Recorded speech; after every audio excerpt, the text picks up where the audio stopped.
Miko prepared a ritual in front of the grand temple, holding her ceremonial papers tightly. Suddenly, a shadowy figure appeared, dark energy radiating as Miko trembled in shock. The figure, Excel Grans, towered over her, his presence overwhelming as the temple walls shook. Miko handed the parchment, officially downgrading Excel to the beginner carrier job, hands shaking. Excel accepted the change calmly, while Miko apologized repeatedly, awed by his composed strength despite the job downgrade.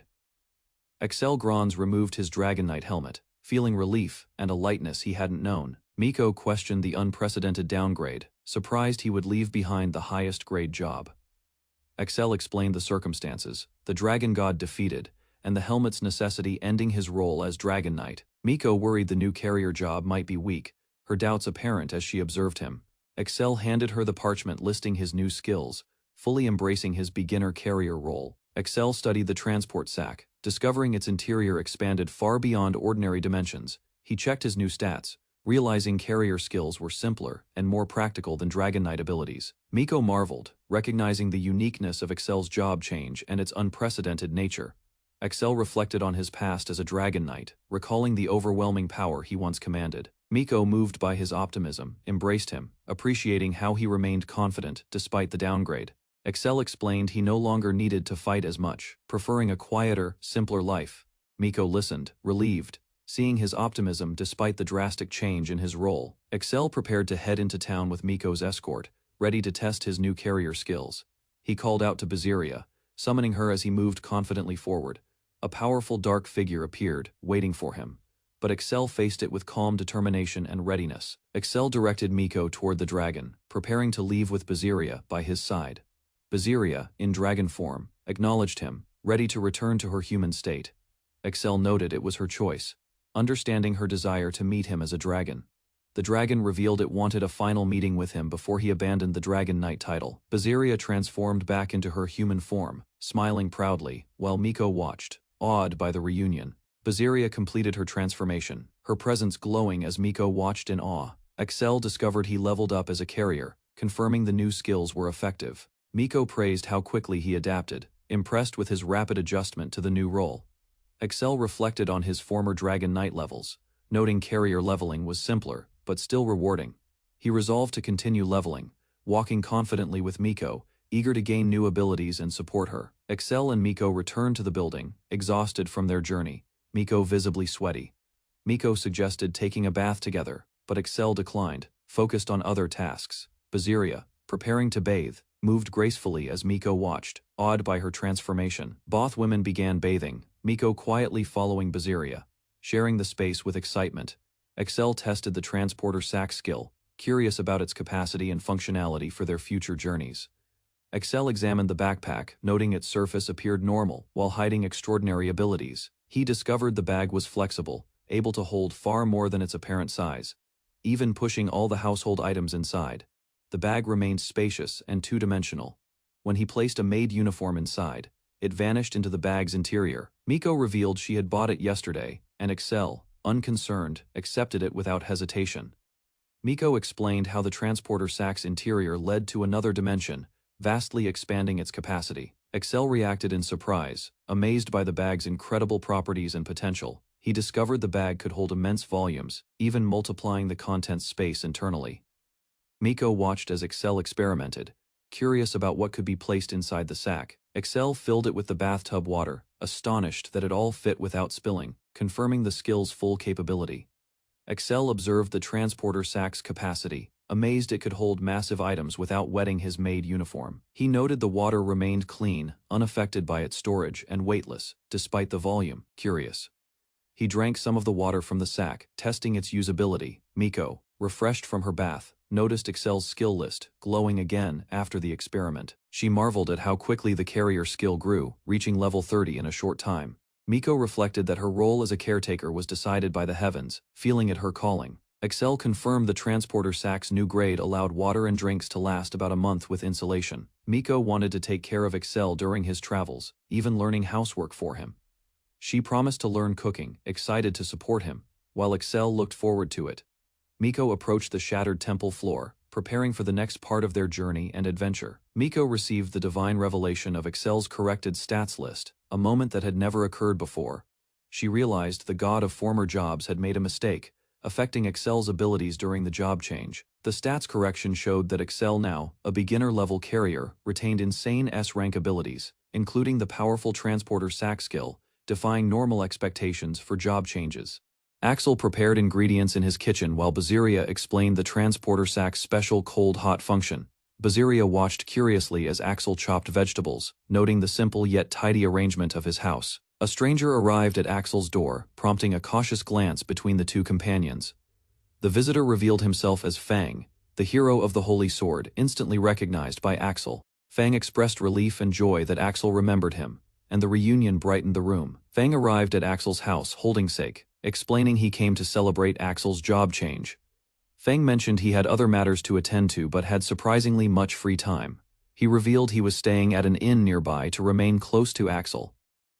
Axel listened carefully as Fang explained his military duties and the challenges of army life. Baziria greeted Fang warmly, recognizing the hero of the Holy Sword, and the reunion felt joyful. Fang greeted Baziria warmly, asking how she had been since the battle with the dragon god. He inquired about Axel's job change, curious about the new role he had taken. Axel confirmed he got a new job, and Fang tried to guess it based on his past achievements.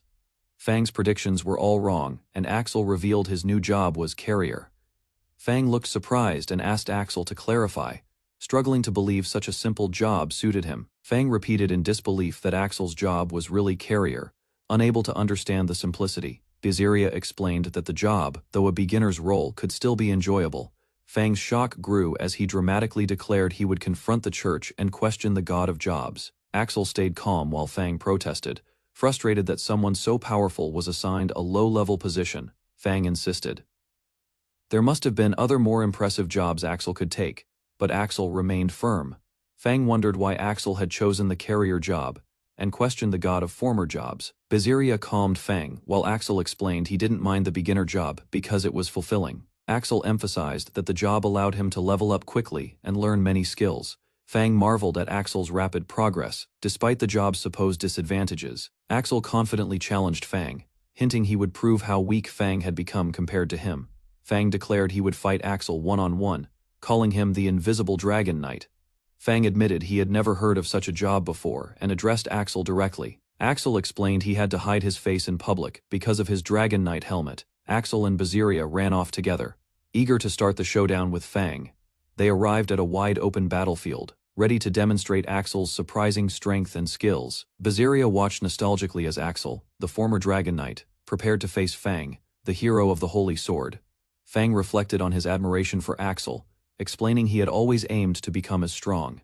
He vowed to demonstrate his own power in the upcoming battle. Axel noted how Fang's status had dropped significantly, making him no match. Fang realized the gap between them, recognizing he was completely outmatched in strength and skill. Fang struggled as a falling rock and a sudden subsidence threatened him during the battle. He noticed the ground giving way beneath him and questioned the unusual coincidences around him. Fang fell, seemingly defeated, while Axel and Baziria watched calmly from above. A messenger arrived from the Job Change Temple, delivering a magically sealed package for Axel. Axel explained the package contained a corrected status list, while Fang wondered why the carrier job mattered so much. Fang expressed concern over Axel's change from the highest-level job to a beginner's role.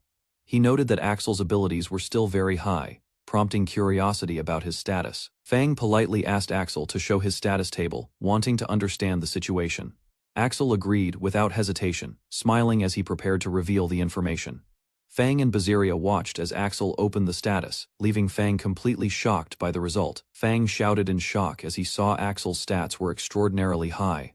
Baziria and Fang compared the stats, realizing they were nearly identical to Axel's Dragon Knight era. Axel explained the revelation came from the god of former jobs, hinting at further surprises. Baziria praised Axel for his incredible luck and X-rank value. Fang ran after Axel, suspecting there was more to the job change than he understood.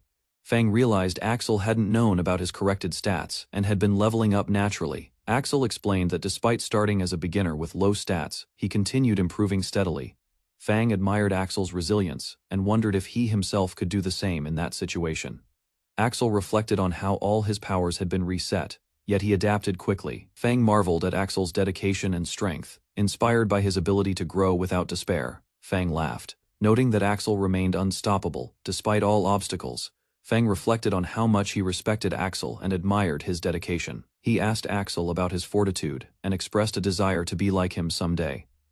Axel listened calmly as Fang expressed admiration and asked for guidance. Fang discussed a covert mission, seeking Axel's help to carry it out secretly. Fang and Axel discussed the situation calmly, acknowledging there was no loss in listening to each other.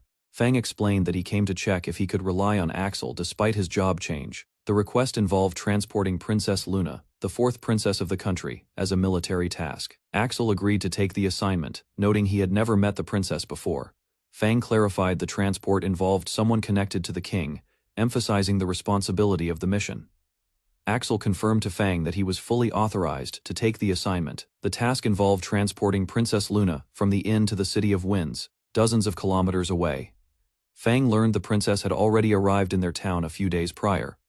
Their march had been delayed when a magical carriage was attacked by magical beasts. Princess Luna was currently resting in the inn, so they decided to leave immediately to continue the mission.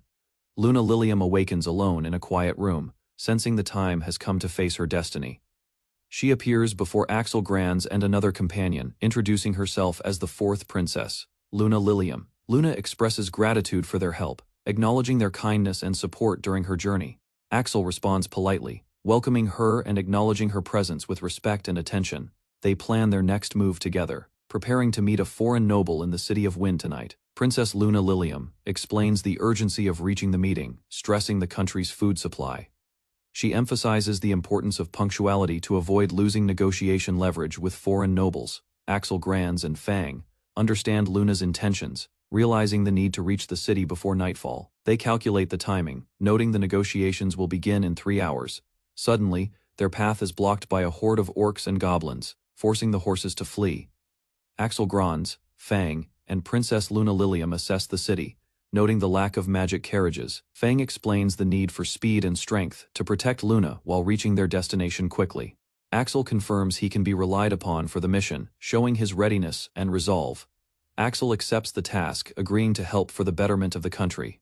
Fang expresses gratitude to Axel, acknowledging his commitment and support for Princess Luna's mission. Axel Granz discusses his limited experience with protective magic, but offers to defend Princess Luna. He recalls using powerful attacks long ago when invading an enemy's castle. Preparing for battle, Axel and Fang confront numerous enemies, showing skill and coordination while fighting strategically. Axel unleashes swift and precise attacks, clearing the path and protecting Luna from harm.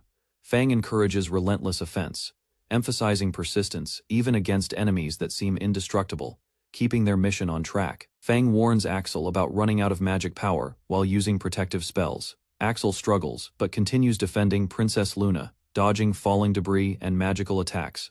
Enemies press forward, but Axel skillfully counters while keeping Luna safe. A dark figure grabs Luna, and Axel apologizes for the chaos caused during the battle. Fang and Axel acknowledge the situation, confirming that the unexpected attack indeed occurred. Princess Luna Lilium asks Fang about the mysterious warrior who fought alongside him. Fang reveals the warrior is the legendary Invisible Dragon Knight, a figure of awe and myth. Luna blushes in amazement, realizing she is speaking directly to the Invisible Dragon Knight. She notices his noble features, feeling admiration and curiosity toward him. Fang notes that the Dragon Knight remains unaffected by Luna's charm, affirming his legendary composure and strength. Princess Luna Lilium explains her charm skill, capable of influencing all living beings. Fang reacts with surprise, trying to comprehend the concept of such powerful temptation. Axel Granz notes that his Dragon Knight status makes him resistant to her charm. Luna's charm skill plays a significant role in foreign diplomacy and strategy for the kingdom. She earns the titles Charming Princess and Rival Faction Crusher for her ability to manipulate rivals and secure profits. Princess Luna Lilium explains that negotiations require careful discussion, and some come with charm-resistant tools. Fang remarks that Luna seems delusional about the complexities of negotiation and charm effects. Axel and Fang discuss the demerits of Luna's charm skill, noting that it attracts both adventurers and monsters. Luna struggles, realizing inadequate adventurers cannot focus on guarding her during her mission. The passive effect of her charm draws monsters close, creating unexpected danger and chaos. Fang explains that traveling with charmed adventurers is dangerous while monsters attack. Princess Luna Lilium acknowledges Axel Granz's help, praising his assistance during the mission. Axel admires the princess, noting her exceptional qualities and strong bargaining power. Luna blushes, Embarrassed by the compliment and attention from Axel, she expresses amazement that Axel, the Dragon Knight, is unaffected by her charm, making him extraordinary in her eyes. Princess Luna Lilium expresses happiness, meeting Axel, the Dragon Knight she always admired. Axel clarifies he is no longer a Dragon Knight and explains his current status. Luna is surprised to learn that Axel's new job is carrier. Fang reassures Luna that Axel isn't an ordinary carrier, highlighting his extraordinary abilities, learns that Axel's abnormal status resistance is S rank, making him reliable, despite his beginner-level job. Princess Luna Lilium is confused and amazed that Axel, a beginner-level carrier, resists her charm skill. Axel addresses Luna and Fang, greeting her politely and acknowledging the situation calmly. He promises to fulfill his first task as a carrier, ensuring Luna reaches the town safely. Smiles brightly, expressing her trust in Axel despite his new beginner-level job. Luna and her companions formally greet Axel, ready to work together as a beginner-level carrier team. Axel prepared to transport Princess Luna through the city, aware of goblins and orcs gathering nearby. Baslia observed that Axel's Dragon Knight skills had weakened, limiting his abilities in the mission. Axel confirmed he could no longer use his Dragon Knight powers, though his contracted companion could sense faint strength. The group realized large-scale attacks would be impossible without riding a dragon, reducing their combat options. Axel explained the Dragon Star skill he once wielded, clarifying past feats for Princess Luna. Axel prepared to launch a massive attack, using a skill that would split spears into multiple shards against the enemy. The skill struck numerous foes at once, proving effective against the overwhelming number of goblins and orcs. Axel realized the situation was beyond control and prioritized transporting Princess Luna safely. He planned with Fang, considering protective spells to shield the princess during the escape. With coordinated effort and Axel's help, the team ensured Princess Luna could be transported without danger. Axel revealed that he had already devised a plan, surprising Fang and Princess Luna. He wanted Princess Luna to choose her own path, even though the plan involved some danger. Princess Luna listened carefully as Axel explained that she had two options for the mission. Axel outlined the first option: charge forward and fight the goblins with the support of Fang and Basilia. He described the second option, which required proper preparations but guaranteed a safer arrival for Princess Luna. Princess Luna declared she would do anything for her country, determined to help despite the danger. Axel reassured her that her commitment was accepted and they could move forward safely. The group decided not to waste time explaining further and prepared to advance. Princess Luna sensed the approach of numerous goblins, alerting the team to the imminent threat. The goblins frantically searched for her, unaware that Axel and his companions were ready to act. Princess Luna admitted that seeing the danger in person was frightening despite her earlier resolve. Axel noticed a large abnormal gathering of enemies, confirming the situation was serious.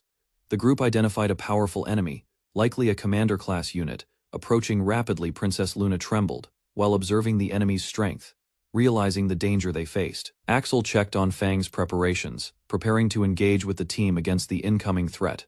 Princess Luna peeked nervously, wondering how Axel remained calm on the first day of his class change. Fang had already drawn a magic circle of absolute protection to shield Princess Luna during the mission.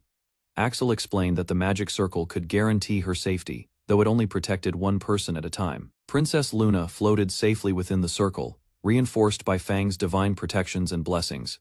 Axel instructed her to remove her outer clothes to properly utilize the protective magic and ensure maximum safety. Basilia reacted nervously, questioning whether Axel's instructions to Princess Luna were acceptable. Princess Luna confessed this was her first time, pleading for gentleness and guidance. Basilia internally panicked, unable to comprehend why the princess was so trusting of Axel. Fang shouted at Axel to get his attention, worried about the unusual situation. Basilia asked Axel about the negotiation timing, concerned the mission's protocol might be affected. Axel offered Princess Luna his sturdy coat to protect her clothing for the upcoming negotiations. Princess Luna reaffirmed her commitment, willing to do anything for her country's sake. She quickly put on Axel's coat as Goblin's scent grew stronger, signaling danger nearby. Axel and Fang prepared to confront the enemies, instructing the others to advance safely. Fang told the group to proceed, while he stayed behind to handle the approaching threat. Princess Luna asked Axel what they should do as they moved through the forest.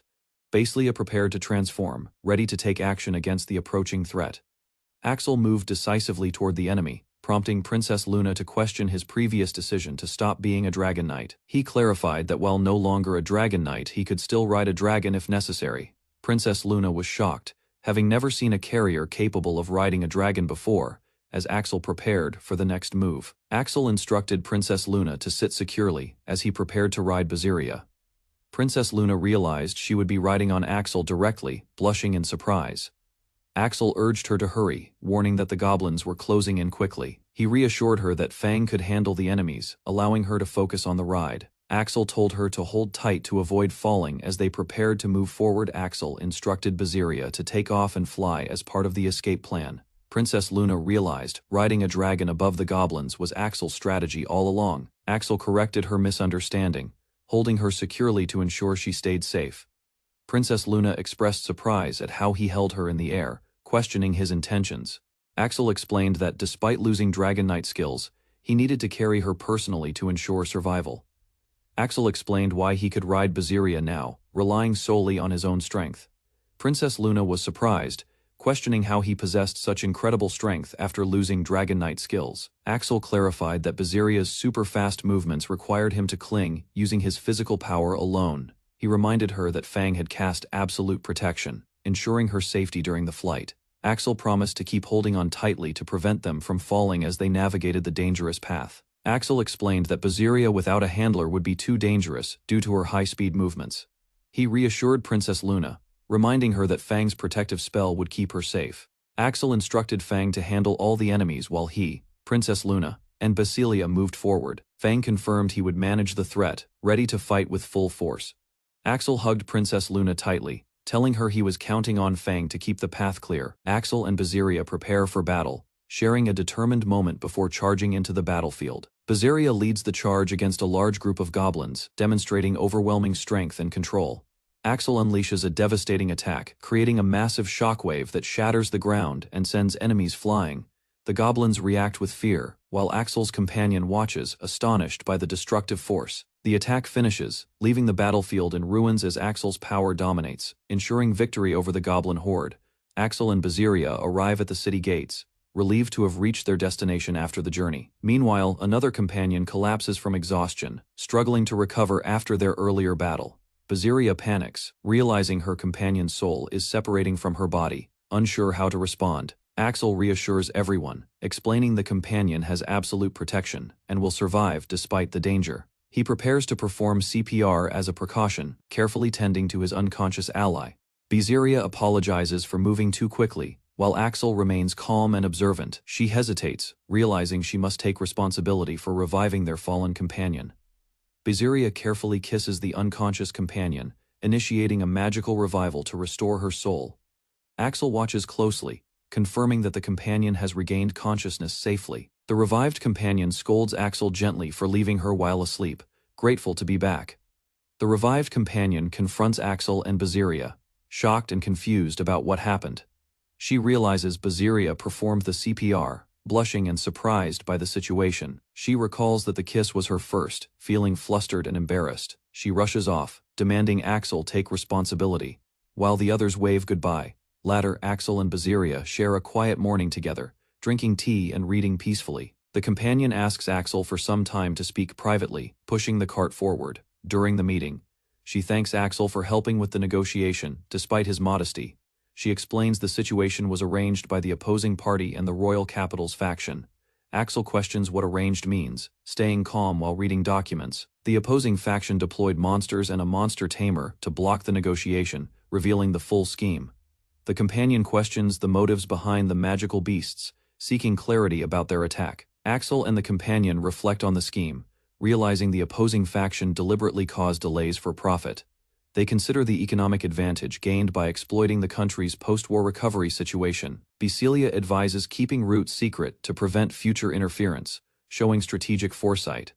The companion acknowledges Axel's assistance, noting that despite strong opposition, the negotiations ended in a profitable agreement. Axel explains that Fang captured confessions from the hidden monster tamers along the way. Fang apologizes for being late, noting that Axel's early arrival prompted a quicker response. They reflect on the negotiation's success, emphasizing that the safe arrival of everyone was most important. The companion prepares a gift for Axel as a token of gratitude. The gift is revealed to be a large treasure, rewarding Axel for his efforts and leadership. The companion presents the payment for Axel, acknowledging the effort he put into the job. Axel hesitates, unsure if the amount is appropriate for his first task. The companion reassures him, noting that his contribution prevented a greater loss. Axel questions if the payment is too small, showing concern for fairness. Fang explains that payment depends on distance and importance, rewarding Axel for carrying the princess safely. Axel hesitates, asking if it's okay to accept the payment for the completed job. Basilia notices Axel's level-up light, acknowledging the progress from the recent request. The companion expresses surprise that Axel reached level 4 from just one request. Axel shows the updated transportation bag, highlighting the bigger space and 500% expansion. Basilia demonstrates the new flexibility of the rucksack, explaining how it improves service efficiency for carrying large items. Axel, Basilia, and the companion bid farewell to Fang, promising to visit if needed. The companion notices a young apprentice merchant girl in the forest, surprised by her presence near the hunting area. Axel arrives at the City of Wind, Southgate Market, noticing a young man offering himself as a bodyguard. Axel inspects the offer, realizing the man is a beginner carrier, and considers the dangers of traveling with a woman. Basilia expresses that she doesn't need protection, but the carrier insists on serving Axel for a fee. They argue over the distance and cost, while Axel weighs the risk of the journey. Meanwhile, another apprentice merchant had previously ventured alone, showing the dangers of traveling without experienced protection. The carrier angrily refuses rejection, frustrated that Axel and Basilia won't accept his help. Basilia notices his sudden change in attitude and thinks he may not be suited to be a bodyguard. Despite her training to serve Axel, Basilia feels self-conscious about looking thin, surprised by the carrier's compliment.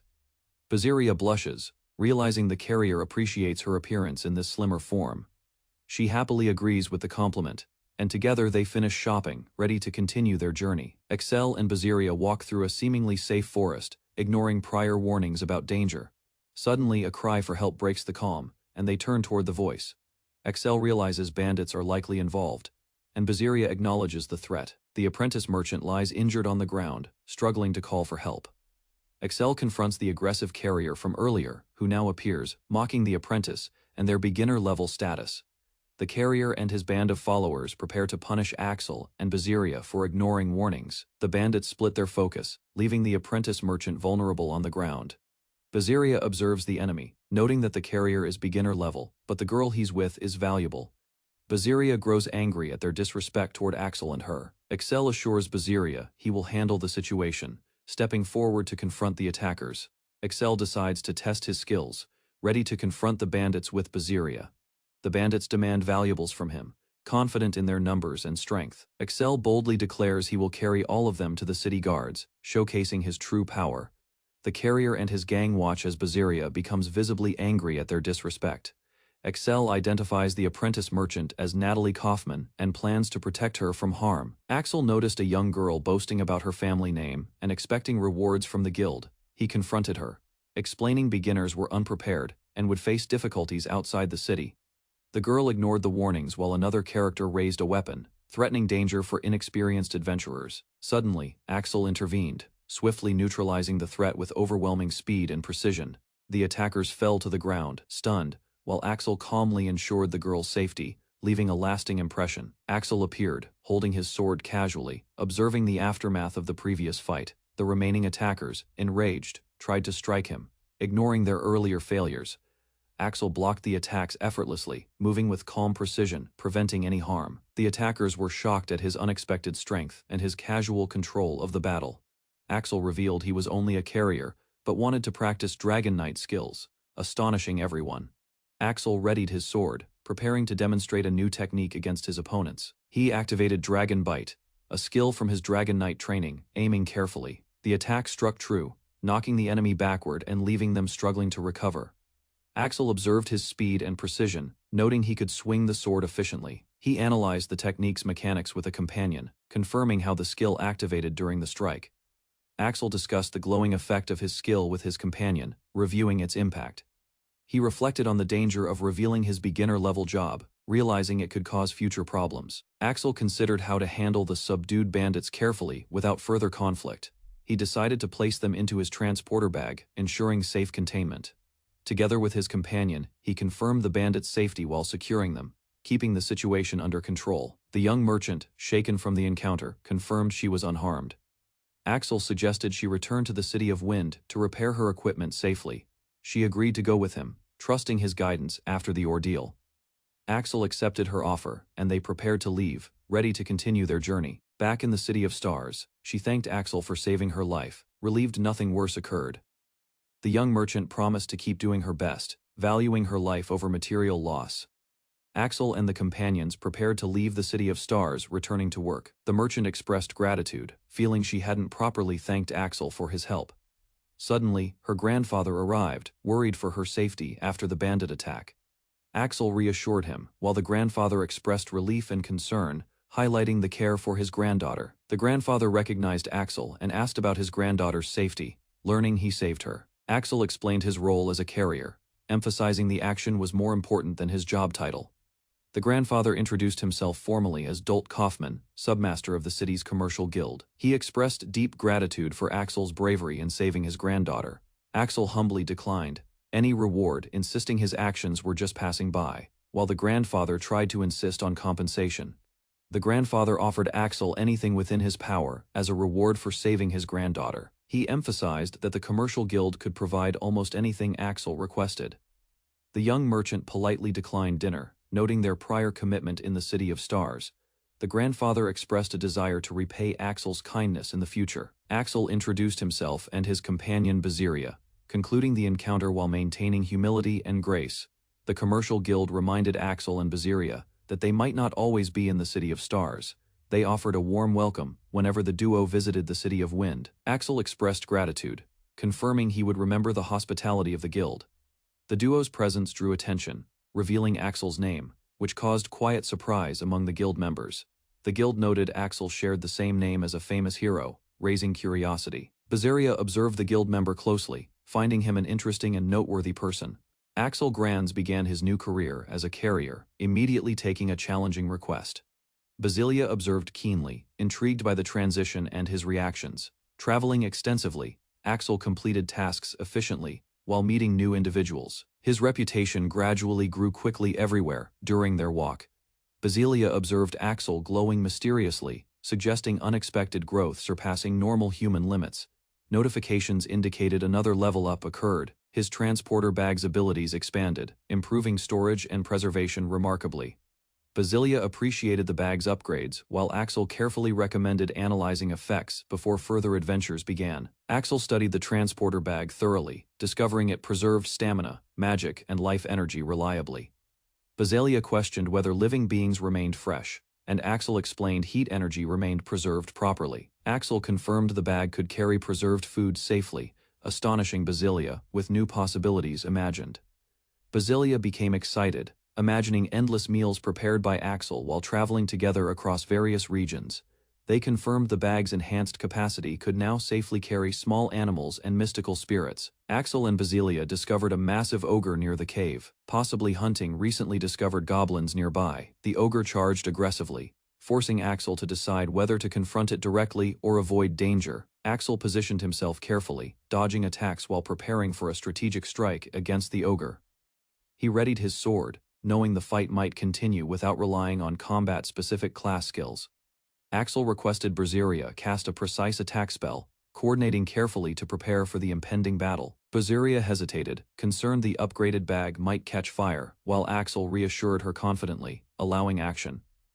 Axel reminded her home experiments proved safe, confirming they could safely proceed with careful execution. Baziria unleashed her dragon breath of the purgatory, aiming directly at the intended target precisely.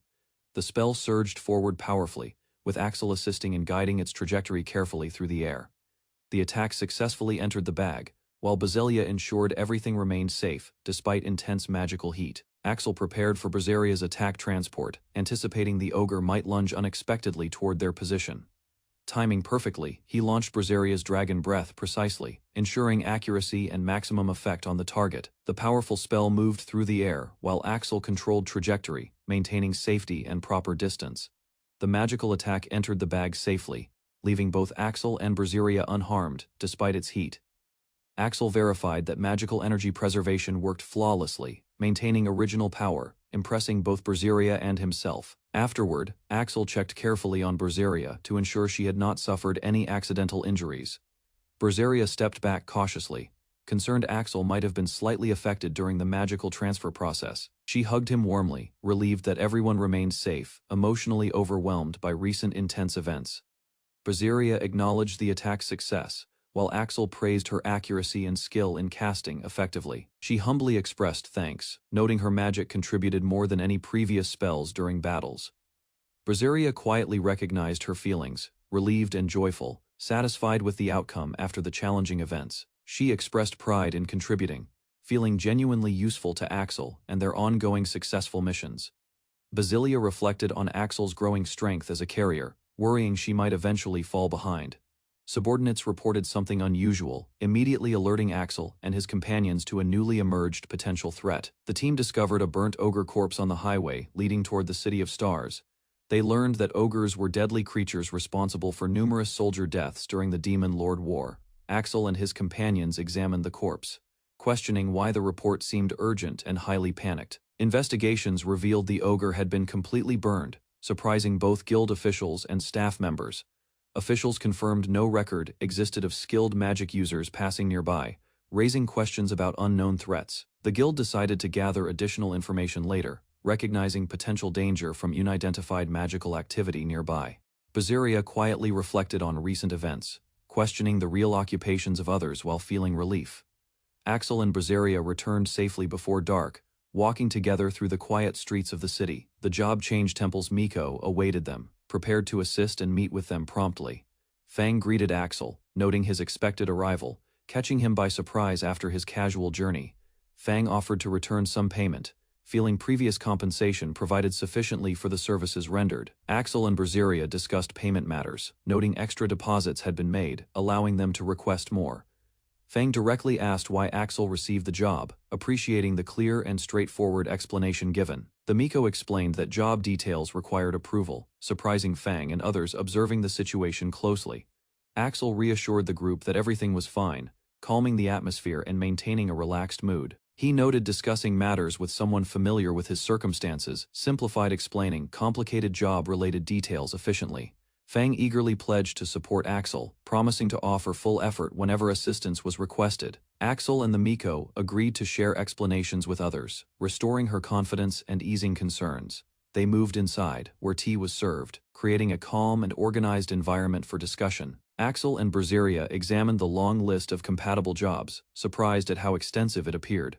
Berseria realized multiple gods had selected Axel's new job, impressed by their effort and coordination involved. Axel wondered why gods conflicted over his destiny, puzzled by motivations behind decisions affecting his life. Berseria explained that if multiple jobs fit, a lottery determined the selection, unique skills considered. Axel reflected on his Dragon Knight life, recalling the burden of responsibilities and the constant helmet. Berseria noted several gods raised hands, granting equal aptitude across every possible job for Axel efficiently. A council of gods debated endlessly, delaying final decisions regarding which role Axel should ultimately assume. The gods held a raffle, ultimately selecting Axel's new occupation as the courier god officially.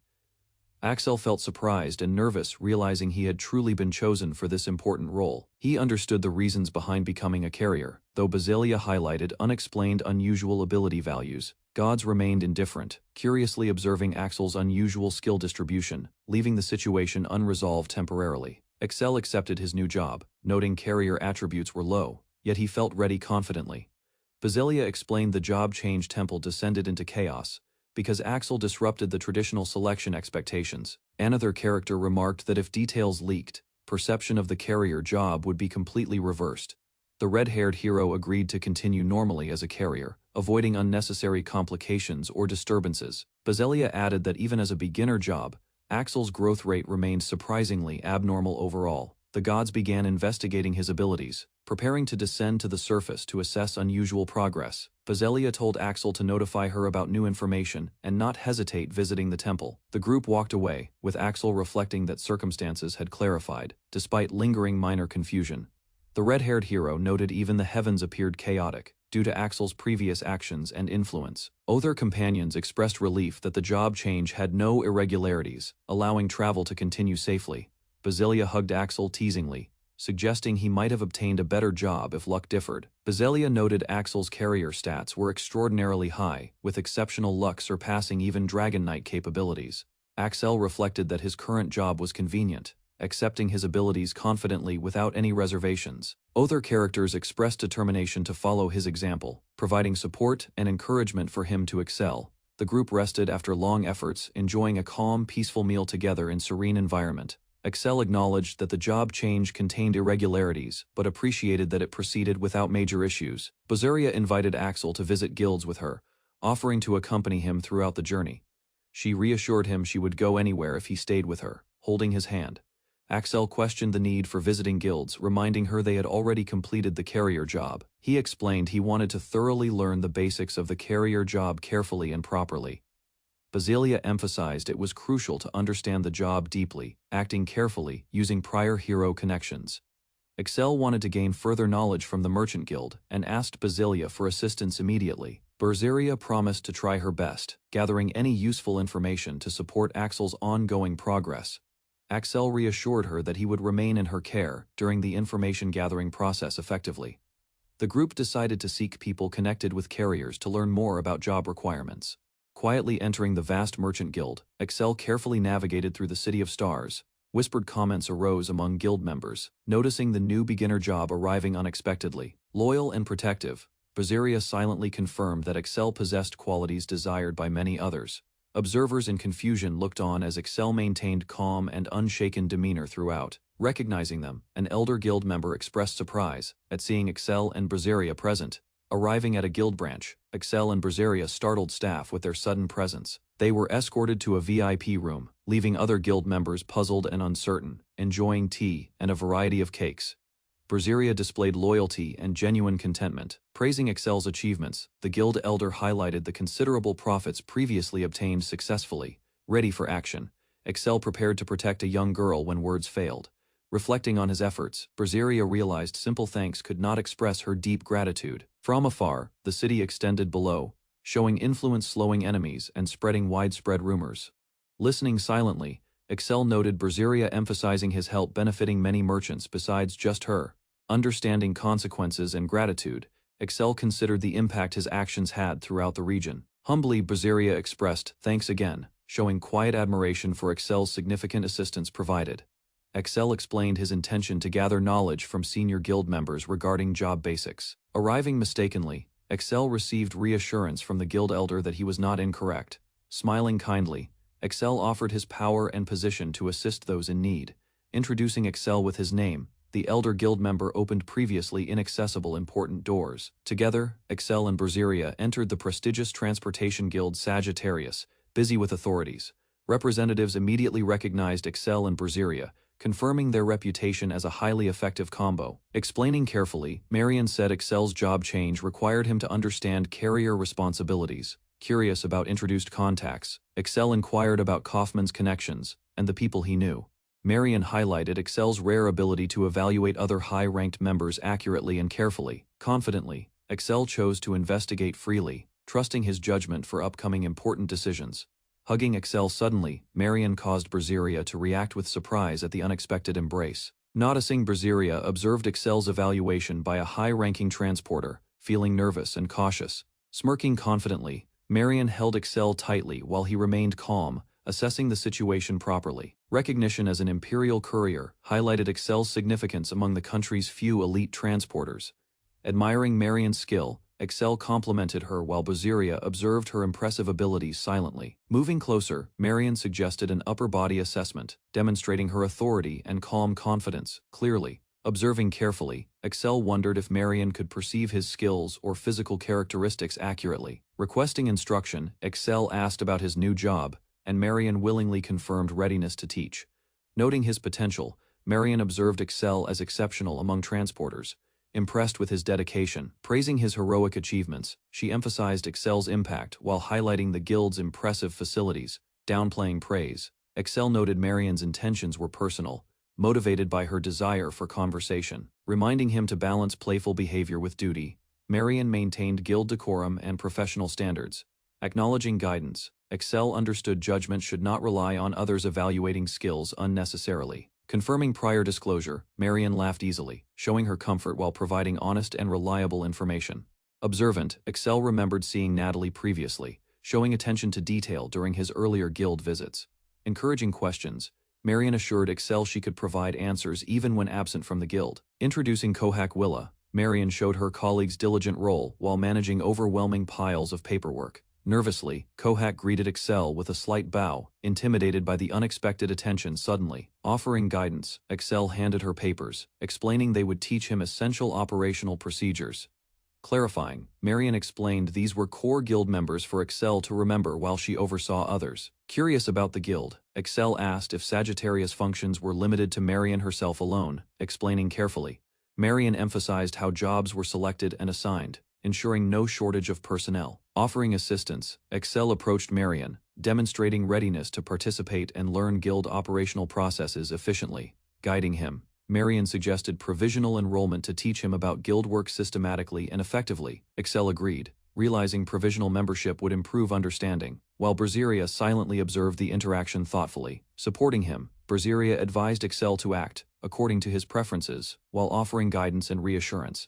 Explaining freely, she said the building could serve as an office and be accessed anytime. Apologizing politely, Excel acknowledged inconvenience caused while accepting the mentorship and guidance offered sincerely. Expressing willingness, Kohak offered to teach him operational responsibilities, showing eagerness to assist effectively. Promising trust, Excel assured Marion he would rely on her guidance throughout upcoming tasks. Returning affection, Marion hugged him warmly as Berseria observed the supportive bond between them clearly. At a bustling table, characters discussed the new member joining the notorious Sagittarius Guild. Rumors spread that the guild's representative was fierce, testing applicants mercilessly and breaking spirits. Fina and Axel listened intently, curious about the trials and challenges that awaited newcomers. Axel reflected on his treatment as a new member, while Fina wondered if it was truly harsh. After their meal, Axel reassured Fina, showing trust in the guild despite the intimidating reputation. Axel faced danger calmly, while Fina worried about his reckless attempts with the transportation bag. The next morning, the guild prepared requests for Axel and Fina, arranging them carefully for efficiency. Kohaku explained that some requests could be challenging, but Axel only needed to choose one to start. She reassured Axel that most tasks were easy and straightforward, offering her full support. Grateful, Axel thanked Kohaku, and she humbly accepted, emphasizing her role in helping him succeed. Axel, Kohaku, and Fina examined the detailed delivery instructions, noticing the attached route to the outskirts. Kohaku considered the city's alleys and dead ends, planning a path to handle the delivery efficiently. Axel prepared the crates for transport, making sure they fit perfectly in his transportation bag. Fina was surprised by the bag's capacity, while Axel confidently handled the large load. Axel explained that as a beginner-level job, the bag expanded with his level-ups, impressing Fina. Axel, Fina, and Kohaku examined the transportation bag, amazed at its capacity for the large load. Fina and Kohaku admitted that normally such bags could not hold so much, impressed by Axel's efficiency. Axel considered himself lucky, noting that couriers often struggle to level up quickly. With preparations complete, Axel, Fina, and Marin set out, ready to begin their task. Kohaku and Marin waved them off, wishing for their safe return as the team departed. The clock struck 11 as Axel prepared to deliver 10 crates to the city outskirts. Kohaku and Marin watched, noting the city's intricate streets and wondering how quickly Axel would learn. The team moved through the city, noticing differences in elevation and the energy needed to reach the outskirts. Crowds filled the main streets, making it difficult to navigate and stay on schedule. Fina held Axel's hand tightly, guiding him through the crowd while he led them confidently.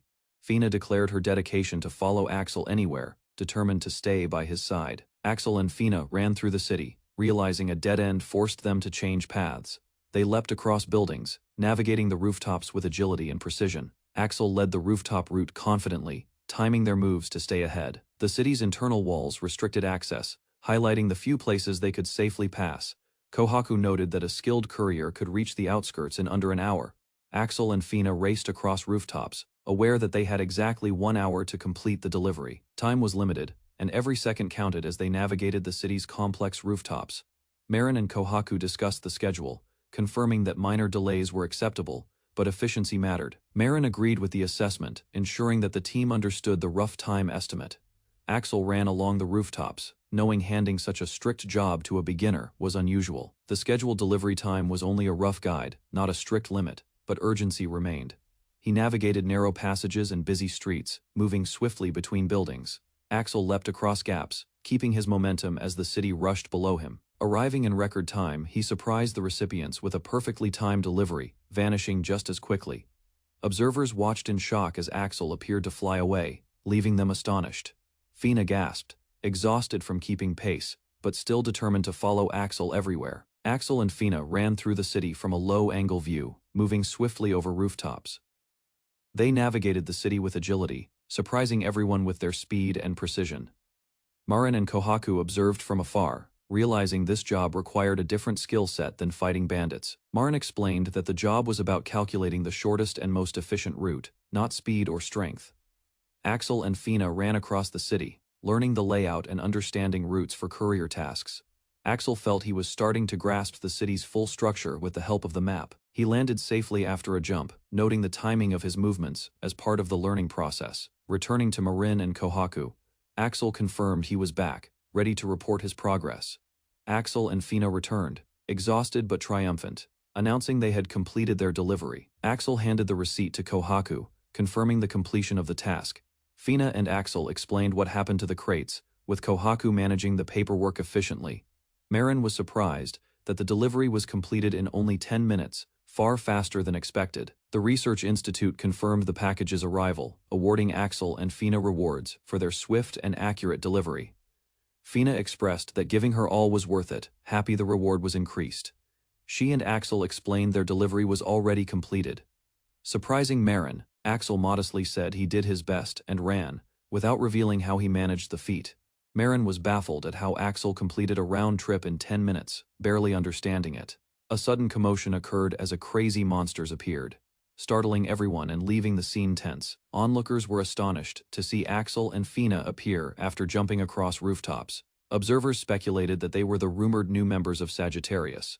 Impressed by their speed, one witness thought the new Sagittarius members were insane for their rooftop traversal. Fina and Axel explained they avoided regular streets due to crowding, opting for rooftops instead.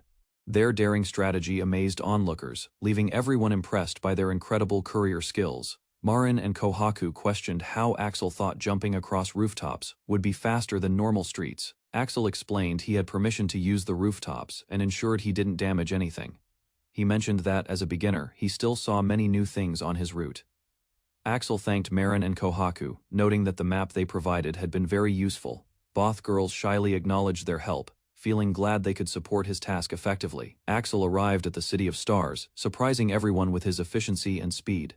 The guildmaster acknowledged Axel had already completed 10 times more requests than a beginner normally could.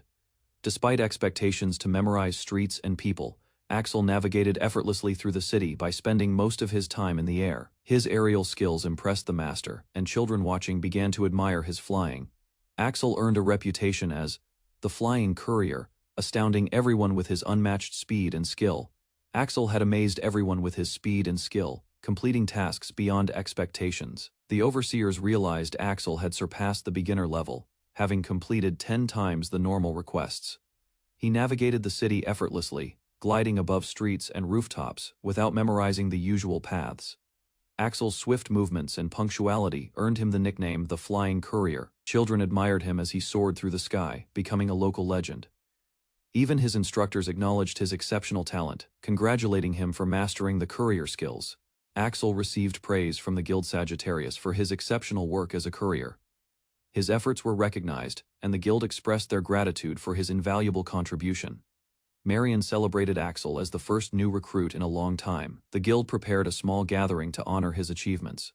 Kohaku and other guild members shared a feast with Axel and Basilia, ensuring they enjoyed every dish together.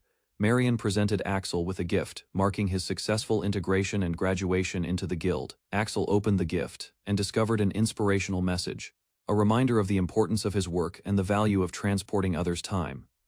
Axel examined the gift from Marion, learning it was the mantra of the couriers, given by the god of couriers. Kohaku explained that the mantra embodies the essence of being a courier, but Axel struggled to fully grasp its meaning. Marion clarified that delivering items quickly saves others time, making the courier's work invaluable. Axel reflected on the mantra, feeling its closeness, yet remaining distant from complete understanding.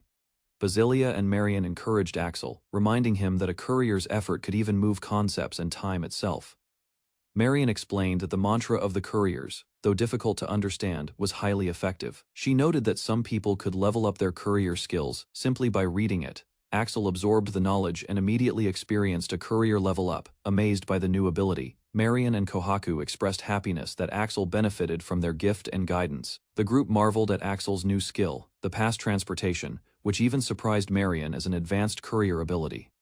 Axel discovered that his bag of holding had leveled up with the new past transportation ability, capable of carrying previous skills. Marion and Kohaku looked surprised, wondering if the skill Axel received was too powerful or unusual for a new courier. Axel reassured them, noting that while the skill felt strange, it was extremely valuable and effective. Marion explained that very few high-class transporters could use such advanced transportation skills safely. She clarified that only veteran transporters could wield this skill properly, highlighting Axel's unexpected growth as a courier. Axel examined his upgraded bag of holding, which now included the past skill transportability, allowing him to use previous job skills. He wondered if his ability came from his prior job, surprising Marion and Kohaku with its potential. Marion explained that using the bag allows him to contact past skills, though the number of usable skills depends on the bag's size. Meanwhile, two other strong individuals argued to test their strength, drawing Axel's attention. Marion casually explained that the shop's brawls were a local attraction, often used for fun drinking games. The shop announcer introduced the competitors, attempting the dragon cutting challenge that day. The participants, Thompson, the Herculean warrior, and Chris, the close combat mage, were declared top-class challengers.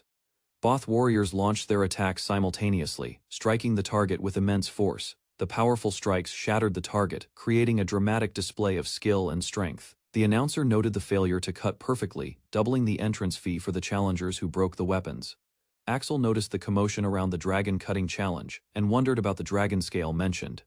Marion explained that the ancient dragon scale had fallen inside the shop during the final battle against the Demon King. Axel observed the scale closely, realizing it truly belonged to a dragon. He considered the scale's power, noting that ancient dragons are elite even among the Demon King's forces. Some pieces of the scale had fallen from the sky, hinting at the scale's immense strength and mystery. The shop owner was anxious as one of the ancient dragon scales pierced the ceiling, worrying about the damage. Axel and Marion observed that the scale had dug deep into the shop floor, seemingly fixed in place. Marion explained that magical circles were cast to keep the scale in its position. Axel considered that the scale's immense weight naturally infused it with magic, preventing it from falling. Moving the scale would require immense resources or a powerful mage, making it a near impossible task. Axel learned that the shop owner created the dragon cutting challenge as a way to manage the ancient dragon scale safely. He decided to try the challenge himself, planning to use some of his old combat skills. Kohaku and Basilia encouraged Axel, cheering him on to do his best during the attempt. Axel approached the scale confidently, ready to participate in the challenge. The shop owner expressed concern about Axel using live steel, but Axel assured him he was accustomed to such tasks. Axel prepared for the dragon cutting challenge, selecting a weapon and entering confidently. The crowd recognized him as the flying courier, impressed by his reputation and skill. He checked the requirements to ensure his bag would support the skills he intended to use. Axel combined multiple skills from his past combat experience to maximize his attack. He struck the ancient dragon scale with precise, powerful techniques, shattering it spectacularly in front of the audience. Axel struck the ancient dragon scale again, shattering it further with precise control. The spectators, including Marion, Basilia, and the shop owner, watched in astonishment as the scale cracked. Axel's technique combined old combat skills and his bag's transport abilities to maximize his attack. He reflected that using his old weapons might have allowed him to cut even deeper. Though the scale was still massive, Axel managed to bite into it slightly, leaving the crowd in awe. Axel's attack on the ancient dragon scale stunned the crowd, leaving shards flying through the air.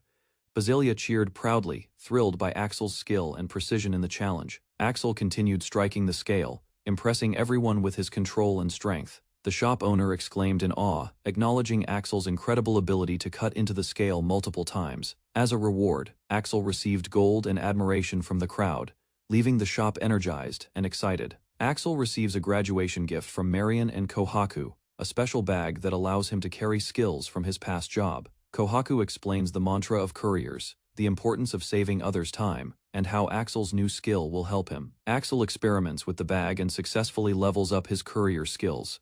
He learns the bag can carry past transportation skills, rare for new transporters. Excited, Axel heads to a challenge where previous warriors failed to damage the ancient dragon scale.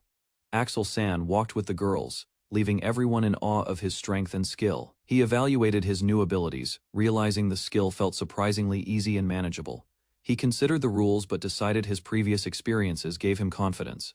The girls observed him warmly, appreciating his presence and unique talents. Axel-san's performance kept everyone entertained, leaving the girls impressed and excited by his capabilities. Axel reflected on the strength he had shown today, while Marion admired his bag of holding skill.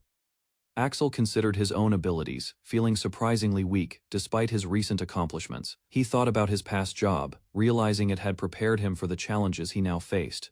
Marion reassured him, smiling softly, making Axel feel more at ease and appreciated.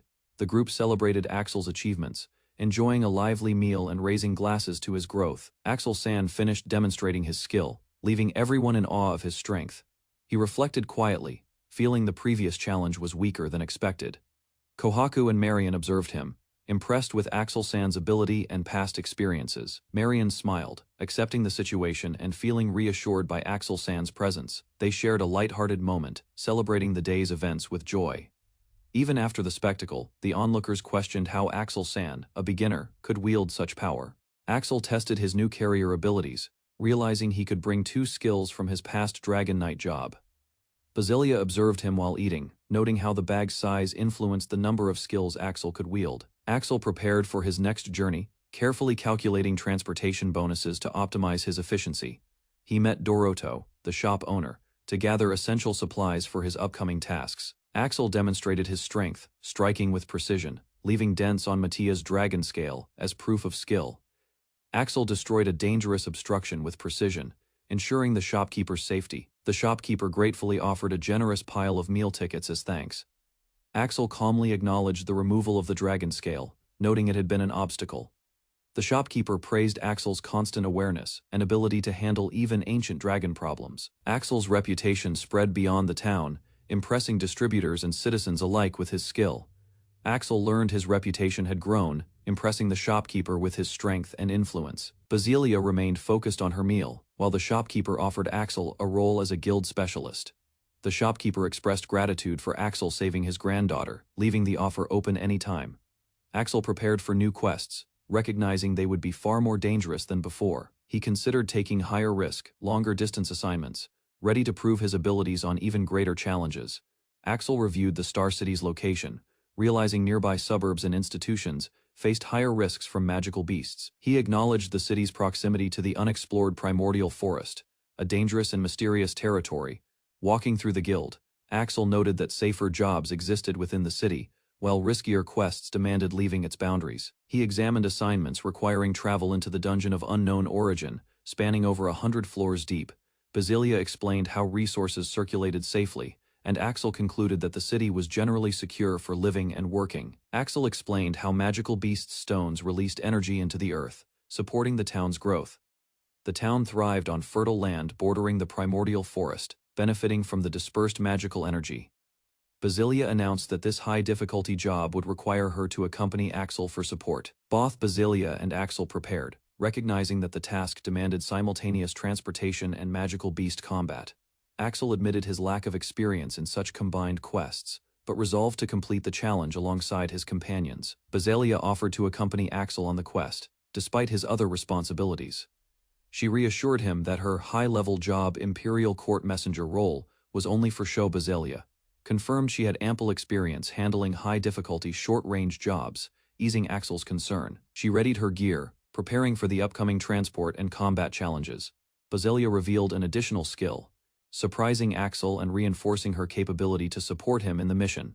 Marion suddenly noticed something unusual, prompting her to look around nervously. She reacted with surprise, blushing and feeling startled. By an unexpected event, Marian realized she was not responsible for the situation. Looking confused and cautious, she continued to scan her surroundings, unsure what had triggered the sudden disturbance. Her expressions revealed shock and alarm, emphasizing her vulnerability amidst the unexpected chaos.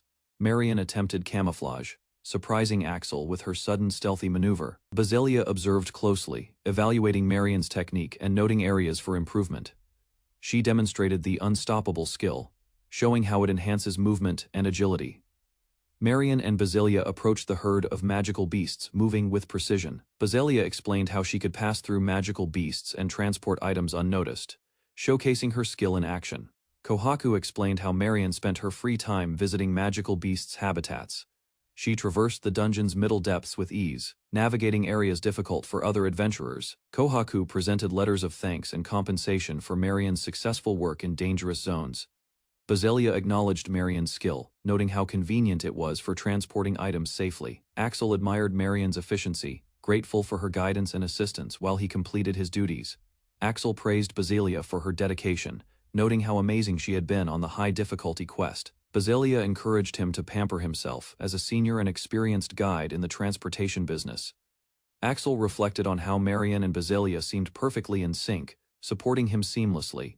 He chose a quest to deliver luggage to a research institute, suited for a beginner. Basilia confirmed the difficulty level was appropriate and offered to step in during emergencies to assist Axel. The trio prepared for the day's quest, ready to support each other.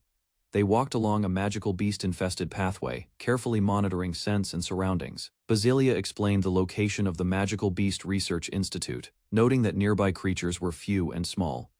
Axel noticed the surrounding magical beasts, acknowledging the potential danger of the area.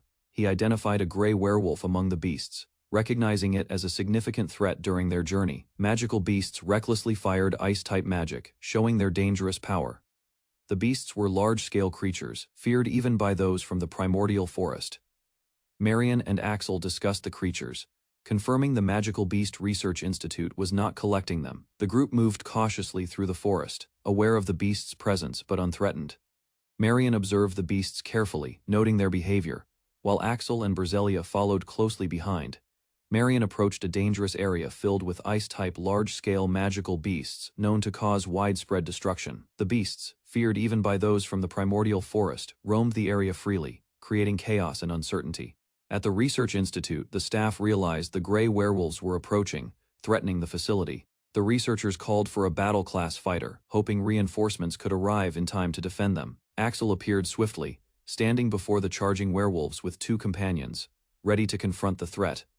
The trio advanced cautiously, observing a massive figure looming ahead. Sensing the danger growing, the werewolf unleashed a massive ice lance, signaling the start of a fierce and magical battle. The ice lance flew toward Axel and his companions, threatening to strike with deadly force. The three heroes braced themselves as shards of ice exploded around them, scattering debris everywhere. Axel stood firm, readying himself as the shards continued to fly, maintaining his composure. The researchers watched in terror, fearing the ice attack would reach Axel and his friends. Axel swung his weapon with precision, stopping the ice magic, assuring his companions that the danger was controlled. Axel launched a powerful attack, striking the ice shards and sending them flying in all directions. He targeted the gray werewolves, forcing them back with precise and overwhelming force. The companions followed closely, staying alert as the battle raged on around them. Shards of ice crashed violently against the ground, scattering debris and keeping everyone on edge. Axel successfully deflected the attack, shielding his friends while maintaining a confident and controlled stance. The gray werewolves stumbled as Axel's attack scattered the ice shards across the battlefield. He prepared for the final charge, ensuring that no threat remained from the creatures. The massive ice formation cracked and shattered, leaving the area clear and safe. Axel turned to his companions, ready to resume their work as if nothing had happened. The researchers admired Axel's skill, astonished at how he effortlessly neutralized the attack using his bag of holding. The companion marveled at Axel's skill, amazed he could counterattack using his bag of holding. Axel explained that using the bag let him avoid exhausting his own magic and weapons. The group reflected on Axel's precision, noting his training in throwing weapons had made him deadly from a distance. The companions praised Axel's performance, impressed by his abilities and composure during the battle. They acknowledged Axel's exceptional talent, amazed he consistently exceeded their expectations, even in critical moments.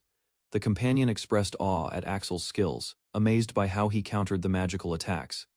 Axel explained that using his bag of holding allowed him to avoid exhausting his own magic. The group prepared to continue their quest, moving carefully through the area after the battle. The companion reflected on how Axel had handled the sudden appearance of powerful magical beasts. They acknowledged Axel's remarkable abilities, praising him as he took care of the delivery while the others followed. The companions discussed keeping watch on both sides to ensure their safety during the journey. Axel prepared to enter the building, counting on his team to cover him. The companion ran ahead to thank him for handling the magical beasts so efficiently. Axel inquired about her affiliation, confirming her role at the research institute. She introduced herself properly, apologizing for the delayed introduction, and presenting her official credentials.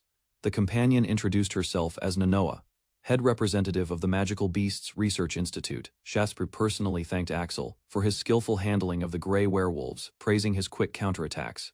The gathered researchers observed in awe, impressed by the high-speed battle they had witnessed. Nonoa asked about the unusual gathering of gray werewolves around the institute, seeking clarification. She explained that the beasts had emerged from the primordial forest and rushed directly to the institute, catching everyone off guard. Nonoa explained that the staff had barricaded themselves when the gray werewolves approached. She reflected that this was the first time so many large-scale magical beasts had gathered at the institute. Nonoa noted that this type of phenomenon was extremely rare, even during the Demon King's reign. The institute concluded that the source of the event was deep within the primordial forest. Nonoa theorized that an abnormal magical event had likely occurred, causing the sudden influx of beasts. Nonoa warned Axel to be careful when entering the primordial forest for future investigations. Axel acknowledged her caution, promising to remain vigilant, despite his confidence in his abilities. Nonoa expressed admiration for Axel's strength, impressed by how he handled the magical beasts. She reassured him that a mission matching his skills would soon come his way. Axel reviewed the urgent quest application, noting that it had been marked urgent, though he hadn't seen the word in the letter. Axel and Nonoa examined the quest documents, reviewing the urgent request for delivery. Nonoa asked if he was the battle-class fighter requested for the urgent quests. She seemed confused by his response, surprised that he wasn't officially a fighter. Axel explained he had come simply to deliver luggage to the research institute. He presented the luggage and requested a receipt or signature for the quest application. Nonoa handed Axel the quest package, leaving him staring in surprise. She reacted with shock as he calmly explained his role. Axel clarified that he was simply a courier, not a battle-class fighter. Nonoa struggled to comprehend that the person who defeated magical beasts was non-combatant. Another courier returned to report all was safe, confirming no intruders remained outside. Axel-san returned to check what had caused concern, while Nana observed closely. Nana realized the situation was a misunderstanding, mistaking the group for battle-class fighters. Seeing Marion present confirmed Axel-san's affiliation with Sagittarius, reassuring Nane of their intentions. Nana reflected on Axel-san's incredible combat abilities, recalling the astonishing display she had just witnessed. Axel-san delivered the requested luggage successfully, completing the task efficiently, while Nana confirmed everything was in order. Marion noticed something unusual and quickly moved to investigate, realizing the situation needed attention. She observed Axel-san and his companions, realizing someone had mistaken them for battle-class fighters. Marion hid slightly, trying to compose herself while recognizing Axel-san's association with Sagittarius. She reflected on the unbelievable display of skill Axel-san had shown during the recent battle. Axel-san confirmed the arrival of all requested luggage, demonstrating his capability in both transport and combat tasks. Axel returns to the institute with Marion and Nonoa, investigating the previous commotion. Nonoa realizes the group mistook Axel for a battle-class fighter, creating tension and confusion. Marion reassures Nonoa, confirming Axel is a part of Sagittarius, easing her worry and fear. Nonoa reflects on Axel's remarkable skills after witnessing his speed and precision in handling the situation. Axel delivers the requested luggage, proving his capability as a courier while maintaining safety and efficiency. Grateful, Nonoa praises Axel's efforts, recognizing his talent and promising further collaboration on future quests. Doroto Kaufman prepared the Grand Hall for the 107th COS Guild's meeting. Taking his position as the presenter, only one guild representative appeared. A young woman smiling calmly, ready to speak on behalf of her guild. Kaufman entrusted her to represent absent members, acknowledging her presence as crucial for the council's decisions. Discussion shifted to Axel, the invisible dragon knight, praised for his heroic deeds and unmatched prodigious skills that saved the country. The representatives noted Axel's passive skill hid his true identity, leaving important details unknown, explaining why he now worked as a beginner-level courier. The guild representative wondered about Axel's abilities and why he had been demoted to a courier, though his skill remained unmatched.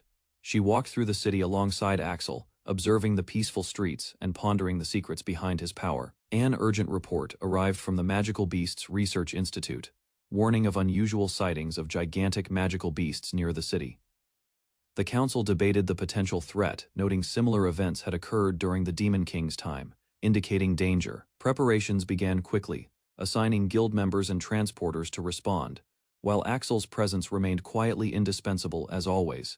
Axel and Basilia prepared for another experiment, planning to test the quandam's capabilities while night fell over the city. Axel activated the first skill, Vision Reinforcement, allowing him to see every detail of the living room crystal clear.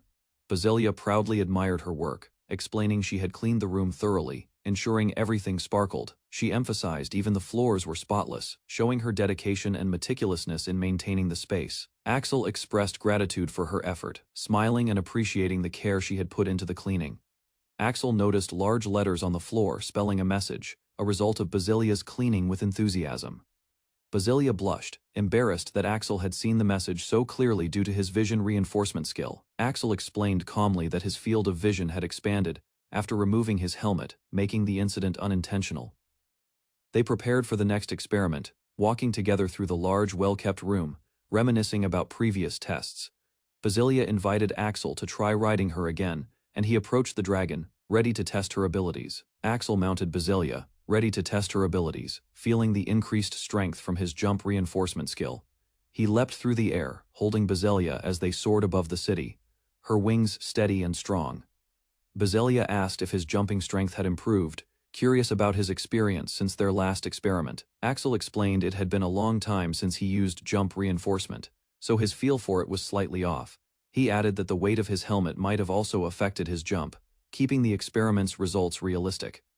Axel suggested moving on to the next experiment, smiling gently as Basilia looked up at him. Basilia quietly followed, peeking around corners, her curiosity and shyness evident in her cautious steps. She whispered softly, confessing her feelings to Axel, saying, "I love you, master." Axel smiled warmly, acknowledging her words and the message written on the floor, showing he understood without embarrassment.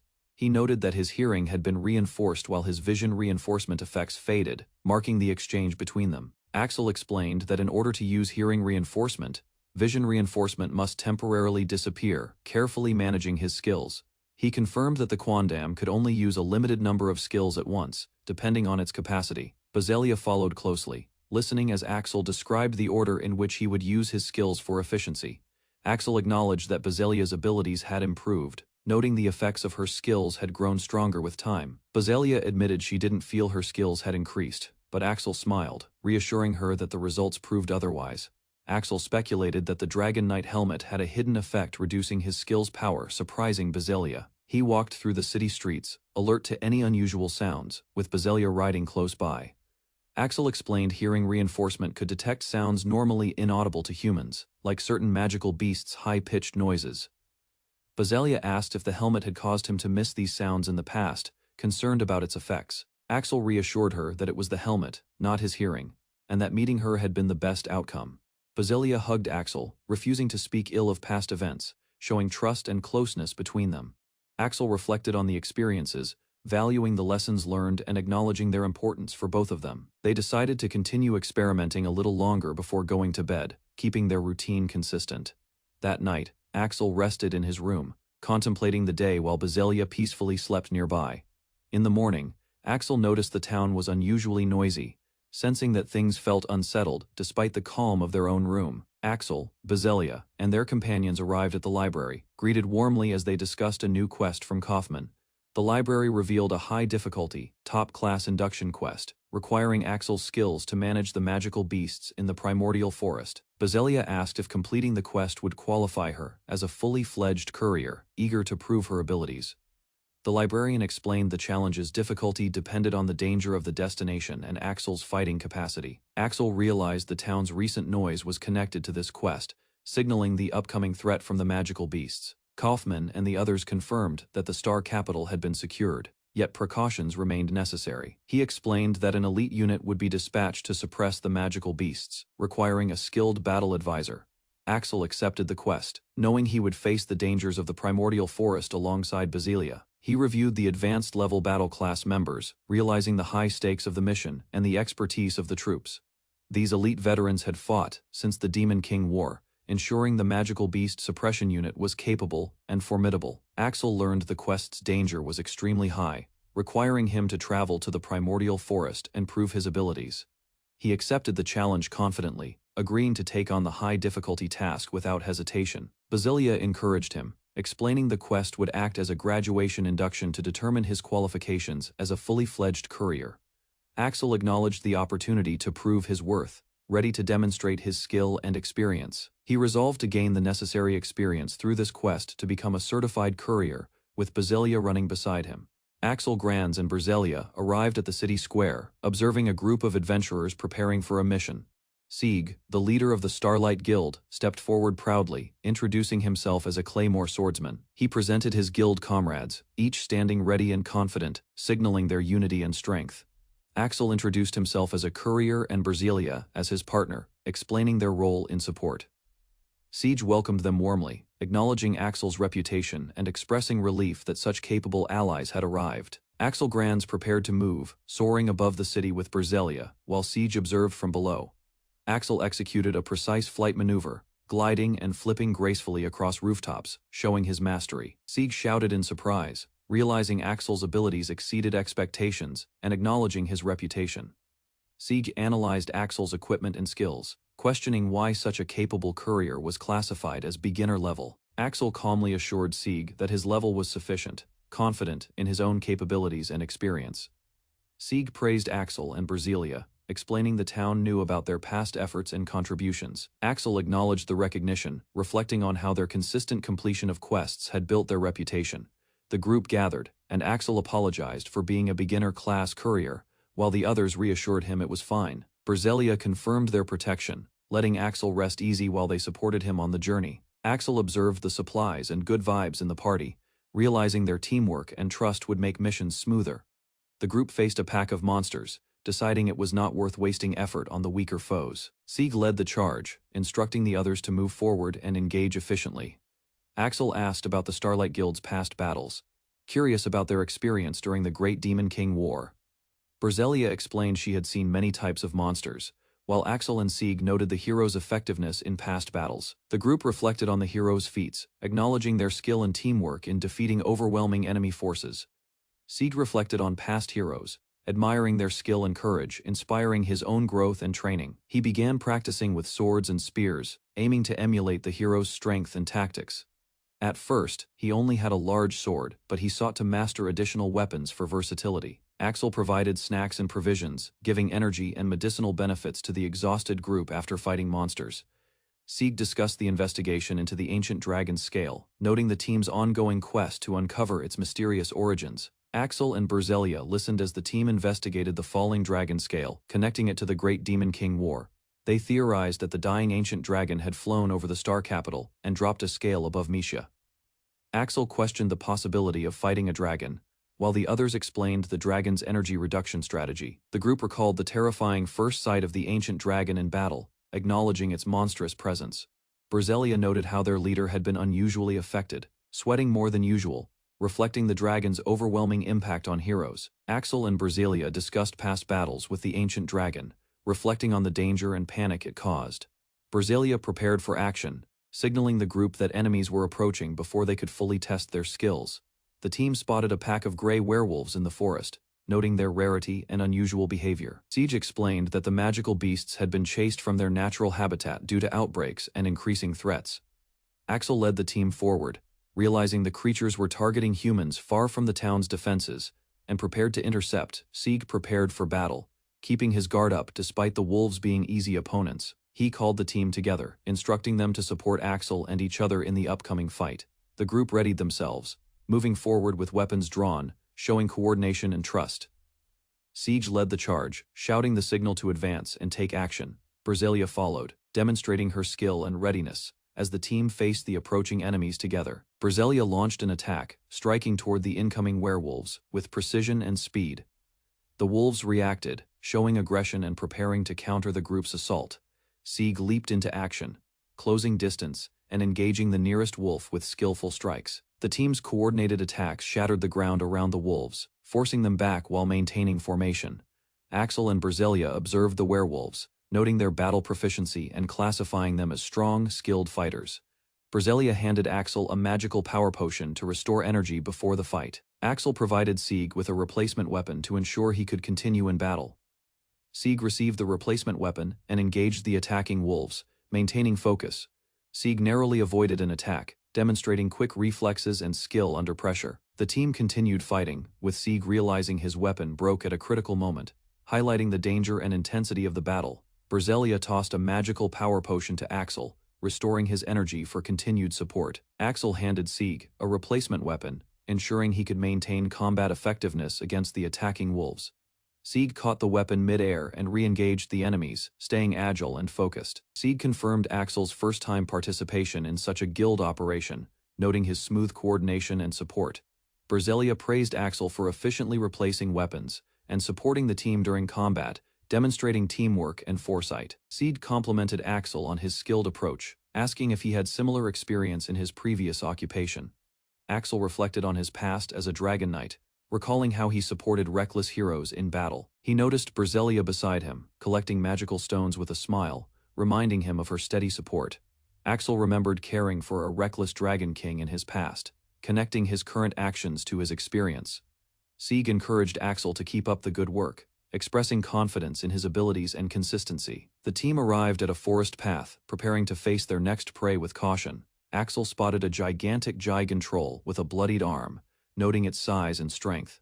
Sieg explained that 3 of these trolls had likely fought among themselves before the team's arrival. The group analyzed the trolls' combat abilities, recognizing their strength, magical fists, and skill in fighting.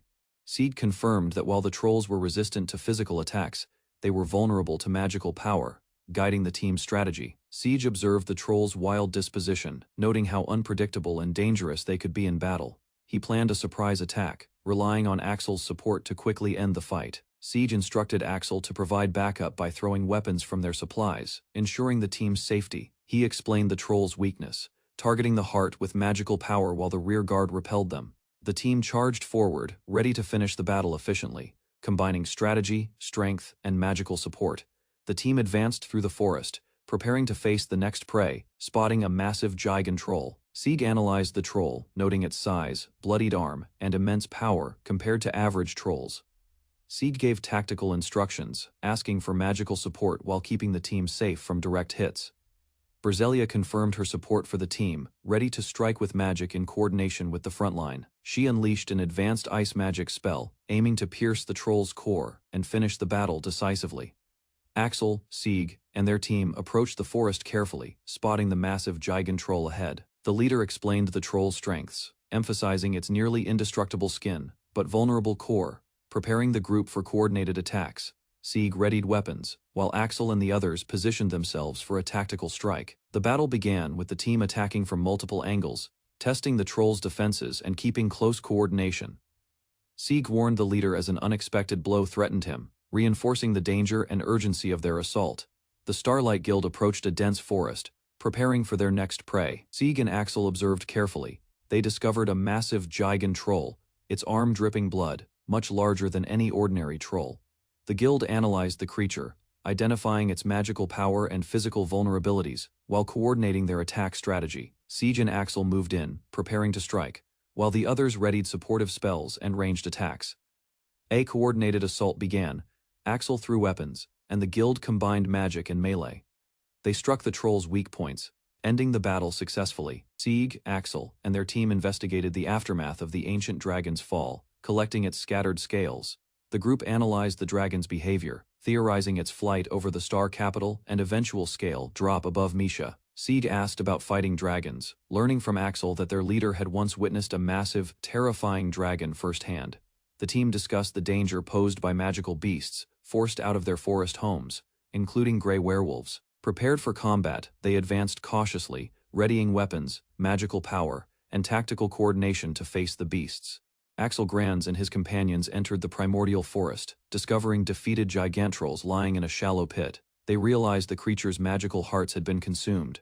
The group examined the scene, amazed that a single unseen entity could overpower such enormous opponents. Their curiosity grew as they considered what could possess such strength.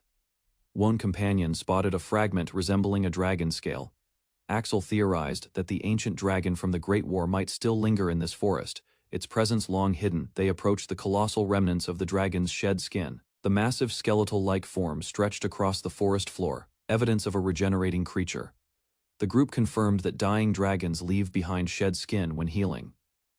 Axel and the others prepared for the implications of encountering such a powerful being alive nearby. Axel and his companions examined the dragon's shed skin, noting that its healing was incomplete.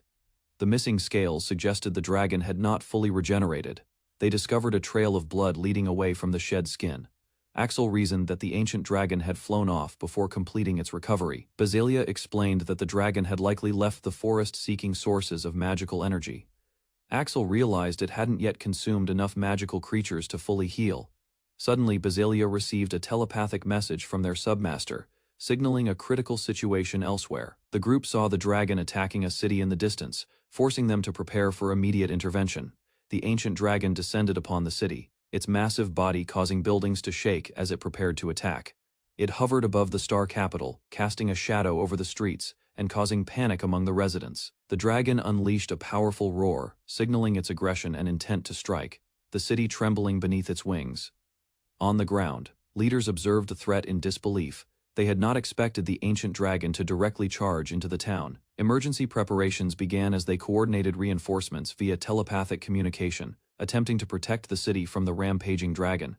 Marion and his companion observed the ancient dragon attacking the city. Civilians were fleeing, though some had been too slow to escape. Mage instructed Kohaku to rescue the remaining people, while battle-class fighters held back the dragon. Buying time for evacuation, the mage prepared to join the battle herself once the civilians were safe. Acknowledging the danger posed by the dragon, the group realized the ancient dragon, though not fully healed, remained extremely powerful and threatening.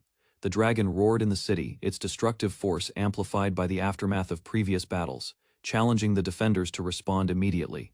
The ancient dragon engaged in battle, initially moving slowly. Its apparent sluggishness deceived the fighters observing from the ground. Suddenly, the dragon unleashed rapid attacks, crushing structures and forcing warriors to dodge frantically. Its destructive power became fully apparent. High-level fighters were overwhelmed by the dragon's strength. Many were injured as it tore through their ranks without effort. Basilia coordinated the support teams, ensuring wounded fighters were treated quickly by relief units. Casualties were managed efficiently to maintain morale. From afar, commanders observed the situation. They knew reinforcements would take time to arrive, leaving the frontline defenders to hold out on their own. Basilia decided the dragon had to be defeated or chased away before it destroyed the city. She prepared for a direct confrontation. She identified the dragon's weak point behind its neck and aimed carefully, planning to strike precisely while avoiding its immense body. Kaufman recalled his experience from the Great War, ready to fight as if their lives depended on it. Basilia and Kaufman charged forward, determined to confront the ancient dragon head-on. Together, they faced the dragon as masters of the guilds, initiating the defensive battle to protect the city and country. Basilia prepared to return to the star capital, worried about reaching the city in time to defend it from the dragon. Axel insisted that they must fight, emphasizing that their hometown was under attack, and they couldn't delay. Basilia agreed, encouraging Axel to hurry while showing determination to face the threat together.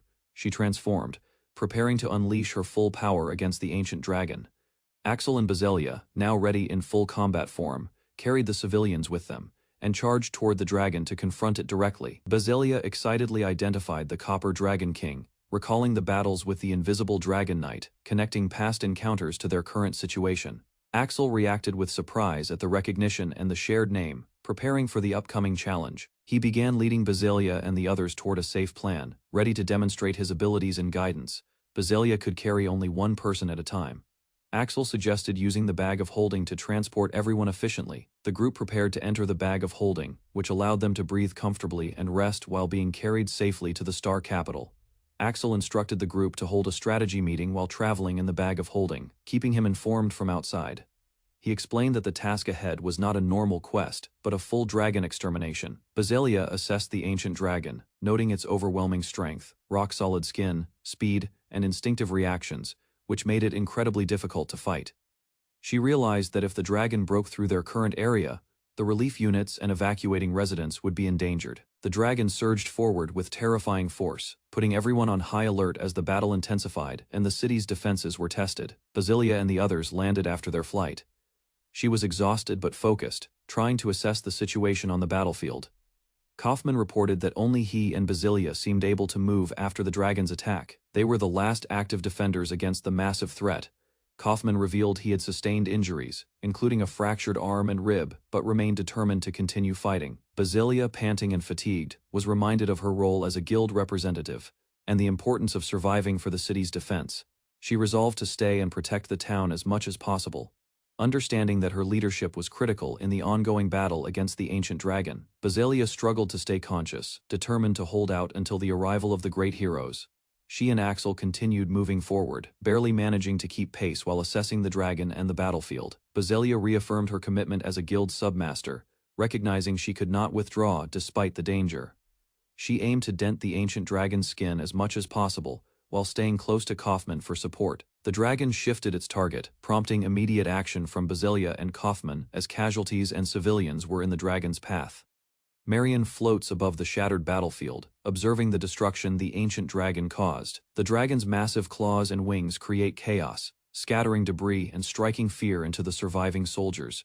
Marion struggles to remain upright, realizing the battle is far from over and the casualties are increasing. She braces herself, focusing on protecting the civilians while the dragon's destructive force spreads through the city. Marion's determination strengthens, knowing she must withstand the dragon's attacks and hold the line for the coming reinforcements.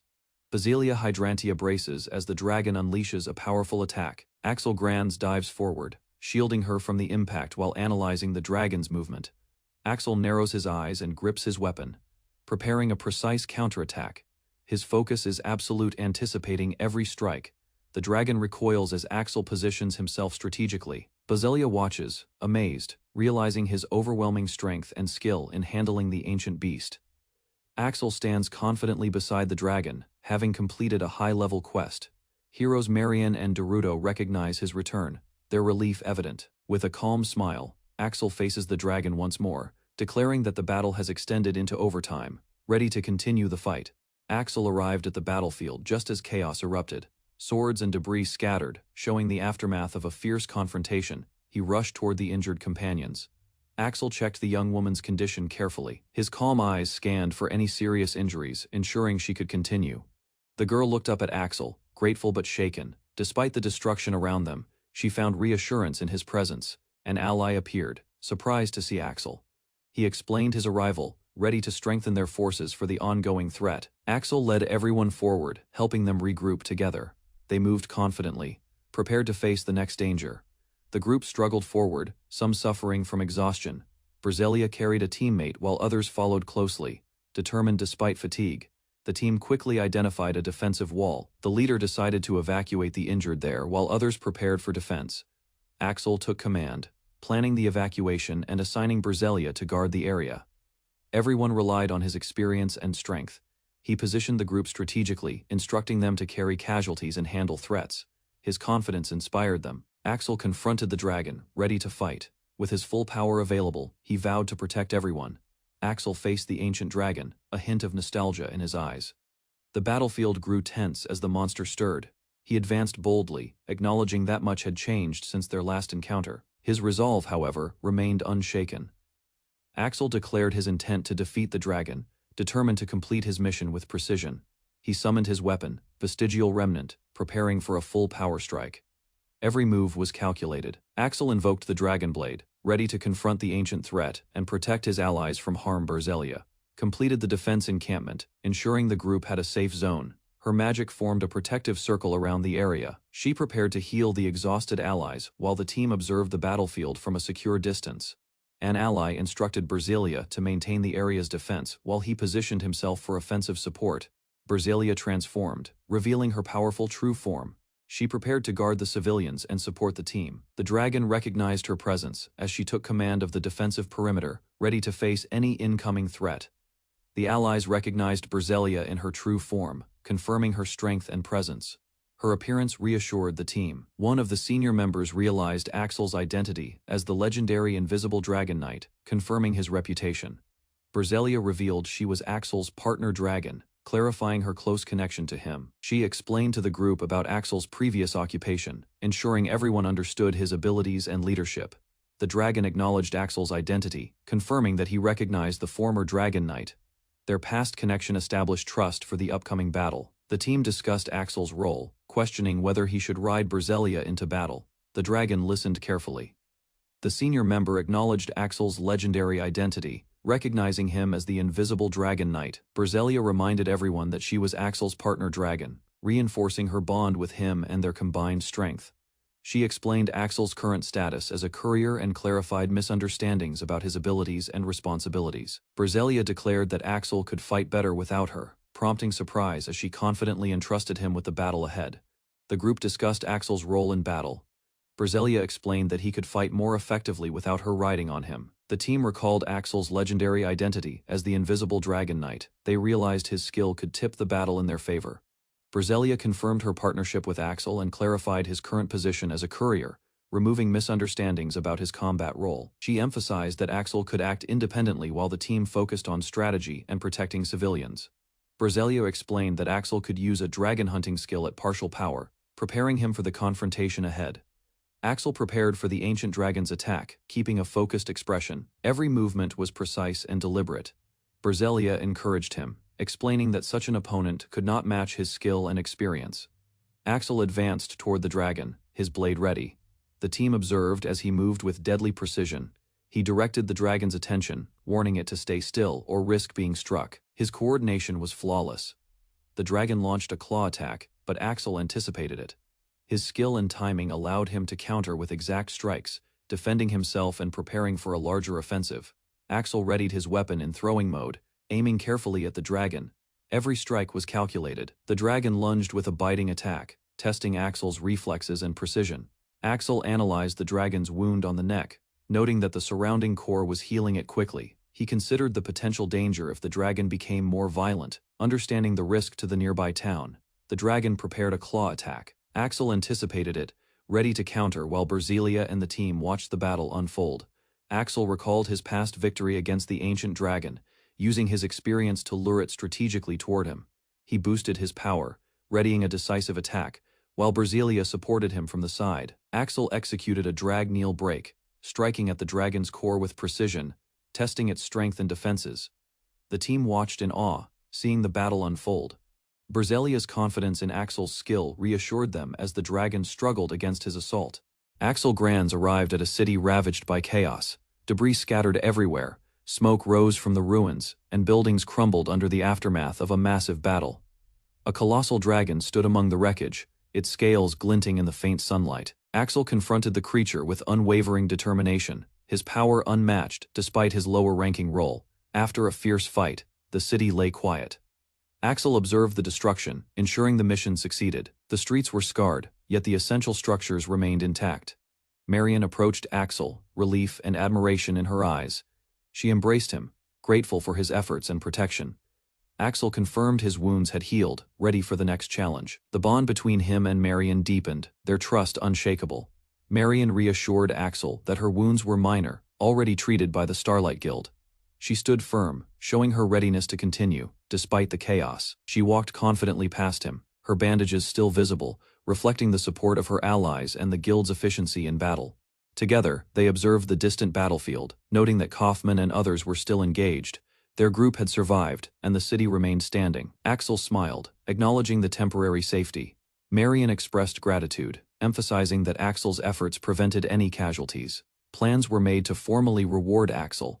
Both shared a quiet moment of appreciation, relief, and mutual respect after the conflict. A few days later, Axel and Marion arrived at Mattia, seated alongside allies in an ornate hall. Tension filled the air despite the peaceful surroundings. The group stared at Axel, curious and surprised by his presence.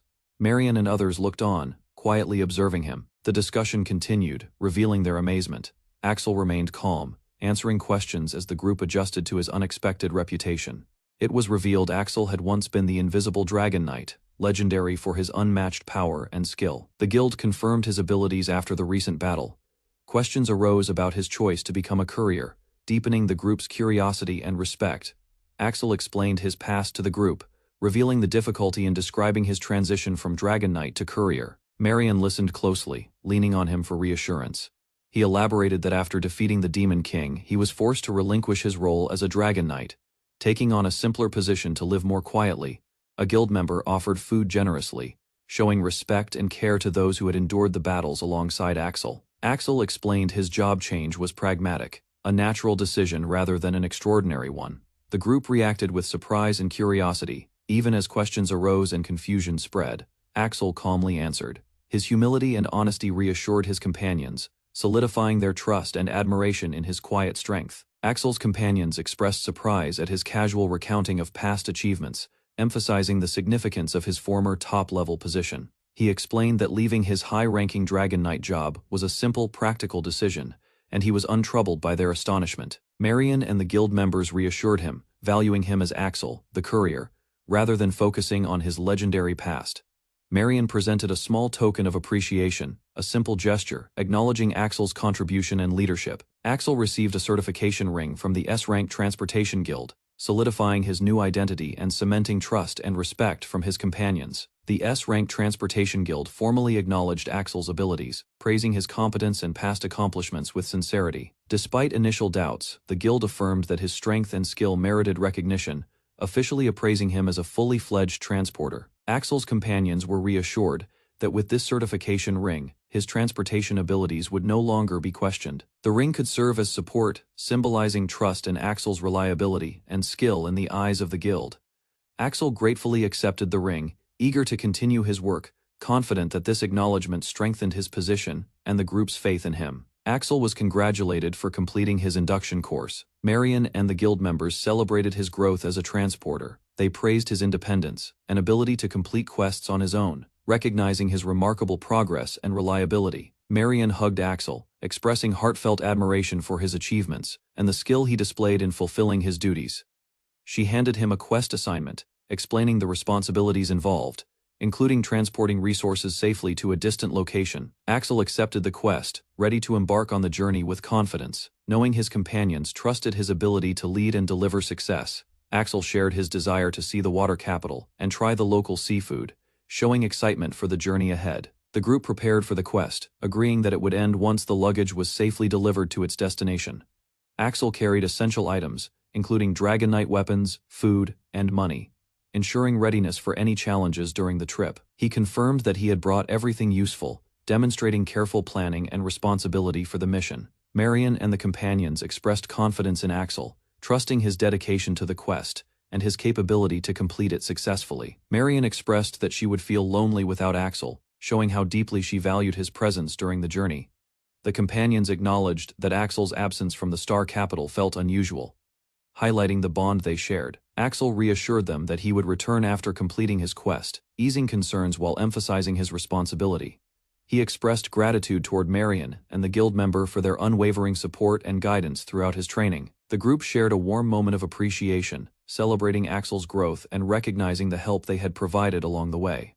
Marion and the guild members expressed gratitude to Axel, acknowledging his help with matters involving dragons and city protection.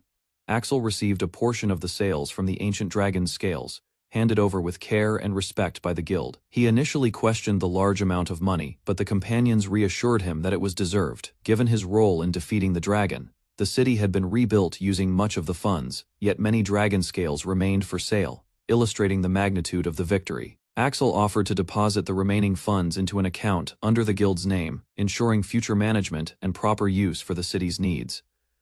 Axel accepted the guild's offer to manage an account, recognizing the practicality and security it provided for his funds. He received a certification mark, representing proof of his strength and the guild's trust in his abilities. The guild explained that Gemini and Sagittarius were two of the 12 S-rank guilds, revered for their exceptional standards and power. Axel was assured that wherever he traveled, he would be welcomed and supported by any guild, ensuring freedom and security for his journeys. Grateful for the guidance and support, Axel thanked the guild and Marion, acknowledging their role in helping him achieve this recognition and trust. Axel prepared to join the group he would accompany for the quest, heading toward the northwest gate while Marion stayed behind briefly. Marion and Kaufman revealed they were the ones who issued the quest, surprising Axel with their involvement in the planning. They provided a clear, easy-to-follow pathway for Axel, ensuring he could travel efficiently and safely during the journey. The quest involved buying resources to rebuild the Star Capital, highlighting the importance and responsibility of Axel's mission. Marion expressed her reluctance to part ways, showing her care and concern for Axel as he began this new journey. Axel accepted the guild's suggestion to bring along food and supplies, allowing them to celebrate his departure in style. The companions decided to accompany Axel partway on the journey, showing their support and desire to help on the path. Axel promised to perform his duties as a courier to the best of his ability, committed to fulfilling the quest successfully. A companion noted that the quest seemed fun, reflecting a light-hearted enthusiasm despite the responsibility it entailed.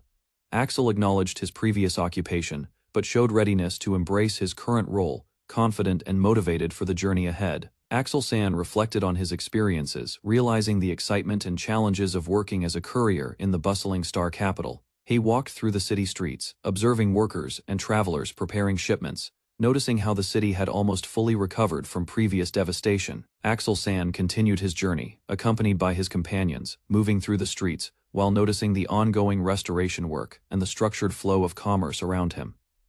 He reached the royal capital, witnessing the preparations for reinforcements and hearing reports of the ancient dragon incident being resolved. Relieved, Axel-san realized the city's safety and growth, appreciating the impact of his efforts and the cooperative spirit of those around him. Axel Grans reflected on his time working as a courier, realizing how much he had enjoyed the role. He returned to the Star Capital, noting the city's near completion of its reconstruction after the dragon attack. Axel walked through the streets with his companions, observing the citizens preparing the city for continued recovery. He approached the city's officials and warriors, learning that the threat from the ancient dragon had already been resolved. Axel met Kohaku from the Sagittarius Guild, who introduced herself and confirmed that she worked alongside him in his courier duties. Axel Grans reflected on his time as a courier, realizing how rewarding the work had been. He arrived at the Star Capital where reconstruction efforts were underway following the ancient dragon attack. The town had nearly finished rebuilding, thanks to the combined efforts of its citizens and Axel's prior achievements. Axel observed reinforcements preparing to defend the city, while the royal authorities confirmed the threat had already been resolved. Kohaku, from the Sagittarius Transportation Guild, introduced herself, explaining she oversaw Axel's home in his absence, and praised his heroic deeds. Axel Grans looked over the Star Capital, realizing how much he enjoyed working as a courier. He observed the bustling city, noting the reconstruction efforts and the people preparing for deliveries and tasks across the capital. Axel noticed the city had nearly finished rebuilding after the ancient dragon attack, marking the citizens' resilience and hard work. He walked alongside armored guards heading toward the royal capital, aware that reinforcements had been prepared during the previous crisis. The situation had already been resolved, leaving Axel amazed at his efficiency and the gratitude of the citizens. Reflecting on his growth, Axel Grans reflected on his experience as a courier, realizing the joy and fulfillment it brought him while observing the Star Capital. He traveled through the streets, witnessing the city's reconstruction after the ancient dragon attack, noting the efforts of the citizens and his own contribution. Axel approached the city gates, recalling the preparations made to reinforce the royal capital during the dragon attack. Appreciating the organization and strategy of the authorities, he met Kohaku from the Sagittarius Guild, who explained her role in supporting Axel's work and maintaining his home. Kohaku warned Axel about a sorcery hero causing disturbances in the water capital, prompting Axel to prepare and head there immediately. Axel and the group traveled through the snowy mountains, enjoying a rare outdoor meal prepared by Axel. The fresh air made the food taste even better. They marveled at the fresh ingredients and how a hearty meal could be made even while traveling toward the water capital. As they ate, the group remained cautious, aware of the surrounding wilderness. Axel watched carefully for any threats. Suddenly, a herd of weed trolls appeared, attempting to disrupt the meal. Axel acted swiftly, defeating them effortlessly. With the trolls defeated, the group returned to their meal, praising Axel's skill and hoping he would join them on future guild assignments. Axel and the group walked through the fields, discussing how eating such delicious meals changed the way they felt while traveling. The group learned that Axel had experience cooking for comrades back when he was a dragon knight, which explained his skill. Basilia and the others were surprised that Axel had prepared meals in the past, showing a different side of their overpowered companion. Axel reflected that his cooking experience was finally useful, making him feel grateful for his past training. After eating, the group felt light and energized, as if their bodies were surging with newfound strength. Basilia noticed Axel's skill list glowing after their meal, and asked if he added potions or herbs to their food. Axel explained he hadn't used anything special, and discovered a new skill called resource ability, Fey cooking transportation. Basilia was surprised by the skill, unsure what it meant or why a courier would possess it. The skill allowed Axel to transport magical, nutritional, and medicinal effects within ingredients without decay while cooking. The group understood why their bodies felt stronger, impressed that Axel's cooking skill had unintentionally powered them up. Axel explained that the fresh vegetables he prepared came from land with abundant magical power, enhancing their effects in the meal. The group realized Axel's cooking might be the reason they all felt energized and powerful after eating. The older companion expressed admiration, noting that even cooking and food supply guilds would envy such a skill.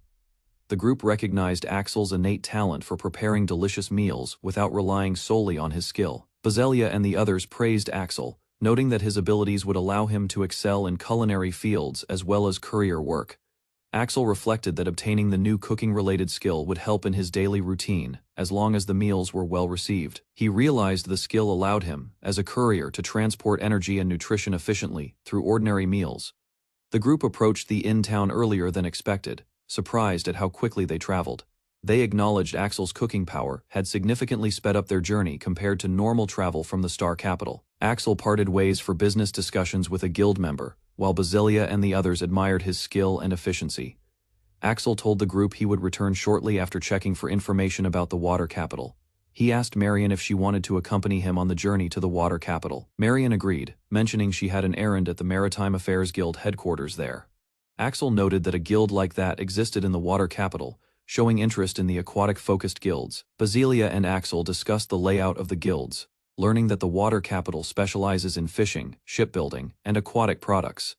Unlike the star capital, Marion explained that the water capital also hosted pirate guilds, surprising the group with this unusual information. Basilia reacted with shock to the mention of pirates, recalling their chaotic presence. Axel noted that different regions have unique guilds, explaining that compatible workers gather in specific areas to form them. Basilia mentioned she knew a place in the water capital that served delicious seafood, promising to introduce it. The group felt excited about exploring the water capital, energized by Marion's guidance and the upcoming culinary experiences. The older companion warned Axel and the group that a problem lay ahead on the path to the water capital. They saw that the bridge leading to the water capital had collapsed due to a mysterious rise in water levels. The group learned that crossing the mountains and bridge would now require several days of walking, delaying their journey. A detour existed, but it was dangerous with magical beasts lurking along the way, making safety uncertain. Axel planned to fly with Basilia to bypass the obstacle, using their combined powers as Dragon Knight and Dragon to continue safely. Basilia confirmed she planned to ride from the Star Capital, supporting Axel on their journey to the Water Capital. Using the vestigial remnant, she could travel much longer distances, allowing Axel and Basilia to fly farther than normal. Axel suggested staying at the inn until nighttime to avoid the dangers of flying in the dark. The older companion noted that thanks to Axel's abilities, the group still had stamina to continue safely. Axel and the group prepared to depart, knowing they would meet again later, and began their journey toward the water capital. Axel instructed Basilia to transform, preparing for their journey to the water capital. Basilia transformed into her dragon form, impressing the group with her massive and elegant appearance. She celebrated having her polished scales praised by Axel, feeling proud and acknowledged. Axel asked Marion to use the bag of holding, allowing safe transport during the flight. Marion was delighted to ride the dragon, grateful for the experience, despite being held in the bag for the journey. Axel instructed Basilia to take flight, warning Marion that the bag of holding might shake during the ride. Basilia spread her wings and took off, carrying the group toward the water capital. Axel checked on Marion, asking how she felt during the flight, ensuring her comfort. Marion noted that the ride was shaky but manageable, adjusting to the movement. Basilia increased speed, causing the bag of holding to shake more, but Marion stayed secure, trusting Axel and Basilia to navigate safely. Axel reminded Marion about the effects of speed and pressure while in the bag of holding during flight. Marion experienced the movement and wobbling, adjusting as she was carried safely by Basilia. She expressed concern over how much more the bag would shake, bracing herself. Basilia and Axel prepared to take off, launching into the air with speed and power. The group flew over the water capital, marveling at the city and the surrounding sea, navigating safely despite the turbulence. Axel explained to Marion how the bag of holding would apply pressure during flight, preparing her for the ride. Marion experienced the increased wobble, adjusting to the pressure while safely secured in the bag. She expressed concern about the shaking intensifying, bracing herself for the ride ahead. Basilia and Axel took off with force and speed, flying toward the water capital. The flight continued, and Axel reflected on how using only a riding skill was insufficient for such long-distance travel, relying on his passive Dragon Knight abilities to keep pace safely. Marion thought about the limitations of relying on the status screen to access her passive skills. Axel explained that using the vestigial remnant allowed him to extend the time Marion could ride Berselia. Marion apologized for her imperfect movement coordination while flying. Axel realized Berzelia's strength was overwhelming, allowing her to accelerate with a single flap of her wings. Marion reflected on her lack of training and recognized she still had a long way to go before mastering full control over her flight and abilities. Axel noticed Berselia feeling unusually down. Even though she was normally full of energy, he reassured her, emphasizing that her strength and speed were impressive, and she shouldn't feel inadequate. Axel explained that she no longer struggled as she used to while flying, showing her improvement. Berselia smiled softly, acknowledging Axel's support and feeling grateful for his guidance and presence. Her mood lifted completely, expressing heartfelt thanks and feeling much better after Axel's encouragement and reassurance. Marion and Berselia approached the water capital, exhausted after their long journey. Berselia, usually energetic, seemed unusually quiet. Marion reassured Berselia, reminding her of her strength and speed, easing her worries about the trip. Marion held Berselia carefully, explaining how much she had improved during their travels. Berselia felt comforted by his support. Berselia smiled with gratitude, feeling a wave of relief and appreciation for Marion's guidance. Finally, Berselia stretched her arms in joy, feeling much lighter and more energized as the water capital came into view. Sylvester noticed Berselia seemed unusually quiet. Unlike her usual energetic self, even during times of great conflict, he reassured Berselia that her strength and speed were still remarkable, helping her feel less anxious. Berselia realized she no longer struggled with controlling herself while flying, and her abilities had improved. Filled with gratitude, Berselia thanked Sylvester, her face lighting up with a relieved smile. She felt much better, regaining her usual energy, ready to continue their journey toward the water capital. Berselia felt exhausted from the long journey, though she usually brimmed with energy. Sylvester noticed her fatigue and reassured her, showing care for her well-being. He explained that she no longer needed to struggle against the effects of flying. Her movements had improved and she could rely on him. Berselia looked up at Sylvester with gratitude, feeling a sense of relief and trust. She silently thanked him for his guidance. Her mood lifted immediately. The long, tiring journey faded as she felt strong and safe beside him. Together, they approached the water capital, ready to continue their adventure, confident and united. Marion and his companions finally reached the edge of the sea, arriving at the water capital. Berselia, usually full of energy, seemed weary from the long journey. The group paused for a moment. Marion reassured Berselia, acknowledging her strength and speed. She felt comforted, realizing she had done well despite the exhaustion. Berselia looked up at Marion with gratitude, her mood lifting as he praised her improvement. She smiled softly, feeling proud of herself and their progress together. Standing at the city's edge, they gazed at the grand water capital. The adventure had brought them safely, and they were ready to explore the bustling streets ahead. Axel arrived at the Pirate Inn, greeted by a cheerful innkeeper who promised delicious meals and a comfortable bedroom. The innkeeper introduced herself as Lilac, owner of the inn, and the guildmaster of the Maritime Affairs Guild, one of the 12 royal guilds. Lilac explained that she managed both the inn and the guild temporarily, recognizing Axel as the renowned flying courier from Marion. Axel and Lilac exchanged formal greetings, agreeing to cooperate smoothly, while other guild members joined, showing respect and camaraderie. Lilac described her inn as a safe haven for pirates, built to provide refuge from ruffians and a place to gather. Axel listened as Lilac explained how the inn grew from a small hideout to a popular pirate hub, earning its name. Lilac examined Axel closely, noting his face and arms appeared stronger and more manly than she had expected. Axel smiled modestly. Lilac recognized why Marion had been so excited about him, confirming his talents. Lilac shared that Marion had been eager to introduce Axel, showing her genuine interest and trust. Lilac expressed joy at meeting Axel, appreciating the new connection and the bond forming between them. Lilac prepared a special meal for Axel and his companions, inviting them to sit as a gesture of friendship. The kitchen staff rallied behind Lilac, showing enthusiasm and respect for her leadership and social presence. Marion reminded Axel that his heroic actions saving the star capital had earned him recognition and gratitude. Lilac emphasized the importance of personal connections, encouraging Axel to stay linked with local contacts regardless of future travels. Axel considered that successful negotiations with Lilac could open new opportunities, strengthening ties with the Maritime Affairs Guild. Axel realized that they could request work directly from Lilac, appreciating her influence in the guild. A lavish feast was prepared, showcasing the inn's reputation for the most delicious meals in the region. Lilac handed over the key and informed them they would stay on the upper floor for the night. Axel noticed the thoughtful arrangements, grateful that Lilac reserved the room while he delivered the luggage. The companions were served meals with care, acknowledging Lilac's consistent support from the star capital to the water capital. Axel realized that he and his companions could easily ask Lilac for assistance with work, appreciating her influence. A lavish meal was presented, confirming the inn's reputation for delicious dishes that could satisfy any guest. Lilac handed over the key, signaling that they would stay on the upper floor for the night. Axel acknowledged Lilac's care, noting how she reserved the room while he completed deliveries for the guild. The companions enjoyed the meal, with Lilac emphasizing that any support she provided was part of her enduring commitment. Axel and his companions admired the view from a bridge, observing the bustling life of the city around them. They took in the waterways, noting how the city's design revolved around rivers, creating a unique atmosphere. Lilac pointed out that many rivers flow through the city, contrasting it with the star capital. Axel observed that boats were the primary means of travel, understanding the practicalities of local life. Axel evaluated the river's width, considering how he could move efficiently, noting the area would demand more mobility than the star capital. Axel and his companions reached the port, observing the large cargo ships coming and going.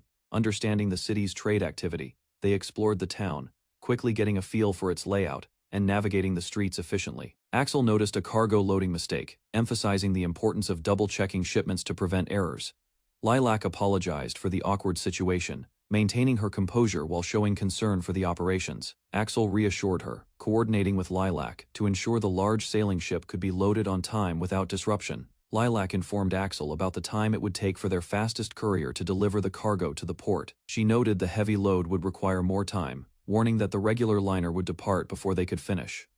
Lilac considered the situation, recognizing that the ship's crew would not wait, regardless of her request.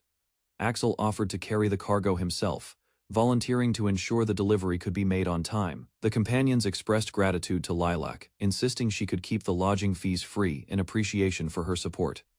Lilac explained that reaching the port would take 20 minutes due to the complex roads and waterways of the town. She pointed out that the cargo was heavy and the regular liner would depart in just 10 minutes, creating urgency. Lilac observed that the ship's crew would not delay departure, even if asked, showing the strict nature of their schedule. Axel offered to carry the cargo himself, ready to overcome the challenge efficiently and safely. The companions followed Axel, demonstrating teamwork and trust, as they prepared to navigate the town's waterways and reach the port in time.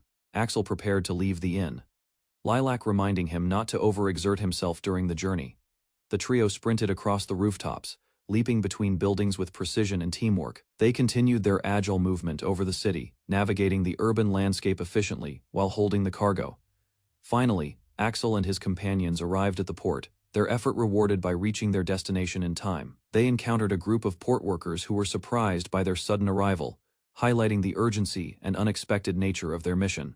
The strangers approached the dock, claiming to be couriers from the Maritime Guild. The harbor workers scrutinized them, but Rexert presented a small, neatly packed case as proof.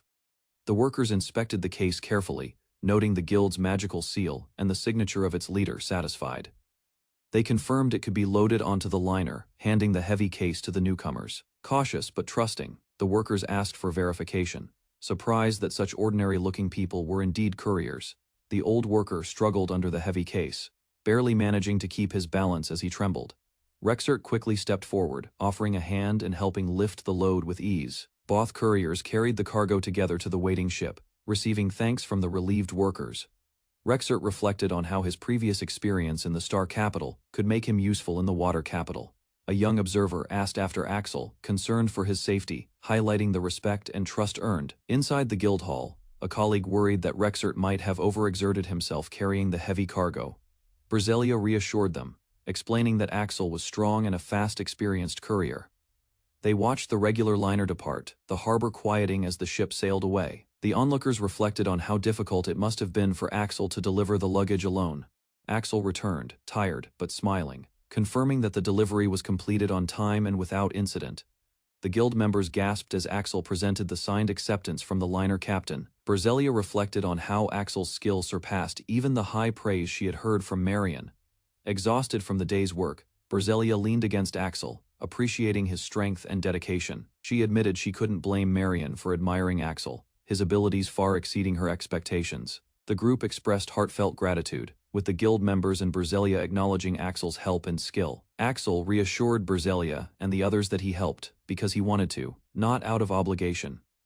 Berzelia laughed, insisting she was happy he didn't make a big deal of his efforts. Both Berzelia and the young observer wanted Axel to enjoy his stay, sharing drinks together in good spirits. Determined, Berzelia decided to invite Axel to a special place, making plans to show him a unique part of the world. Lilac led the group through a secluded path far from town. Axel and the others followed, curious about her secret destination. The party arrived at a hidden gem, a secret place unknown to most townsfolk. Lilac revealed it with excitement, showing its rare beauty. The group discovered a private beach. Lilac had prepared food and drinks for them, encouraging everyone to relax and recover from their journey. Axel and the others enjoyed the clear waters and vibrant marine life. They swam, explored, and felt completely free. Lilac watched over them, smiling. She suggested they play a game, turning the day into fun and laughter for all. Lilac introduced a game to the group at the beach. She held a watermelon and explained the rules, drawing attention from everyone. She pointed to a flag in the sandy area, describing how players would race to capture it. Excitement filled the air. The prize was revealed. The winner would have a private moment with Axel, adding a competitive spark to the game.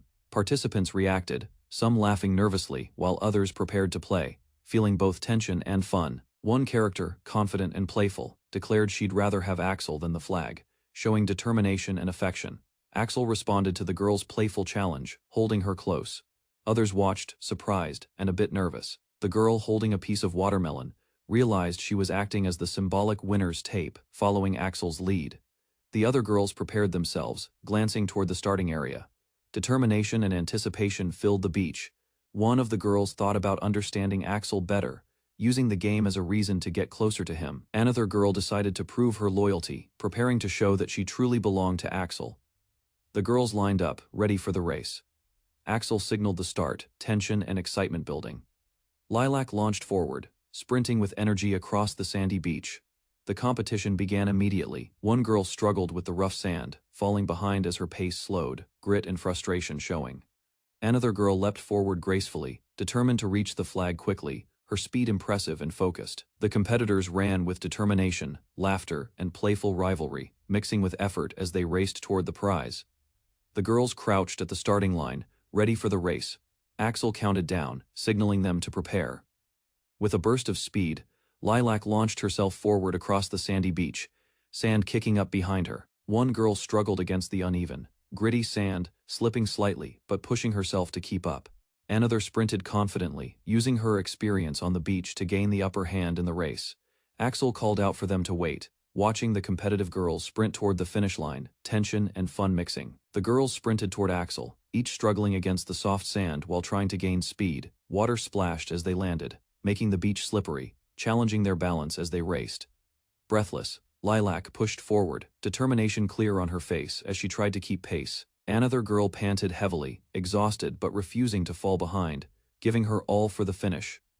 Finally, all three girls reached Axel at nearly the same time, panting and smiling, each holding on to him, celebrating the close finish together. As the sun set, Lilac ran freely across the open landscape, enjoying the last moments of the day. She called out to Axel, who watched attentively, acknowledging the day's events with calm approval.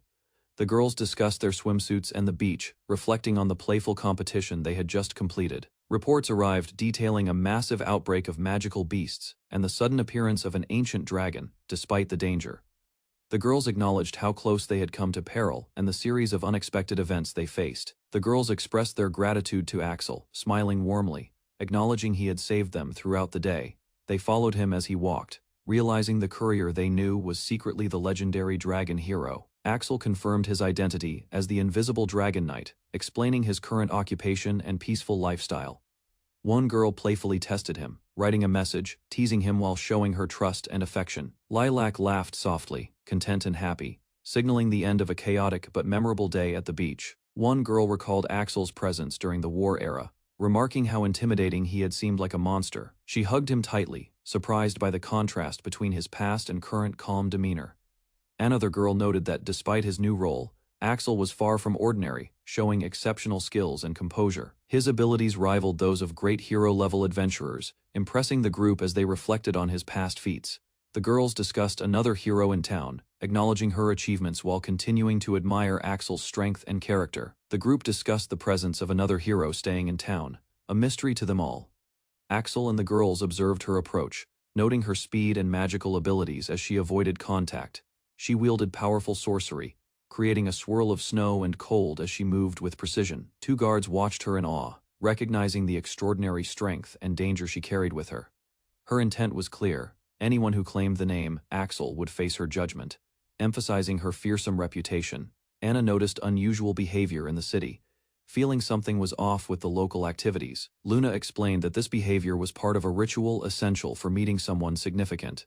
Anna reflected on recent events, considering the severity of wrongdoings that had been punished harshly. Axel observed the situation, thinking about possible reasons for the reactions, particularly linked to his own presence. The group prepared for upcoming encounters, aware that a prominent hero might already know Axel personally. Olivia appeared, confused, noticing the strange intensity in the training methods around her. Lyra explained the practice was essential for strength, and a required ritual to meet someone important. Olivia considered the consequences of the recent punishments, realizing the wrongdoers were only thieves and fraudsters. Axel thought about the potential tension, wondering if Olivia held a grudge against his name. The group concluded that given Olivia's heroic reputation, she likely knew Axel, though it was uncertain. Serafina looked at Axel with surprise, noticing the intensity in his eyes. She explained to Freya that a ritual was needed to strengthen skills and meet a particular person. Freya considered the actions of those who had been punished, wondering if it reflected a larger purpose. Axel thought carefully about the situation, questioning if Serafina had any personal reasons tied to his name. Serafina floated beside Axel, confident and reassuring, promising to protect him from any unintended danger. Axel carried two girls, holding them tightly as they crossed the rocky shore, their expressions showing surprise and determination. Later, Axel reviewed city maps and routes, explaining the complexity of the water capital and the need to memorize paths for efficiency. One girl observing the streets pointed out a familiar bakery, noting its delicious bread, while Axel prepared to record important information. The mysterious sorcery hero walked quietly through the city, carefully monitoring movements and keeping herself hidden from casual observers. She moved gracefully over the streets, avoiding attention while ensuring Axel and the girls remained safe, planning to act if danger arose. Fino noticed an unusual scene as Axel held two companions tightly. The unexpected closeness made her pause, unsure of their intentions. Axel explained the current situation in the water capital, pointing out the complexity of memorizing routes and navigating the city. Fino observed a bakery they passed and commented on the familiar shop, noting the bread's quality and the town's unique atmosphere. Finally, Fino revealed her identity as a courier named Axel, confirming suspicions and surprising the others with the truth about her secret role. Marion and her companion noticed a sudden arrival at the inn, footsteps echoing through the hall. A figure appeared at the doorway, and Marion recognized him as the sorcery hero, standing tall with authority. The two women exchanged surprised glances, shocked that the hero had returned so quickly from his journey. Marion recalled that just the day before, the hero had chased a criminal, far out to sea. Confused but cautious, they watched as the sorcery hero appeared at the inn, arriving sooner than anyone expected. Marion and her companion ran across the hall, realizing the sorcery hero had already entered. They reached a massive chamber, filled with smoke and debris, sensing the aftermath of immense power. Stepping carefully, they noticed scorch marks and disturbances in the floor, showing the scale of magical energy released. Marion peered through the smoke, astonished by the visible effects of the hero's magical power. The sorcery hero stood at the center, a faint glow surrounding her, revealing her ability to unleash immense magic when provoked. Marion and her companion rushed to Axel, ready to provide backup as the chaos continued. They saw the sorcery hero reunited with Axel, smiling with relief and joy after the intense encounter. Marion and her companion watched as the two embraced, astonished by their closeness and the hero's energy. The sorcery hero inhaled Axel's presence, confirming his identity and reaffirming their connection. Axel and the sorcery hero hugged tightly, finally reuniting after months, while Marion and her companion observed cautiously. The sorcery hero and Axel stood close, Marion observing as the two exchanged a moment of recognition. The hero confirmed Axel's identity, relieved and happy to reunite after recent challenges. They embraced warmly, showing their bond and trust, while Marion watched carefully from the side. The hero's expression showed excitement, joy, and a sense of relief at seeing Axel again. Marion noted the interaction, understanding the strong connection between the hero and Axel as they prepared to continue their journey together. Marion and her companion noticed Axel and the sorcery hero interacting, drawing attention from nearby people. The hero held Axel closely, showing trust and a strong bond, while Marion observed carefully. Axel reassured everyone, acknowledging the hero's excitement and their connection without causing concern. Marion stepped forward, asking to formally meet the sorcery hero, introducing her to the group. The hero, Saki, explained her role as Axel's main partner, and Marion understood the depth of their partnership. Marion and her companion watched the playful interaction between Axel and the sorcery hero, Saki, noting their strong bond. Saki asserted her long-standing connection with Axel, showing familiarity and trust developed over time. She emphasized Axel's importance in her life, revealing plans to maintain their partnership moving forward. Marion observed the dynamics between Axel and Saki, realizing their relationship was complex and deeply connected. The group shared mutual respect, exchanging compliments and acknowledging each other's contributions while strengthening their teamwork for future adventures. Marion and Axel observed Saki, noting how her excitement affected their surroundings and the people nearby. Axel explained that Saki's magical ability could influence temperature and environment based on her emotions. Saki listened carefully, realizing she needed to control her magical power to avoid unintended effects on others. She apologized for her uncontrolled magic, demonstrating responsibility and willingness to improve her control. Axel reassured Saki and Marion, advising her to stay mindful of her powers while trusting her instincts during future adventures.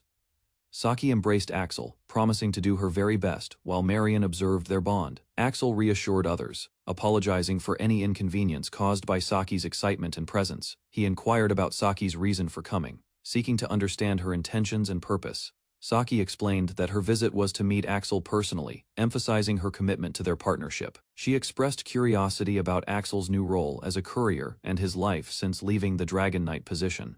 Saki approached Axel, eager to share her thoughts and experiences after reuniting with him. Axel listened attentively, reassuring Saki and preparing for her questions about recent events. They entered a quiet room, giving Saki space to speak freely about her concerns and curiosity. Saki reflected on Axel's current job as a courier, surprised but intrigued by the shift from his previous role. Determined, Saki resolved to act decisively if needed, preparing herself for any challenges ahead, while staying focused on Axel. Saki grew anxious seeing Axel work a simpler job, worried about the challenges he faced. Axel reassured her, explaining that he managed well despite the difficulties, calming her concerns. Marion observed, realizing Saki's strong sense of care and dedication toward Axel's well-being. Saki praised Axel for his achievements, recognizing the dangers he overcame and the enemies he defeated. She decided to advocate for him if needed, showing both determination and loyalty, while Marion took note of their bond. Saki noticed Axel's demotion to a beginner-level job and expressed concern over his challenges. Axel reassured her, explaining that the situation wasn't as harsh as it appeared. He emphasized that he hadn't faced extreme hardship and remained capable in his role. Axel credited the support of those around him, showing how teamwork and guidance helped him succeed. Saki listened carefully, understanding that despite minor inconveniences, Axel's perseverance allowed him to maintain confidence and optimism. Saki noticed Axel's dislike for his helmet and asked about it, showing curiosity and concern. Axel explained that he had kept the helmet aside in his bag and no longer wore it. He reflected on his experiences, acknowledging that luck and favorable circumstances had helped him avoid serious trouble. Axel expressed satisfaction with his current job, putting effort into his work and staying positive. Saki admired his optimism, recognizing his ability to remain cheerful despite challenges and setbacks. Saki noticed Axel removed the helmet, expressing relief and curiosity, appreciating how his actions reflected personal comfort and choice. Axel explained the helmet stayed in his bag, expressing how luck favored him during unexpected challenges earlier. Saki smiled and observed Axel's positive attitude, recognizing his effort and satisfaction in performing his current responsibilities diligently. Saki acknowledged Axel's optimism, noting he remained positive despite circumstances, appreciating how he prioritized others before considering his own concerns. The conversation turned toward the courier job, revealing Saki's curiosity about Axel's career path and his dedication to improvement. Saki expressed her determination to fully support Axel, emphasizing her role as his trusted partner in all tasks.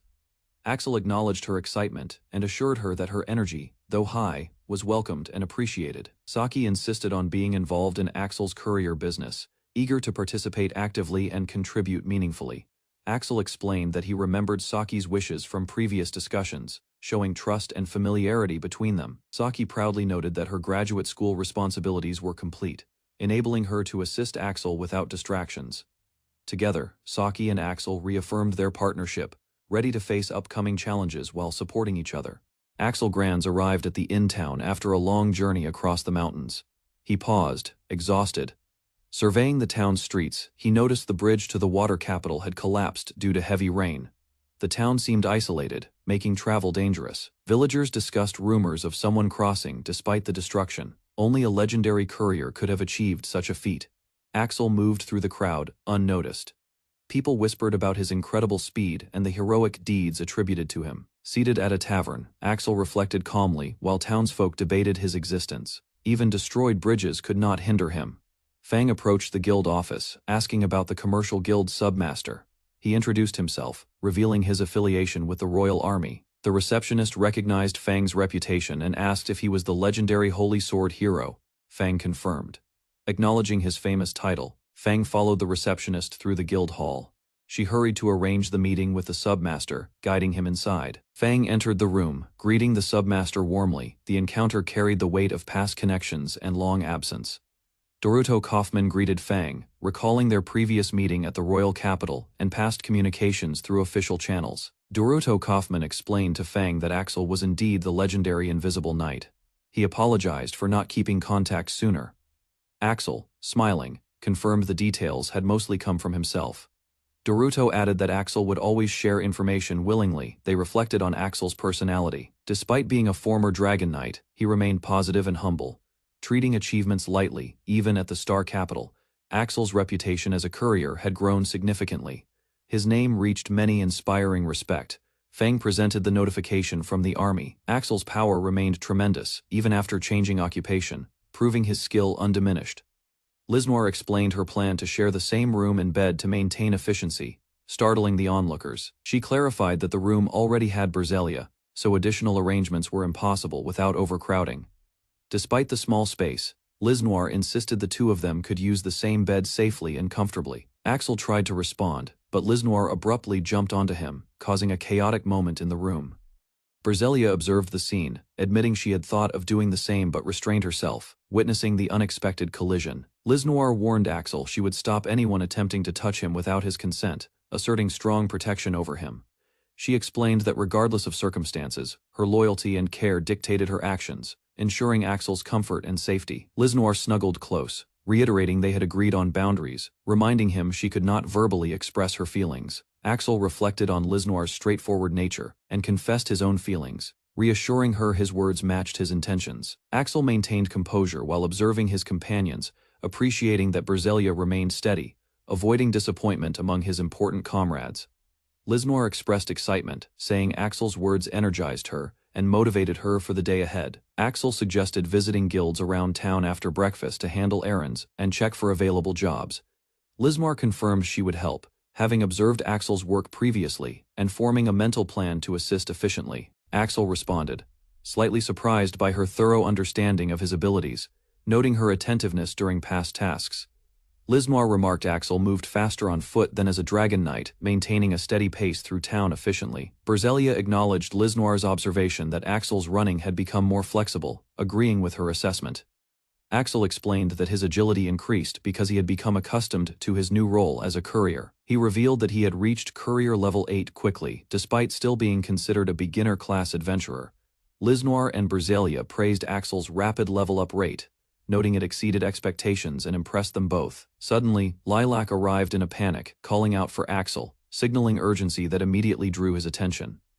Lilac arrived urgently, reporting a small accident that required immediate attention from Axel and his companions. She explained that, trusting their abilities, she wanted them to take on a specific quest involving urgent action. The group observed a large merchant ship in distress, listing dangerously and at risk of sinking. Lilac asked Axel and the team to lend a hand in rescuing the ship's crew, emphasizing the urgency. The group rushed toward the chaotic scene, realizing there were not enough lifeboats for everyone, heightening the tension. Lilac explained a small accident had occurred, requiring Axel and his companions' immediate attention. She described a quest involving a large merchant ship at risk of sinking, asking the team to assist. Axel assessed the situation, noting the goal was to rescue crew members rather than move the ship forcibly. He decided Berzelia should refrain from flying because her wings could destabilize the ship and worsen the danger. Axel led the group, emphasizing careful movement as they approached the ship to save the stranded crew. Saki followed Axel's call, responding promptly and moving quickly toward him across the dock. Axel held Saki's hand, confirming their usual procedure, preparing for careful and coordinated action. He carried Saki nimbly, moving with precision to ensure her safety while navigating the perilous environment. Axel instructed Berzelia to stay behind while he and Saki approached the ship, emphasizing caution and balance.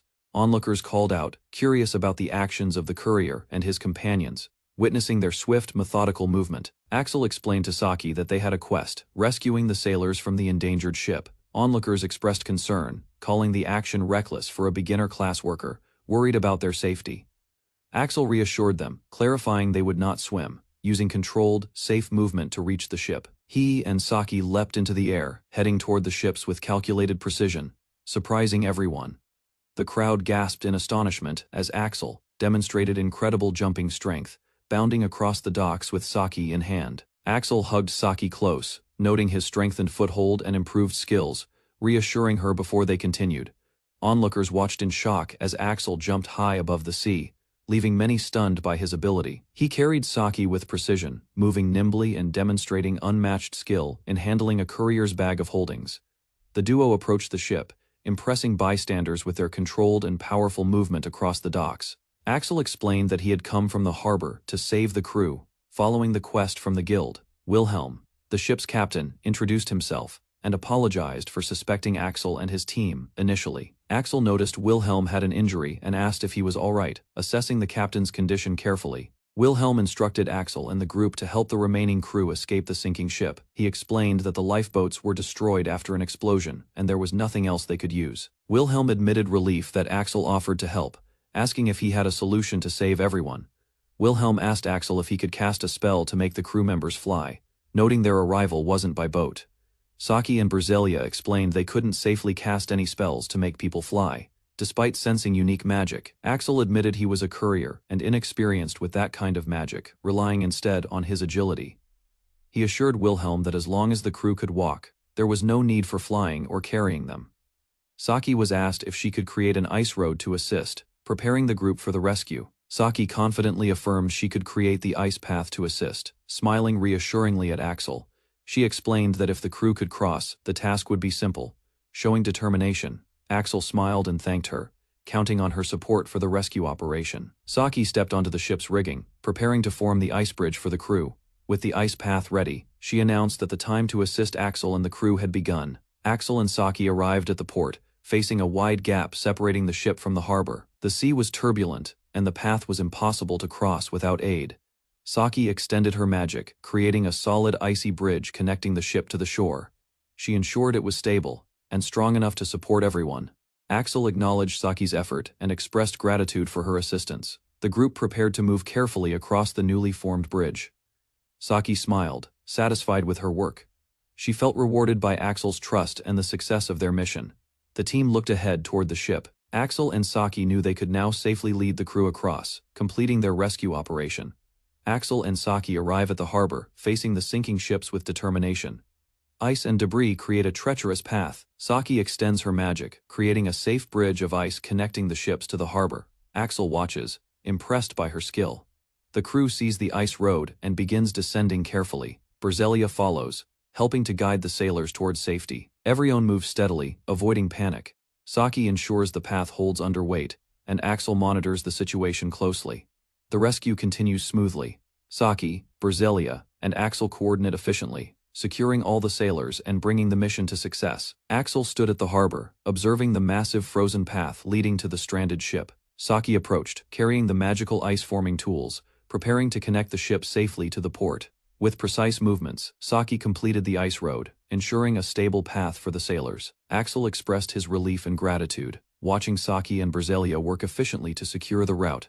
The sailors began descending safely, guided by the ice path, while Saki and Berzelia stayed behind, overseeing the operation. Axel and his companions arrive at the harbor, where Saki has created a magical ice road connecting the ship and the shore.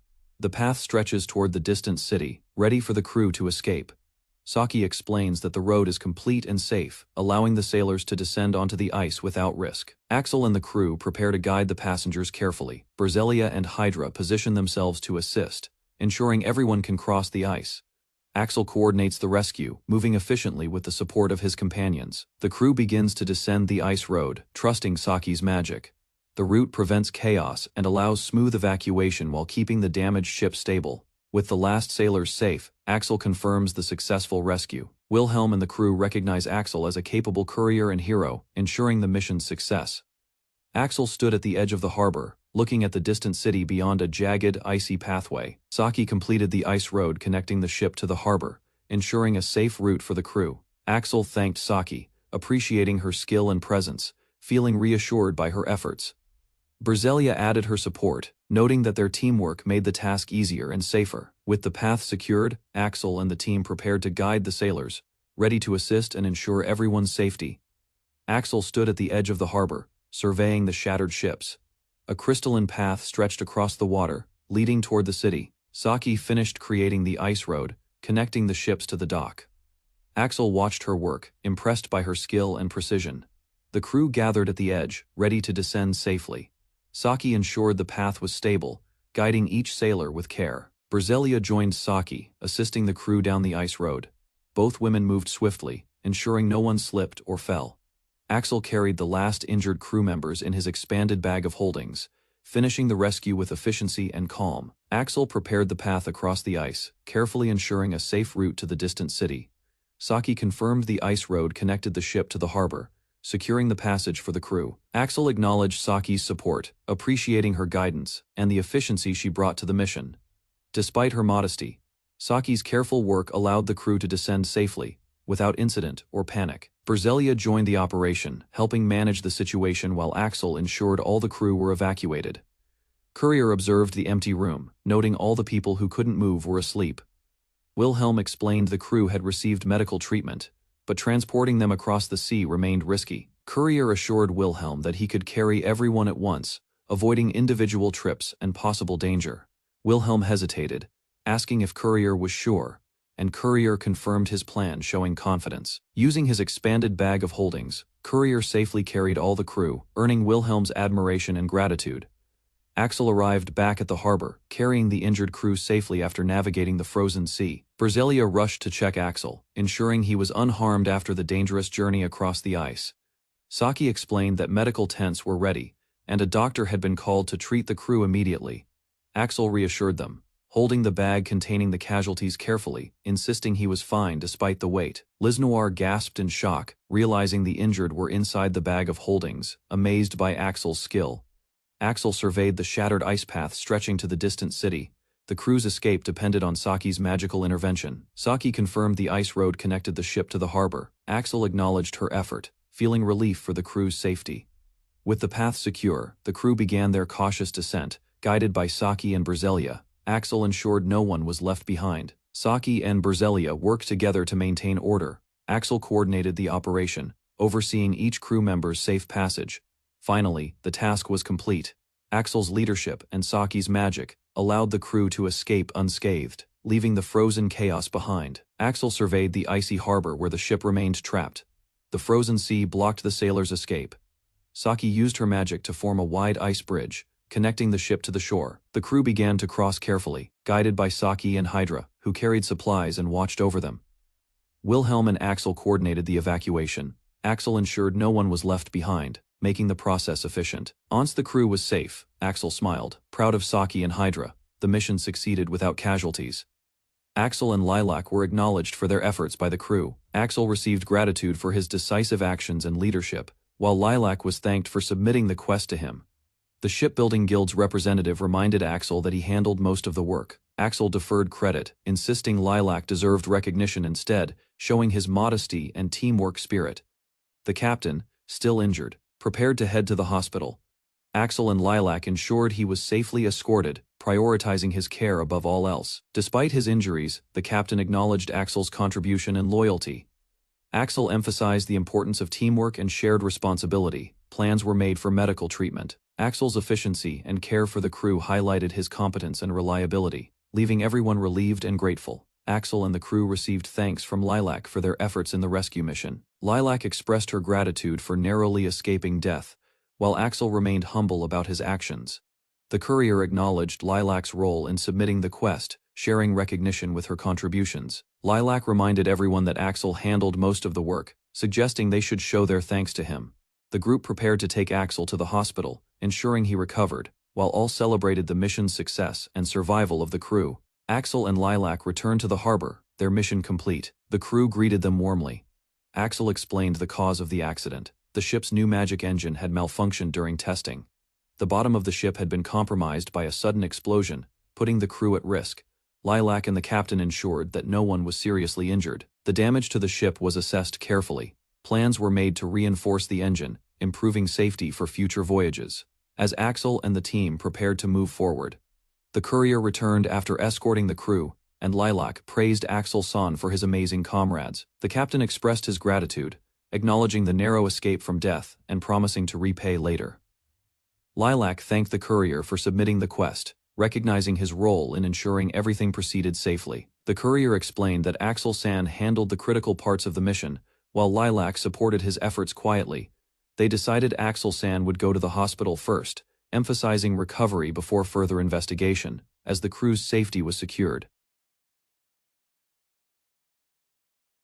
Axel walked through the palace corridor with Basilia and Lismar, leaving their recent meeting behind. He mentioned receiving a message during lunch, signaling a new task ahead. The message revealed an invitation from Wilhelm to visit his shipbuilding guild the next day. Axel's companions smiled, sensing another adventure was approaching. As they walked, Basilia and Lismar lagged slightly, urging Axel to wait. They suggested resting early tonight to prepare for tomorrow. Lismar insisted she would share a room with Axel, surprising Basilia. Both girls tightened their grips, showing their determination. However, Axel reminded them Lismar had her own room. He retired to his bath, while the girls prepared for the night, each reflecting on the upcoming visit. Axel quickly walked to his room, prompting Basilia and Lismar to follow. The girls watched him closely, curious about his intentions. Lismar noticed Axel, beginning to undress, and stepped forward, questioning his actions. Basilia stayed alert, observing carefully. Lismar tried to assert herself, claiming she would sleep in the same room as Axel, challenging Basilia's presence. Basilia reacted strongly, attempting to block Lismar. Tension escalated as both girls struggled over the situation. Suddenly, a chaotic clash erupted, sending debris flying. Basilia braced herself as the room transformed into a whirlwind of accidental destruction. Basilia struggled to undress, trying to assert control, while Axel remained calm and observant. The two girls accidentally collided, their movements clashing as tension and confusion filled the room. Basilia attempted to silence Lismar, pushing against her firmly to stop her from approaching Axel. Lismar resisted, determined to spend the night with Axel. She insisted, defying Basilia's interference. Finally, both girls paused, realizing their rivalry was playful. They strategized together, joking about taking turns with Axel. Basilia confronted Lismar, declaring she would not allow her to take advantage of Axel's attention, determined to assert herself. Lismar responded energetically, highlighting her constant presence with Axel and insisting she had earned time with him. Both girls escalated, each claiming to be Axel's true partner, their declarations filling the room with tension. Meanwhile, Axel remained unaware, peacefully asleep, oblivious to the chaotic rivalry unfolding behind him. By morning, the room was in disarray from the girls' struggle, but Basilia and Lismar finally settled beside Axel, resting while the sun rose. Axel and the girls walked along the cliffside, Basilia sleepy and Lismar yawning, discussing their visit to Wilhelm's shipbuilding guild. From a distance, the massive shipbuilding guild headquarters came into view, impressing the group with its scale and activity. Inside, the trio entered a gigantic hall filled with construction sounds. Marveling at the bustling operation and complex machinery, they continued deeper, observing enormous ships being built and workers coordinating efficiently throughout the warehouse. Finally, they arrived at a reception area where a guild member greeted them, signaling the start of an official meeting with Wilhelm. Axel entered the shipbuilding guild, observing numerous machines and equipment as Basilia and Lisnoir followed closely. The girls guided Axel through the guild, ensuring he did not get lost while they approached the reception. Guild workers recognized Axel immediately, recalling the day he and his companions had saved several guild members. The trio waited as the staff confirmed their identities and prepared to introduce them to Wilhelm. Axel reflected on the recognition, feeling reassured by the warm reception and the gratitude of the guild members around him. Saki watched Axel closely, feeling a mix of excitement and anxiety as she approached him.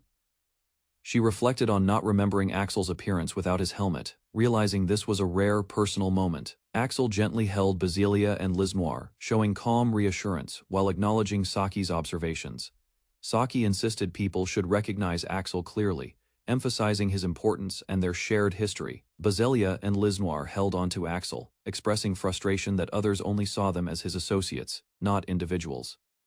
Axel arrived at the guild with Basilia and Lisnoir, greeted warmly by the staff for their timely arrival. He checked on Wilhelm, who confirmed his injury had healed. While the group discussed their recent journey, they entered the shipbuilding guild headquarters, noticing the noise and activity of workers constructing massive ships. Basilia explored curiously, fascinated by the complex machines and ongoing work around the guild. The guild leader expressed gratitude for their help, and Axel appreciated the recognition, sharing a quiet, satisfied moment with his companions. Axel, Basilia, and Saki arrived at the guild carrying tea, greeted by the staff with recognition and curiosity. They walked through the city streets, recalling how they had saved the guild members during the ice road incident. Guild members thanked Saki and Basilia for their heroic actions, acknowledging the crucial role they played in the rescue. Saki humbly downplayed her contribution, noting she only accompanied them, yet the guild praised her efforts sincerely. The guild instructed their staff to leave the heroes undisturbed, allowing Axel, Basilia, and Saki to enjoy a quiet moment of recognition. Saki stood gracefully, drawing admiration from the guild members who were impressed by her presence. Axel and Basilia noticed the attention, feeling slightly tense as all eyes seemed focused on Saki. The guild acknowledged Axel's efforts as the main participant in their mission, emphasizing his accomplishments alongside Saki. Axel smiled, accepting the recognition while noting that some attention naturally gravitated toward Saki's magical abilities. The three companions shared a quiet moment, enjoying tea as they reflected on the admiration and respect from those around them. Saki watched Axel closely, expressing appreciation while encouraging him to stay confident and active. She insisted that Axel was the one truly amazing, acknowledging his efforts and dedication. Axel humbly noted that everyone contributed to saving the crew, including Basilia and Saki. Saki smiled warmly, showing affection and reinforcing her admiration for Axel's consistent bravery and character. The group shared a quiet, comfortable moment, with the guild staff observing respectfully as Axel and his companions reflected together. Axel asked about the crew members' status, concerned whether everyone had been discharged from the hospital. Basilia explained that some were still recovering, but were enthusiastic about returning to the guild. Axel noted that not everyone had fully recovered while holding Basilia gently, appreciating her concern. The guild captain explained that his quick recovery was due to his specialized skills and abilities. He smiled, confidently, saying it was only a matter of time until he fully recovered, reassuring everyone around him. Axel smiled confidently, feeling ready to continue his adventures now that he had fully recovered. The guild presented Axel with a special item, a gesture of gratitude and recognition for his efforts. Saki and Axel examined the item, discovering it was an all-purpose boat ticket issued by the guild. The ticket allowed them to travel on any ship built by the guild, opening new opportunities for exploration. Saki explained it included first-class privileges, letting them ride on luxury ships and the latest vessels available. Saki explained the privileges of the boat ticket, highlighting that it included first-class access for luxury cruises. Axel noted her extensive knowledge about boat tickets, impressed by Saki's experience with maritime travel. The guild staff revealed that the permanent free pass was extremely valuable, comparable to a house in the capital. Axel and Basilia reacted with surprise, realizing the ticket's exceptional worth and significance. Axel wondered if he deserved such an expensive gift, while Basilia encouraged him and stayed close, reflecting their trust and camaraderie Axel felt a mixture of gratitude and guilt as the captain handed him a gift, emphasizing its personal significance. The captain encouraged Axel to use the ticket during his travels, promising safety and reassurance, and expressing trust that the guild's ships would protect him. Axel Granz arrived at the massive shipyard, observing vessels under construction stretching across the docks. He noted the immense scale of activity guild. Engineers explained the production lines were running at full speed.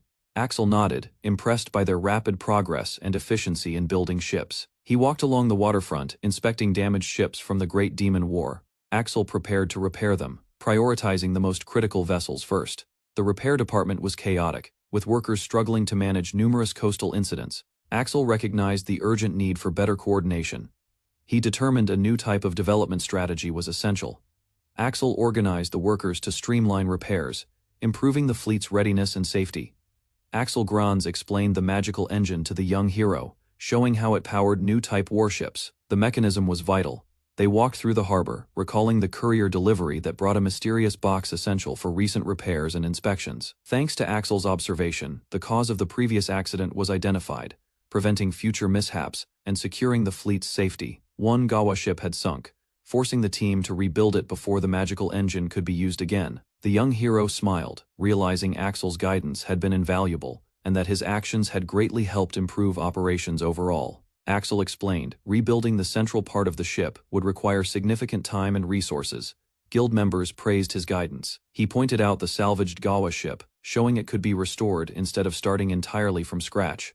The ship was halfway rebuilt, with Axel assessing progress, while noting additional work still remained to complete it fully. Young heroes watched workers lifting heavy materials, coordinating efforts as Axel supervised, ensuring everything aligned properly. Axel described the creation of alloy materials mixed with magical stones, reinforcing the ship's central part for durability. A worker struggled to lift a heavy cargo, sweat dripping as he tried repeatedly, unable to move it alone. Axel observed, noting that many physically capable magicians were unavailable due to a recent accident affecting the support department. Other workers, exhausted and embarrassed, apologized to Axel while he calmly supervised, ensuring safety and preventing overexertion. Axel approached the struggling worker, offering to carry the load himself, demonstrating his strength and skill to the team. He calculated the effort required to move the cargo steadily, planning carefully so the team could manage the task efficiently. The young hero asked Axel if he could lend a hand, emphasizing efficiency and safety while observing ongoing work. Axel expressed surprise but agreed, noting the courier had been carefully watching how the workers performed their tasks. The hero offered help, acknowledging the situation had progressed too far to turn back, and volunteered for simple lifting. He carried heavy metallic parts mixed with magical stones, taking care to maintain their quality during transport. Axel thanked him, reminding the hero not to overexert himself, while the workers watched and adjusted to the new support. Axel assured he wouldn't overexert himself while carrying heavy materials, observing that even strong workers struggled with the load. The young hero prepared to assist, coordinating the team as they lifted the massive part in unison. He raised the load carefully, realizing he had lifted it higher than expected, adjusting his position to manage it properly. Workers and Axel watched in awe as the courier carried the enormous metallic piece by himself, defying expectations. The hero confirmed he could hold it safely, positioning it carefully while others guided him, ensuring the operation succeeded without damage. The workers were shocked as the courier carried the load effortlessly, walking quickly while lifting what normally required multiple people. A young girl observed quietly, noting that anyone associated with the sorcery hero must be extraordinary, realizing he was no ordinary person. Onlookers marveled at his physical strength, unable to understand how a single courier could perform feats requiring many strong workers. The next morning, Axel relaxed in his quarters as the girl recalled seeing similar events before, recognizing his exceptional abilities. She reflected on her own attempt to admire Axel earlier, but had been blocked by the Dragon King Hydra, leaving her frustrated. A girl explained she had prevented another from approaching Axel's bed after entering his bath, acting quickly to maintain boundaries. She confronted the other girl, a tense standoff, forming as they argued over the morning incident and intentions. Axel relaxed in his room, observing the usual morning chaos, noting that such events happened frequently with the two girls. The girls discussed how one had sneaked into Axel's room earlier, with the other questioning her decision to act without permission. Axel told them to get changed, preparing for breakfast while the girls followed his instructions, calming the morning's minor conflict. the girl gently approached Axel, requesting his assistance to dress her, moving slowly to follow his instructions. Axel examined her stance, lifting and adjusting her carefully as she explained the rehearsal's purpose. Emphasizing readiness, she asked what they should do next, seeking guidance while relying on Axel's leadership for direction and support. Axel corrected her approach, telling her not to phrase questions ambiguously, and to engage him directly for clarity. He instructed her to raise her hands properly, guiding her physically and ensuring she followed the movements accurately. The girl thanked Axel for his kindness, recalling how he had cared for her when she was weaker, expressing gratitude. Another girl echoed the sentiment, joining the first in appreciation, while the trio stood close, showing their bond with Axel. Axel advised one of the girls to dress herself, cautioning against being overly influenced by the other's enthusiasm. One girl hugged Axel tightly, declaring her love, while Axel accepted it calmly, balancing affection and responsibility. Axel agreed to help dress the girls, but instructed them to handle minor adjustments themselves, ensuring efficiency and respect. Axel and the group prepared to investigate recent magical beast outbreaks around the city, readying supplies and coordinating plans. The leader assigned the courier the role of observer, ensuring all vessel accidents and incidents were carefully monitored and reported. The courier noted the monthly report showed a 50% increase in accidents compared to last month, highlighting growing risks. Axel reviewed maps and data, discovering a bizarre reef had formed, which likely contributed to the unusual incidents. The team discussed the reef's location in coastal waters, considering how it might interfere with navigation and create hazards. Axel discussed conducting a thorough investigation of coastal magical beast incidents, proposing to request support from other guilds. The group acknowledged that many people would be needed due to magical beasts appearing in coastal waters, complicating the investigation. Axel asked Marion to assist, though he noted the team was already busy, balancing tasks efficiently. Marion considered the offer, agreeing to help if a fair remuneration was provided for her assistance. She confirmed her willingness to aid the investigation before returning to the Star Capital, volunteering her skills to the group. Marion reflected on her responsibilities, feeling the need to improve and match Axel's dedication in their shared line of work. She accepted the role of observer for the investigation, confident in her abilities, despite being a courier with less experience. Marion greeted the group, noting the importance of early rising and the duties that came with being a courier. She confirmed her participation as an observer, preparing to investigate the surroundings and fulfill her responsibilities effectively. The courier asked about the specifics of the observer role, emphasizing the importance of preparation and understanding the investigation's scope. Marion explained that the observer role was derived from support duties at the Star Capital, offering guidance to the team. She detailed that observers accompany adventurers, ensuring information and investigation results are safely returned, simplifying management during dangerous missions. Observers also prevent theft or interference, maintaining the integrity of items and data gathered by adventurers outside the city. The courier asked if pilfering incidents occurred often, learning that large-scale investigations lack sufficient personnel for thorough oversight. Marion emphasized using new personnel and outsiders for the investigation, ensuring all necessary tasks were handled efficiently and securely. Marion emphasized the need for observers to manage talented but reckless adventurers, ensuring they don't act rashly or disrupt operations. Axel confirmed the importance of the job, recognizing that accurate information and careful supervision were essential for effective coordination. Berzelia joined the discussion, clarifying roles and responsibilities while supporting the team's understanding of the observer system. The courier was assigned to assist sorcery hero Saki, provided they did not interfere with operations, enhancing team support. Marion noted that the three of them were exceptionally capable, highlighting the team's strength while preparing for the investigation. The group discussed the importance of the investigation, emphasizing the need to protect the city and ensure the mission's success. Remuneration was mentioned as fair compensation, and Axel confirmed the job was suitable, even for a courier, encouraging participation. Berzelia expressed gratitude that they would be undertaking the investigation together, appreciating the collaboration and shared responsibility. Saki voiced her agreement with the decision, despite differing opinions on other matters, showing her support for the plan. With mutual understanding, the team officially accepted the task, ready to take on the job and coordinate their efforts efficiently. Both Marion and Berzelia expressed gratitude toward Axel, acknowledging his leadership and guidance in the upcoming mission. The group was instructed to wait for the children they would supervise, preparing for the observer responsibilities.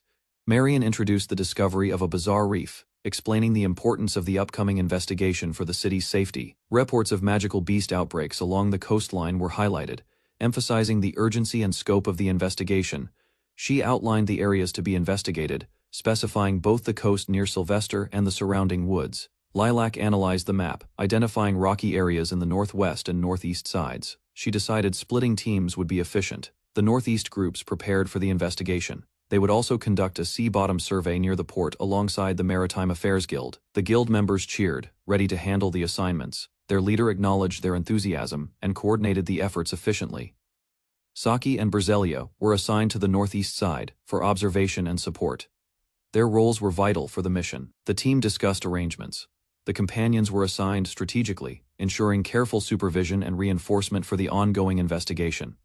Lilac studied the map, noting rocky areas in the northwest and northeast, planning group distribution carefully. She explained the assignment, dividing groups to cover both coasts efficiently, ensuring sea-bottom investigations near the port.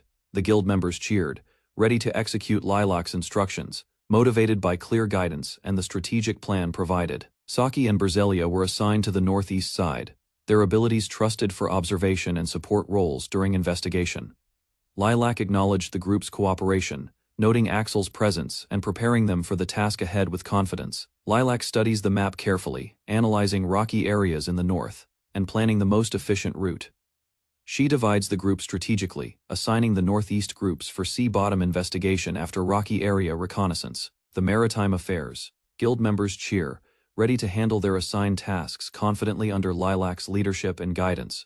Sorcery hero Saki and Berzelia prepare to join the northeast side, ensuring observation and support for the mission. Despite some complaints, the team accepts the plan, acknowledging Saki's oversight while respecting Axel's ordinary courier capabilities.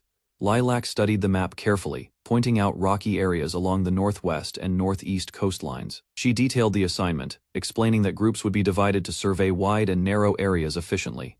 The Maritime Affairs Guild members cheered, ready to follow the instructions for the upcoming investigation. Lilac assigned sorcery hero Saki and Berzelia to the northeast side for observation and support. Saki and Berzelia expressed their determination, preparing to carry out their responsibilities and ensure the mission's success. Lilac studied the map, planning the investigation route along rocky northwestern and northeastern areas efficiently. She explained the procedure for the north groups, assigning them sea-bottom inspections upon returning from the rocky areas. The Maritime Affairs Guild members cheered, showing their readiness to follow Lilac's instructions and begin their assigned tasks immediately. Sorcery hero Saki and Berzelia prepared to join the northeast team, ready for observation and support in the mission. The girls exchanged determined glances, preparing to split from Axel and face the challenges ahead together without hesitation. Lilac studies a map, planning the investigation of the rocky northeast and northwest zones efficiently. She explains the strategy to the adventurers, assigning the northeast group to survey rocky areas and sea bottom near the port. The Maritime Guild members cheer energetically, ready to assist, showing confidence in their capabilities and the upcoming tasks. Sorcery hero Saki and Berzelia join the northeast side for observation and support, forming a strong, capable team. Despite initial disagreement, everyone agrees to proceed, with Axel supervising, ensuring both the ordinary courier and heroes cooperate successfully. Lilac examined the detailed map, directing groups to split across rocky regions, organizing efficient investigation routes. She explained assignments for the northeast and northwest sides, coordinating sea-bottom inspections with the Maritime Affairs Guild. The guild members cheered confidently, ready to execute the exploration as Lilac assigned sorcery hero Saki and Berzelia to assist. Saki and Berzelia prepared for the northeast side, acknowledging the roles of observation and support under Lilac's command. Despite splitting the team, Axel and the two heroines accepted their tasks, fully committing to the investigation of the reef. Axel prepared the strategy for the investigation, explaining the rocky regions and dividing the teams carefully. Axel briefed the adventurers on their roles and abilities, ensuring George and Cecil were ready for the mission. Axel walks along Sylvester Northwest Woodland Path with Cecil companion, maintaining steady pace while carefully observing surroundings terrain. Cecil studies Axel, recognizing his endurance and skill, recalling guild evaluation identified him as exceptional first-class courier. While into forest, Axel moves without fatigue, balancing awareness, uneven ground and threats, surpassing expectations, normal couriers, typical. Cecil notices Axel remains unchanged despite journey, his condition stable, reinforcing impression he possesses unusual resilience and stamina. Cecil concludes Axel surpasses couriers encountered, acknowledging his superior capability and consistent performance mission through difficult woodland route. Axel leads Cecil and George deeper toward investigation area, maintaining pace while noting absence, magical beasts or stones along path. Cecil reveals possession magical stone detector, intending preparation, while George quietly observes, questioning situation without fully understanding Axel's capability. George expresses frustration, sitting apart, while Cecil approaches Axel, explaining desire demonstrate martial arts hall techniques before encountering a true hero. Axel acknowledges Cecil's training background, recognizing her martial arts education while maintaining calm expression and observing both companions during discussion. Cecil explains their shared history at Granaburu, while Axel notes experience gained, and George reflects silently on their growing strength together. Axel, Cecil, and George confront multiple magical beasts in open field, coordinating attacks efficiently while demonstrating combat experience gained from repeated encounters. After battle, Cecil proudly reflects on their victories, emphasizing effectiveness of Granaburu techniques while Axel acknowledges their strength without exaggeration. George explains origin of Granaburu style, highlighting its development during wartime and its capability for sustained combat against powerful magical enemies. Tension rises as George becomes emotional about missed opportunity, while Axel calmly observes, maintaining composure and steady control over situation. Axel halts group suddenly after detecting presence ahead, revealing small creatures gathered, signaling potential danger or unexpected encounter requiring immediate attention. Axel and Cecil identify approaching magical beasts, sensing strong bloodlust ahead, confirming immediate threat presence within forest area requiring preparation. Axel explains creatures are jackalopes, describing their nature while Cecil observes their appearance, noting similarities to rabbits but recognizing danger. The group watches jackalopes gathered ahead as Axel analyzes behavior, concluding they are aggressive species capable of harming others within territory. A large jackalope suddenly charges forward, revealing sharp fangs and retractable horns, forcing Cecil to react quickly against incoming attack. Cecil counters the attack decisively, striking the beast while maintaining balance.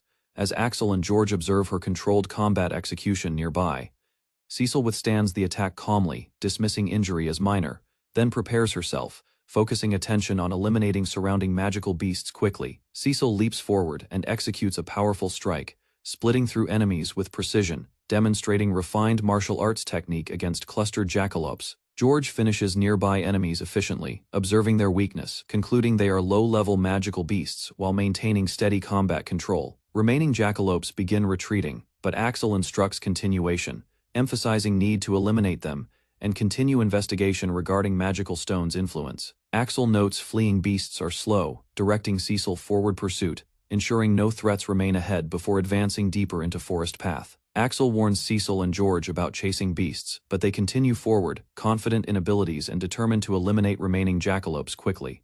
Cecil advances ahead and catches up to fleeing jackalope, leaping forward decisively, while maintaining control and readiness to strike target directly. George attacks another jackalope, defeating it despite slight interference, confirming remaining enemies are decreasing while maintaining focus on clearing area. George suddenly senses movement beneath him, reacting cautiously as unexpected disturbance emerges from ground, disrupting his stance and attention. Ground shifts beneath George as hidden jackalope appears, startling Cecil and Axel, revealing enemy used underground movement to evade detection and counterattack suddenly. Cecil is suddenly attacked from multiple directions, losing balance momentarily, while Axel reacts quickly, realizing enemies are surrounding them unexpectedly. Cecil regains footing and strikes incoming jackalope, countering precise direction, while Axel warns her about additional attacks approaching from blind side. Cecil defends continuously, blocking and striking multiple attackers, recognizing coordinated movement among jackalopes, suggesting unusual behavior beyond normal patterns. George struggles against pressure, noting unfamiliar situation, while Axel analyzes surroundings, suspecting presence of hidden factor influencing enemy coordination and terrain. The group realizes they have been guided into trap, surrounded by numerous jackalopes gathered within enclosed forest clearing prepared for ambush attack. George panics as another jackalope lunges unexpectedly, calling out while losing composure, as Cecil prepares to react against sudden incoming threat. Cecil identifies attack direction quickly, raising her weapon upward to intercept descending jackalope while maintaining balance, despite unstable terrain conditions. The jackalope presses aggressively, but Cecil resists pressure, refusing to yield while recognizing danger from its horns and unpredictable movement patterns. Axel intervenes behind Cecil, guiding her positioning, correcting her movements to adapt against terrain, while preventing inefficient wide attacks. Following Axel's guidance, Cecil adjusts stance and delivers precise forward strike, piercing jackalope cleanly while maintaining control within confined environment. Cecil defeats a jackalope and lowers her guard briefly, unaware another threat lingers nearby, while maintaining focus on immediate surroundings. Axel steps in behind Cecil, taking control of her spear, positioning himself to respond quickly against incoming threat within confined space. Cecil realizes Axel used her weapon efficiently, understanding his decision was based on speed and positioning within narrow forest terrain. Axel explains his reasoning calmly, prioritizing Cecil's safety while maintaining control of situation, ensuring she avoids further unnecessary risk during combat. Cecil accepts Axel's judgment, allowing him to continue using her spear temporarily, as both prepare to confront remaining jackalopes ahead together. Axel thrusts Cecil's spear forward, striking a charging jackalope directly, stopping its advance while maintaining firm stance within confined battlefield. George and Cecil react with surprise, observing Axel's precise movement, recognizing difference in control and efficiency compared to their previous attacks. A fallen jackalope suddenly twitches and rises again, revealing unexpected resilience, catching George off guard as Axel remains focused ahead. Another jackalope lunges toward George, but Axel intercepts instantly, delivering swift strike that prevents direct hit and stabilizes situation. Axel shields George, while analyzing enemy behavior, concluding jackalopes possess unusual durability, requiring more decisive strikes to ensure complete elimination. Axel explains jackalope durability, noting their thick skulls prevent defeat through simple strikes as Cecil and George listen carefully. Axel warns that even defeated jackalopes can revive, urging Cecil and George to remain cautious and properly finish enemies. Axel demonstrates decisively, crushing a jackalope completely to prevent recovery, while others hesitate, surprised by his direct and efficient method. After demonstration, Axel remains calm and uninjured, while Cecil checks his condition and George observes his composed behavior. Axel continues fighting while explaining importance of confirming elimination, emphasizing that incomplete kills create danger when beasts refuse turning into magical stones. After intense battle, Axel, Cecil, and George stand within quiet clearing, confirming all jackalopes defeated as surroundings return to temporary calm. George and Cecil reflect on difficulty of fighting within narrow terrain, realizing Axel eliminated enemies efficiently despite limited movement space. They observe Axel calmly holding Cecil's spear, recognizing he defeated numerous enemies effortlessly while maintaining composed expression throughout entire confrontation. Cecil approaches Axel closely, expressing admiration for his ability, while he prepares to tend to situation and ensure safety. Cecil notices Axel is injured despite composure, pointing out bleeding at his side, revealing hidden damage sustained during continuous battle. Cecil watches Axel use healing potion generously, expressing concern about wasting supplies, while noticing his movements and condition closely during recovery. Axel calmly treats Cecil's injury, pointing out her twisted wrist, while reassuring her that using supplies properly is necessary. Axel turns attention to George, identifying additional injuries, maintaining control as he distributes treatment efficiently among both companions. Cecil questions use of many supplies in dangerous area, recognizing limited resources and uncertain conditions within ongoing investigation. Cecil explains concern about future risks and burden on Axel, emphasizing uncertainty of mission length and possibility of further injuries ahead. Axel listens to Cecil's concern about supplies, calmly responding that the situation is manageable and not a problem for him. Axel explains the consumables were prepared beforehand, showing confidence while dismissing worries about resource usage during their journey. He reveals his bag of holdings carries large capacity, reassuring Cecil and George that supplies will not run out easily. Axel states they have enough provisions for a full month, surprising both Cecil and George with the scale of preparation. George and Cecil realize Axel's storage far exceeds normal limits, understanding his resources are far beyond what ordinary couriers possess. George thanks Axel sincerely after treatment, while Axel reassures both companions that situation is stable and recovery has been completed properly. Axel suggests changing clothes and armor, prompting surprise from George, while maintaining practical approach toward maintaining readiness for upcoming travel. Axel prepares replacement equipment from his storage, offering new gear efficiently, explaining need to switch damaged weapons for better performance. Cecil realizes Axel's awareness exceeded expectations, acknowledging he observed their condition closely while ensuring proper handling of equipment limitations.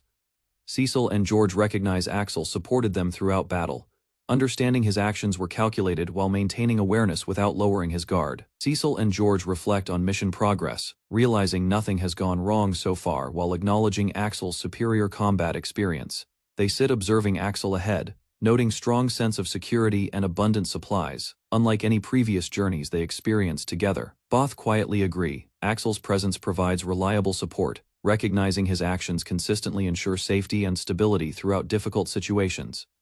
Axel turns back and addresses them, confirming their recovery, stating he will proceed ahead while leaving decision of departure to them. Cecil and George quickly respond, standing with determination, deciding to follow Axel immediately as they prepare to continue mission deeper together.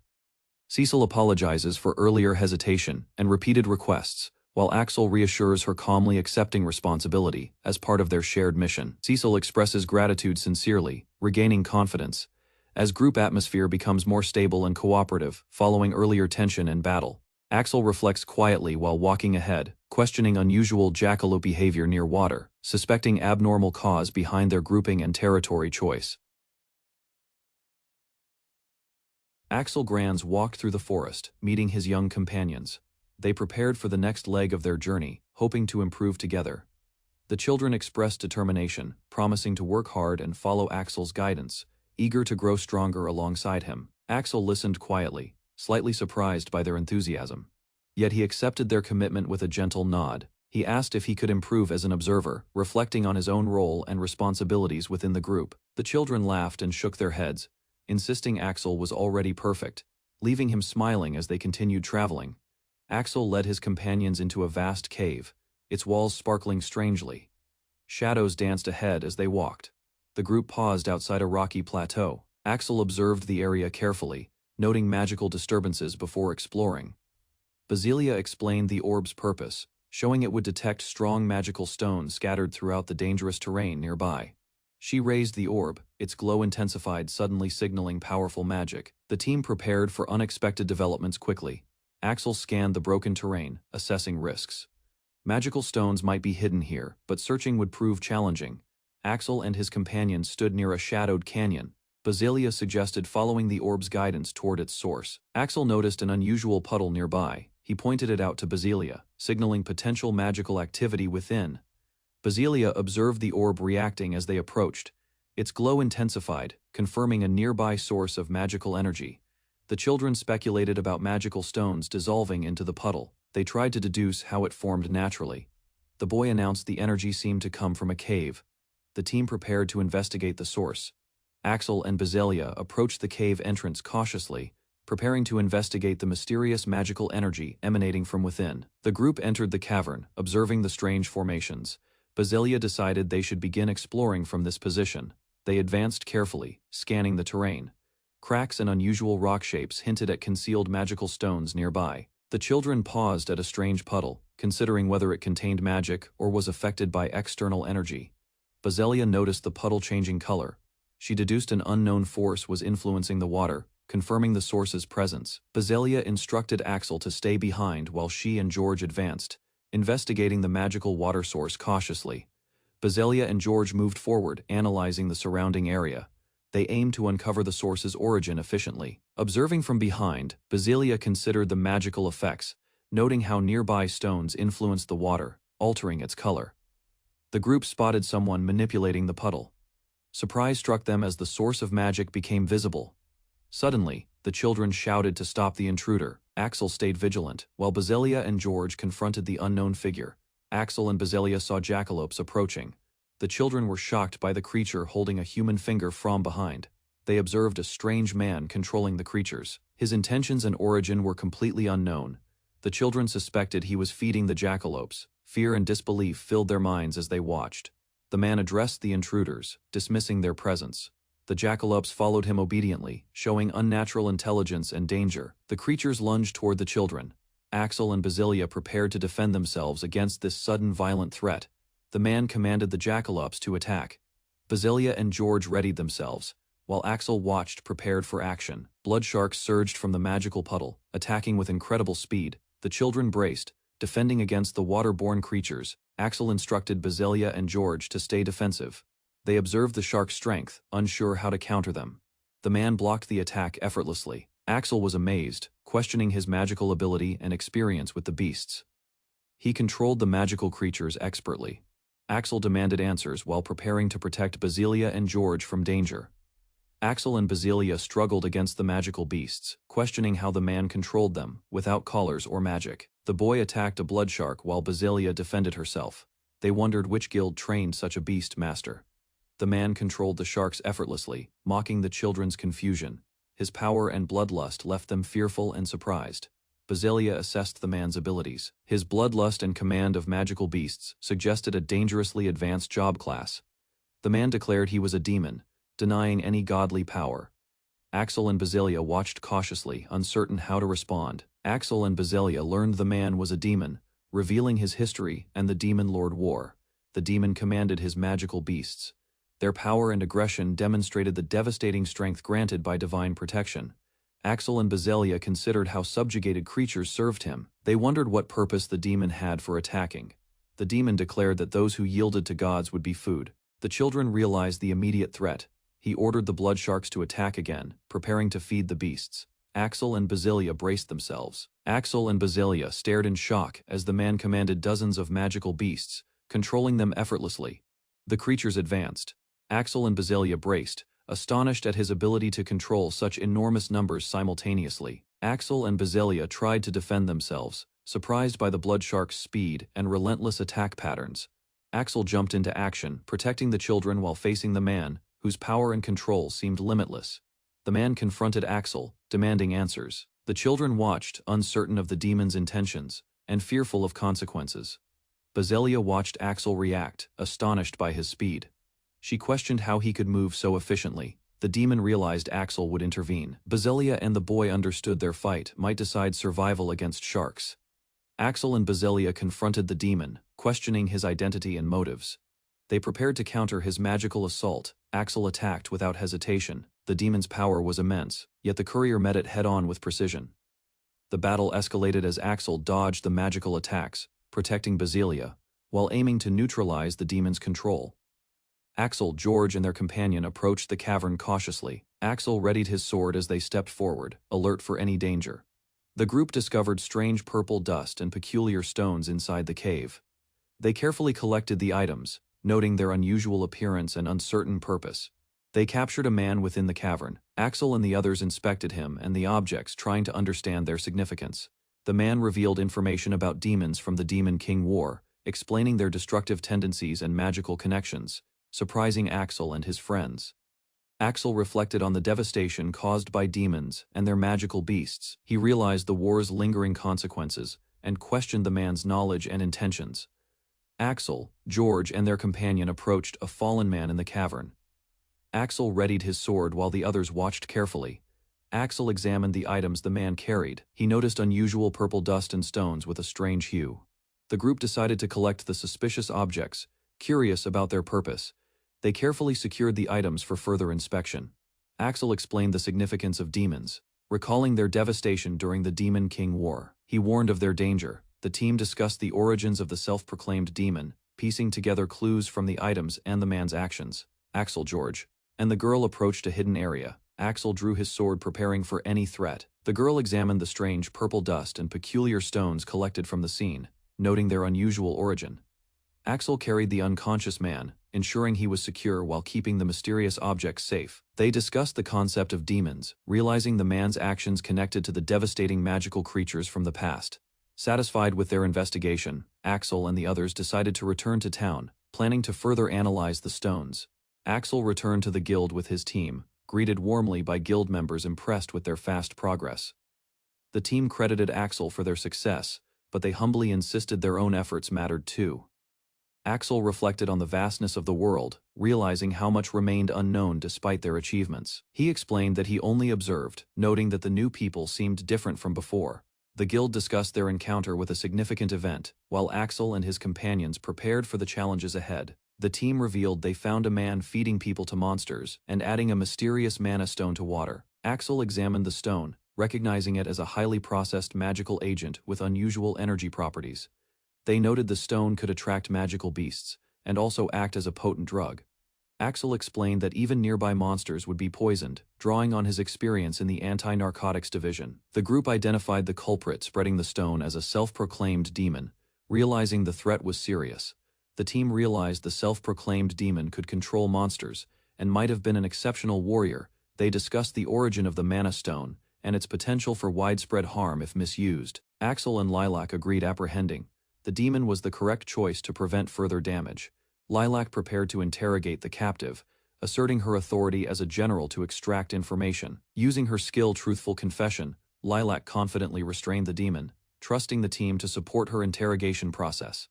Lilac explained that using her skill on anyone could harm their mind, so she avoided using it on allies. She commanded the self-proclaimed demon to awaken, keeping control of the interrogation carefully. The demon struggled to respond as Lilac demanded an explanation for his actions. She questioned him about calling himself a demon and polluting their sea, pressing him for the truth. The demon refused to cooperate, claiming he would not speak to the dogs of the gods, forcing Lilac to proceed. Lilac warned the demon that she would need to use her interrogation skill if he remained silent. She activated truthful confession, compelling the demon to look into her eyes and reveal his actions. Lilac pressed him directly, asking if he was truly a demon, demanding honesty.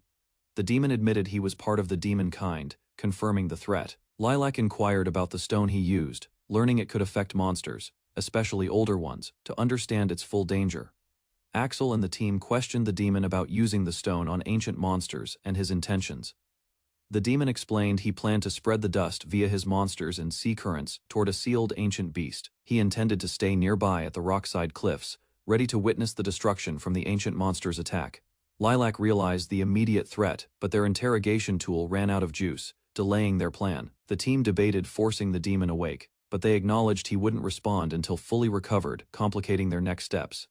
The team learned the ancient monster was approaching 1 kilometer northwest, prompting urgent concern. The demon's allies had followed, spreading the threat further into the sea with the mana stone. Lilac and Axel watched as the monster's attack would begin from the wharf. Threatening destruction ships and structures were violently impacted as the monster's power became evident, overwhelming the area. The team identified the monster as Lord Genbu, the one who consumed people during the Demon Lord Wars, confirming the immense danger. The team realized the ancient monster was approaching quickly, alarming them with the threat it posed. The demon's allies had joined, escalating the danger as the monster moved toward the city. Ships and structures readied themselves to defend. But the monster's size and power were immense. Harpoons were fired at the creature, striking its body, but the impact seemed less effective than expected. Crew members were shocked as the harpoons barely penetrated the monster's shell, highlighting the unprecedented toughness of Lord Genbu. Crew members were shocked that the harpoons, expected to pierce easily, barely scratched the monster's armor. They questioned whether the creature even qualified as a monster given its immense toughness. The crew decided to fire everything at the monster, determined to stop it. They prepared more harpoons and magic attacks, escalating their assault on the ancient creature. The monster, showing no sign of slowing, turned toward the town, prompting urgent defensive measures, as Axel and the team prepared for the next battle. The crew was shocked that even high-tier magic and heavy attacks barely scratched the monster's shell. They questioned whether the creature could even be considered a normal monster due to its immense resilience. The crew resolved to fire everything they had at the creature, determined not to fail. More harpoons and magic were launched, with the monster remaining largely unharmed, deflecting attacks. The monster advanced toward the town, prompting desperate defense measures from Axel, Lilac, and the team, as they prepared for a full-scale battle. The hero of magic arrived, striking the monster with immense power, surprising the crew with the force. A captain of the survey team revealed himself, having survived the attack and saved his ship. Axel checked on everyone, making sure all crew members were safe after the chaos. Riznawal confirmed he had rescued everyone who fell overboard, restoring order and morale. The survey team and crew were fully accounted for, thanks to the combined efforts of the hero and allies. Elise calmly suggested retreating toward the harbor while maintaining composure.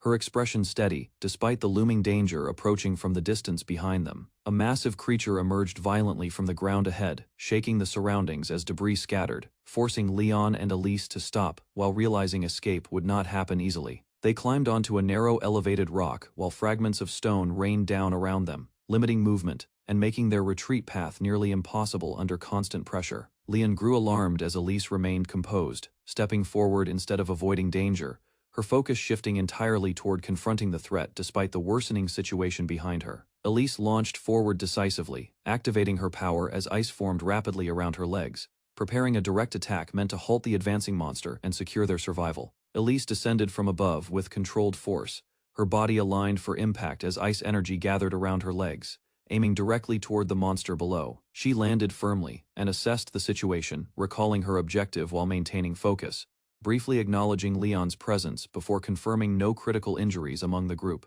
Elise observed the surroundings and confirmed the others could still retreat, her expression steady as she ensured their condition was stable enough to continue moving safely. Without hesitation, she propelled herself forward again, turning toward the incoming threat, positioning her body to intercept anything advancing in their direction. Elise committed fully to the attack, channeling her power through her legs as ice surged outward, preparing to shatter everything approaching and clear a path for escape. Elise instructed Leon to prioritize retreat with the others, remaining firm in her decision while separating herself from the group to confront the threat alone. She elevated herself into the air, forming ice beneath her feet, maintaining control while scanning the battlefield, unaware of a sudden attack approaching from above. A new opponent, Riznawal, appeared mid-air and launched a powerful strike toward Elise, combining speed and force to break through her position instantly. Riznawal continued the assault with precise movements, forcing Elise backward while maintaining pressure, showing confidence and control over the unfolding battle. Riznawal remained composed and focused, observing Elise closely while asserting dominance, ensuring the fight stayed under control without giving her any opportunity to recover. Elise reassured herself as she focused on the battlefield, remaining confident in her ability to intercept threats despite limitations, keeping her attention fixed on the approaching danger. She stood beside Riznawal on elevated ground, calmly acknowledging the rising heat while ensuring Leon and the others retreated safely away from the unstable battlefield.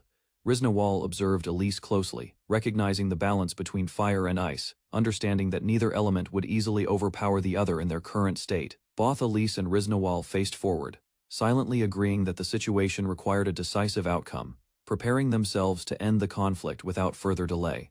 They launched forward together, committing fully to their advance, each focusing on eliminating every obstacle ahead as they moved toward their shared objective involving Axel.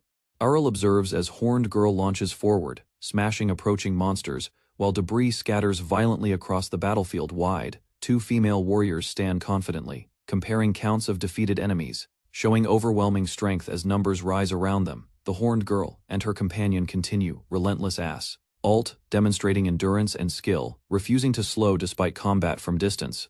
Arl notices pair eliminating every threat efficiently, drawing attention from onlookers who recognizing their exceptional abilities.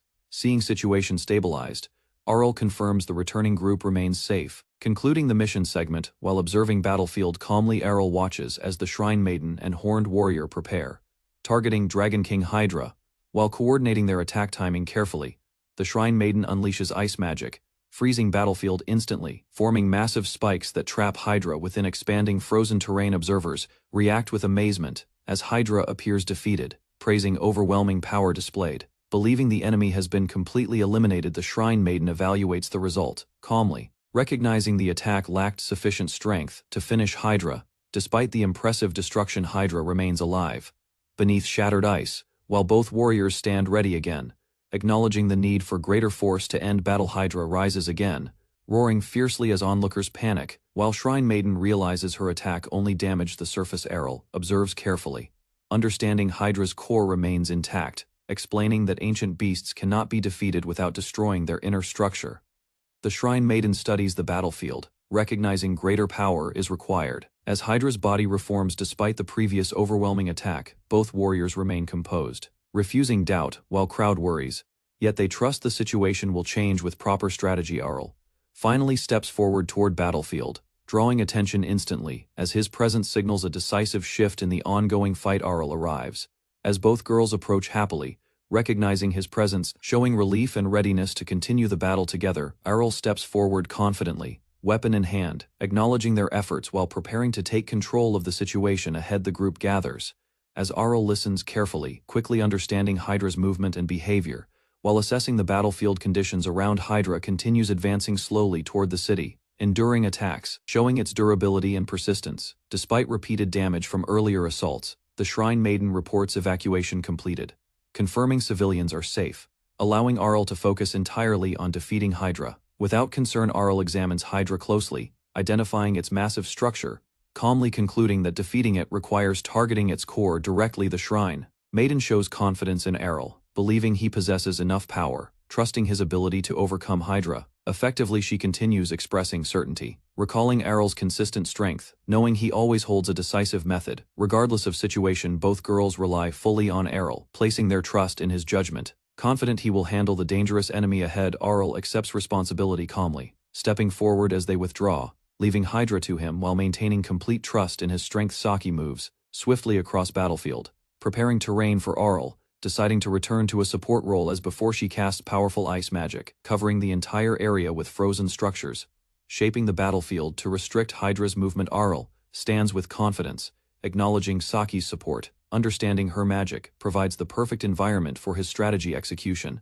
Saki looks toward Errol with trust, signaling readiness, leaving the decisive action entirely in his hands without hesitation. The frozen terrain solidifies completely, forming barriers and platforms, giving Errol full control over positioning as he prepares final attack. Saki completes the frozen battlefield, creating a perfect stage of ice structures, ensuring Errol has complete advantage against Hydra. Berselia declares support, standing ready to intercept threats, while both girls remain behind to protect others from danger. Errol gives clear instructions, assigning roles calmly, ensuring Saki and Berselia handle incoming attacks, while he focuses on Hydra. Hydra faces Errol directly, emerging from ice barriers, preparing to continue its advance. Despite the controlled battlefield conditions, Saki and Berselia retreat slightly, maintaining defensive positions, leaving Errol alone ahead as he prepares to confront Hydra directly. Errol raises his weapon, activating a draconic technique, preparing a precise maneuver designed to break through Hydra's defenses. Saki watches closely, feeling excitement, recognizing Errol's serious intent. Understanding he is finally fighting with full strength again, Errol charges forward, closing distance rapidly, striking Hydra directly while targeting its core, forcing the massive creature to react. Hydra retaliates violently, launching attacks, but Errol maintains position, enduring pressure while ensuring the battle remains away from the city. Errol focuses completely, declaring his intent to finish Hydra, gathering power into a final strike, aimed to end it instantly. Errol launches forward, with draconic charge, accelerating rapidly through the frozen battlefield, closing distance while maintaining precise control over movement. His strike lands against Hydra's core, cracking its hardened body, causing visible damage as the creature struggles to withstand impact. Errol maintains pressure, continuing his assault, focusing entirely on ending the battle, refusing to give Hydra any opportunity to recover. Gathering full power, Errol raises his weapon high, channeling energy into a decisive attack meant to destroy Hydra completely.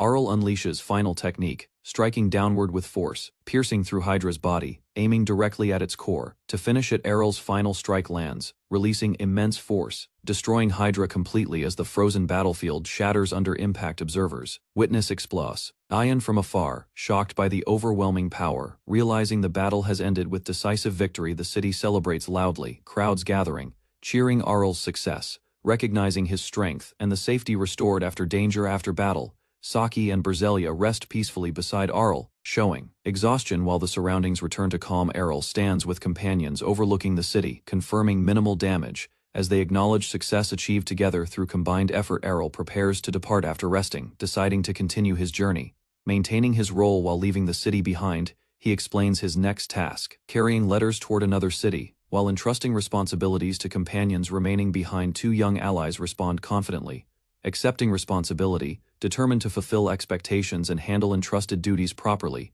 They exchange supportive gestures, reinforcing trust, showing strong bonds formed through shared experiences and recent battle. The group watches Errol leave, offering final advice and concern, ensuring safety as he moves toward his next mission. Axel listens as companions discuss recent investigation, noting lack of useful information while reflecting on events involving suspicious individuals. They warn about possible demon activity returning, deciding to assign skilled investigators later, while remaining cautious about uncertain threats. Axel prepares to leave again, but Marion arrives, calling out to him, expressing relief at meeting before his departure. Axel acknowledges Marion, understanding her effort to come, despite responsibilities, appreciating her intention to see him. Before leaving, Marion explains her progress, building connections through guild support, reassuring Axel while both recognize their paths continuing separately for now. Marion expresses gratitude toward Axel, acknowledging his actions made recent success possible, recognizing his efforts as the foundation for everything. The group reflects on Axel's reliability, admitting trust was built through his actions rather than simple connections or reputation. Alone, Axel confirms he still holds guild certification, While discussion shifts toward Marion and her growing involvement within guild matters, Marion offers Axel her oiled insignia showing respect and trust, inviting him to deepen his connection with their organization. Another companion supports the offer, praising Axel's help during crisis, acknowledging his contributions saved them from serious danger. Axel hesitates to accept the reward, believing his actions were insufficient. Expressing concern about receiving recognition too easily, the others insist firmly, emphasizing Axel's contributions to protecting the city. Recognizing his efforts as significant and deserving acknowledgement, they offer the insignia directly, explaining refusing it would be inappropriate after everything he accomplished during the recent crisis. Axel finally accepts, understanding their sincerity, while the group expresses relief in properly repaying him for his assistance. With mutual respect established, Axel prepares to leave again, while companions watch, acknowledging his role as a reliable courier. Moving forward, Axel's companions express gratitude again, offering continued support, assuring him they remain ready to help whenever he needs assistance. Axel responds calmly, confirming departure, while Saki calls out energetically, showing attachment and reluctance to see him leave. Saki and Berzelia prepare themselves, confirming readiness, indicating they are also moving forward with their own responsibilities ahead. They exchange final acknowledgments, reinforcing mutual trust, showing confidence each will handle their respective paths without hesitation. Saki reacts playfully while being restrained, creating a lighter moment as Axel walks away, leaving companions behind to continue onward. Axel's companions express gratitude again, offering continued support, assuring him they remain ready to help whenever he needs assistance. Axel responds calmly, confirming departure, while Saki calls out energetically, showing attachment and reluctance to see him leave. Saki and Berzelia prepare themselves, confirming readiness, indicating they are also moving forward with their own responsibilities ahead. They exchange final acknowledgments, reinforcing mutual trust, showing confidence each will handle their respective paths without hesitation. Saki reacts playfully while being restrained, creating a lighter moment as Axel walks away, leaving companions behind to continue onward. The elf girl expresses her gratitude toward Axel, acknowledging his help in their situation. Her expression shows relief as the group stands safely inside the building. Axel calmly refuses their thanks and declines the offer to stay. He remains focused, showing no intention of resting despite the hero's concern for him. Axel explains that he still has a responsibility to fulfill. He recalls needing to deliver something important, which pushes him to continue moving forward without delay. After a short pause, Axel decides to leave immediately. He prepares himself and sets out again, determined to continue his journey without wasting time. Later, the elf girl reveals that Axel has already departed toward the World Tree City. The hero realizes he must follow Axel once more to catch up. The hero reacts with shock upon hearing about the World Tree City. His expression tightens as he realizes the destination Axel has chosen is not an ordinary place. The elf girl notices his reaction and questions him, but the hero struggles to explain himself clearly. He hesitates, showing concern rather than disagreement. The hero reveals that another hero is currently in the World Tree City. His thoughts grow heavy as he recalls information that makes the situation more complicated. Far away, the other hero moves near the World Tree. This figure was once close to Axel, but something has changed, creating distance and tension. The World Tree City stands closed off as the hero there refuses entry to others. Rumors spread that this hero now behaves like a monster, making the place dangerous. Realizing the urgency, the hero understands Axel may be heading into danger. He decides he must act quickly and prepare to follow before it is too late. Shiro Amakusa walked through the forest path, noting time passed since departure while observing surroundings and subtle changes. The group advanced along the road, maintaining formation as distance grew and the sea scent slowly faded away. Two companions observed the environment, recognizing the shift toward dense jungle, while Shiro continued leading with calm awareness. Shiro considered the route ahead, recalling the path toward the World Tree passing mountains, hills, and jungle regions. The party moved deeper into the forest, facing dense foliage as the landscape changed, and journey continued forward. The girl reflected with regret, recalling Axel's breathing warmth earlier, while exhaustion showed as she continued walking beside the group. Shiro Amakusa walked ahead as companions followed, tension forming behind him while subtle rivalry grew between the girls during travel. The elf girl showed frustration, thinking about Riznawal interfering before, while her determination to stay close to Shiro quietly increased. Earlier, both girls competed to take the vanguard position, trying to stay near Shiro while the others observed silently. Shiro Amakusa noticed their behavior, calmly observing their eagerness to lead while maintaining control of the group's direction forward. Shiro Amakusa allowed both girls to take the lead together, while Cecil and George stayed close, watching the situation carefully. The two girls reacted immediately, surprised by the decision, as their attention focused entirely on advancing ahead of the group. Both girls rushed forward, increasing their pace while competing for position, each determined to stay closest to Shiro during travel. Shiro observed calmly from behind, noticing their sudden speed while checking on Cecil and George as the group adjusted formation. Cecil and George struggled to keep up, recognizing the faster pace set ahead while maintaining composure and continuing forward with effort. Shiro Amakusa noticed the group sweating heavily, observing their condition and suggesting a slower pace while maintaining steady awareness of surroundings. Cecil and George insisted on continuing, determined to endure the pace while Shiro led them carefully toward the Sacred Grove City. Cecil looked ahead with interest, recalling that the sacred tree of Al Eden should soon become visible from their current location. The dense forest stretched outward, filled with thick foliage, suggesting the Sacred Grove region was approaching as the environment became richer.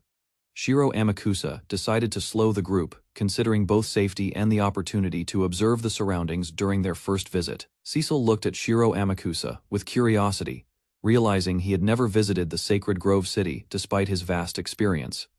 Shiro Amakusa explained calmly, revealing his travels were mostly through flight, leaving many places unexplored, despite his wide journey. George listened with surprise, understanding that Shiro's movements rarely involved walking, which limited his experience with locations like this. George continued explaining about the city, noting the Magical Research Guild's activity and the protection surrounding the sacred tree of Al Eden. Cecil added further details, describing the world tree's immense size and its connection to nutrients gathered from across distant regions. As the group advanced, Shiro Amakusa listened while Cecil explained the sacred grove's protection and the origin of the world tree. Cecil expressed admiration for the city, believing it to be an ideal place to live due to its safety. The girls at the front suddenly sensed danger, alerting the group as they detected a presence approaching from ahead. A pair of Orthros appeared, growling fiercely as the two-headed beasts blocked the path with clear hostility. Shiro Amakusa and the group recognized the creatures, recalling previous encounters while preparing themselves for another confrontation with the dangerous beasts.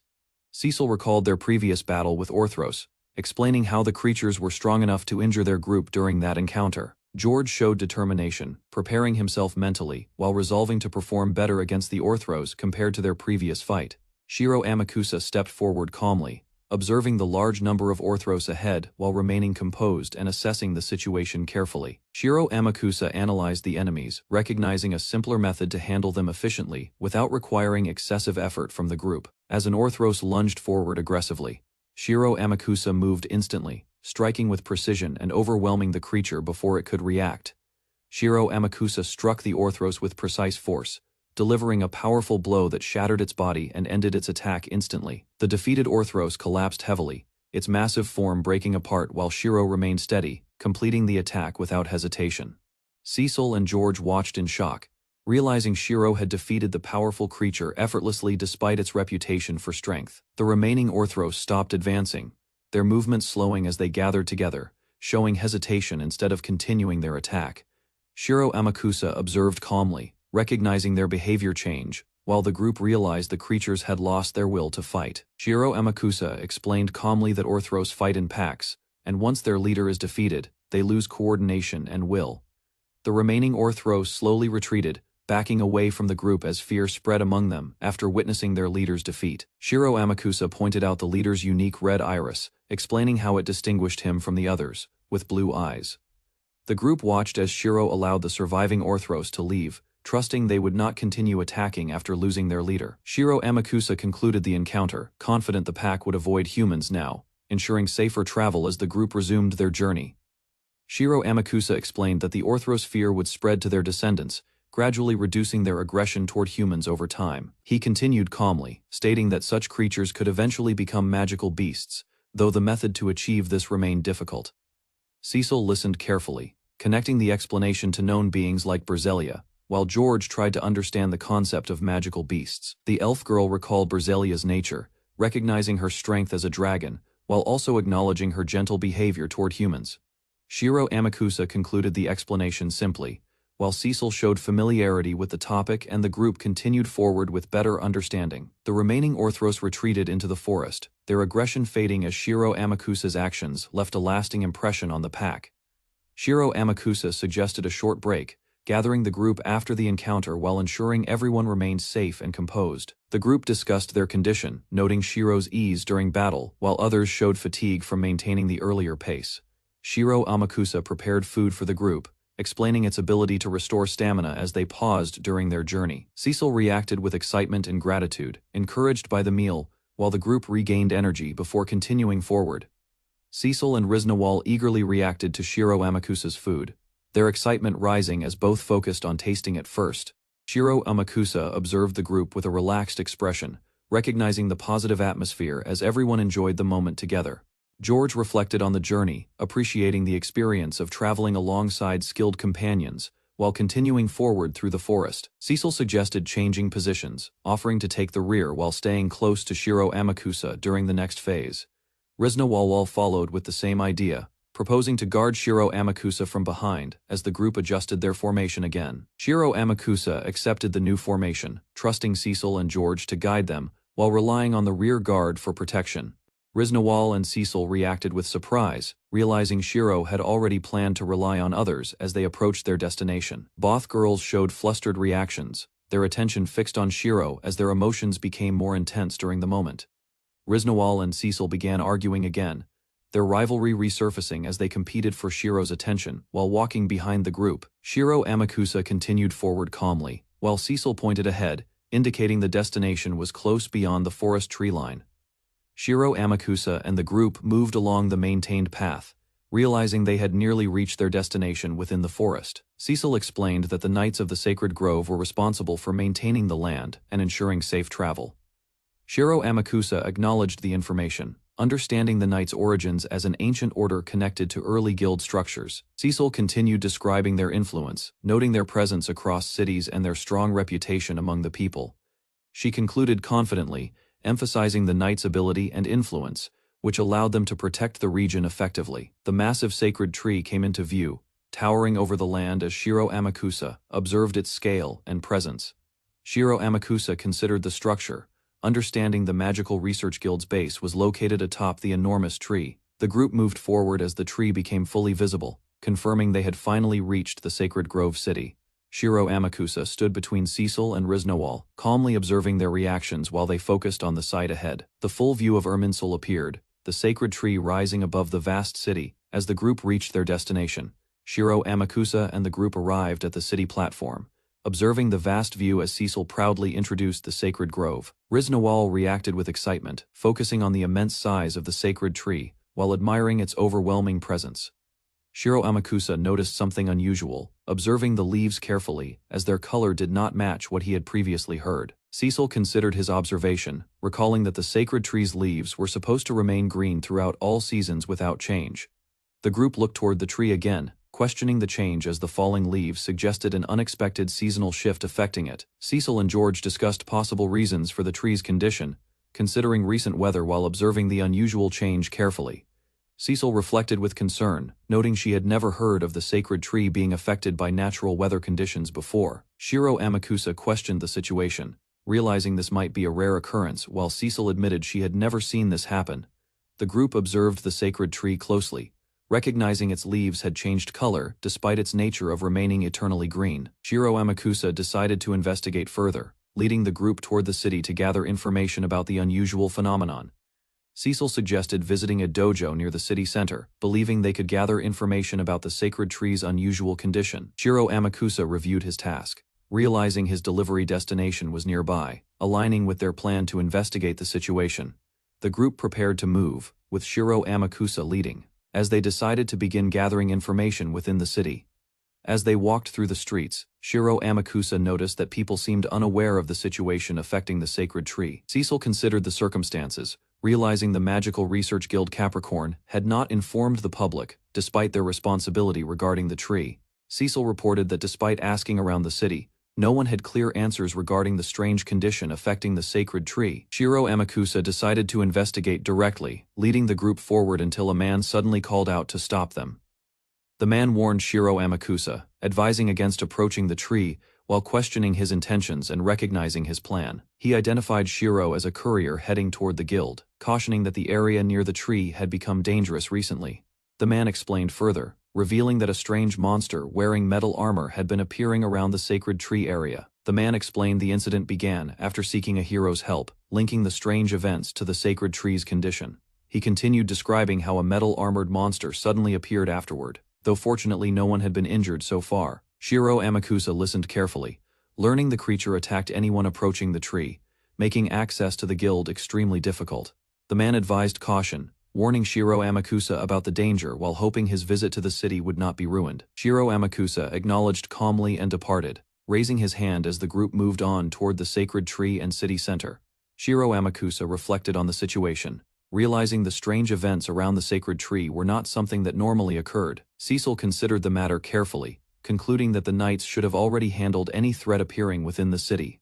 Shiro Amakusa remained focused, acknowledging the danger while recognizing that reaching the sacred tree was still necessary. The group discussed their intentions, agreeing to investigate the situation directly while preparing themselves for whatever awaited near the tree. Cecil asked Shiro Amakusa for support, accepting the risk while trusting him as they decided to proceed together toward the danger. Shiro Amakusa and the group entered the city streets, observing large buildings while Cecil explained the area where researchers usually stayed. Cecil noticed the atmosphere felt different, realizing the city lacked its usual liveliness, despite being a place filled with visitors. Riznawal and Cecil confirmed the silence, recognizing that no people were nearby, which made the situation feel increasingly unusual. A metal-armored creature appeared suddenly, blocking the path while releasing overwhelming mana, and warning them not to approach further. Shiro Amakusa focused on the creature, sensing something familiar in its presence as he carefully observed its appearance and behavior.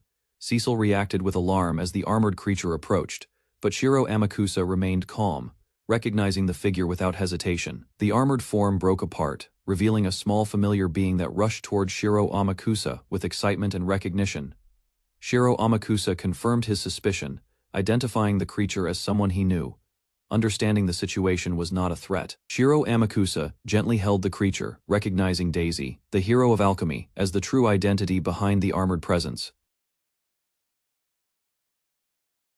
Daisy happily reunites with Cosmos, the small companion expressing joy while remembering their past journey together without hesitation.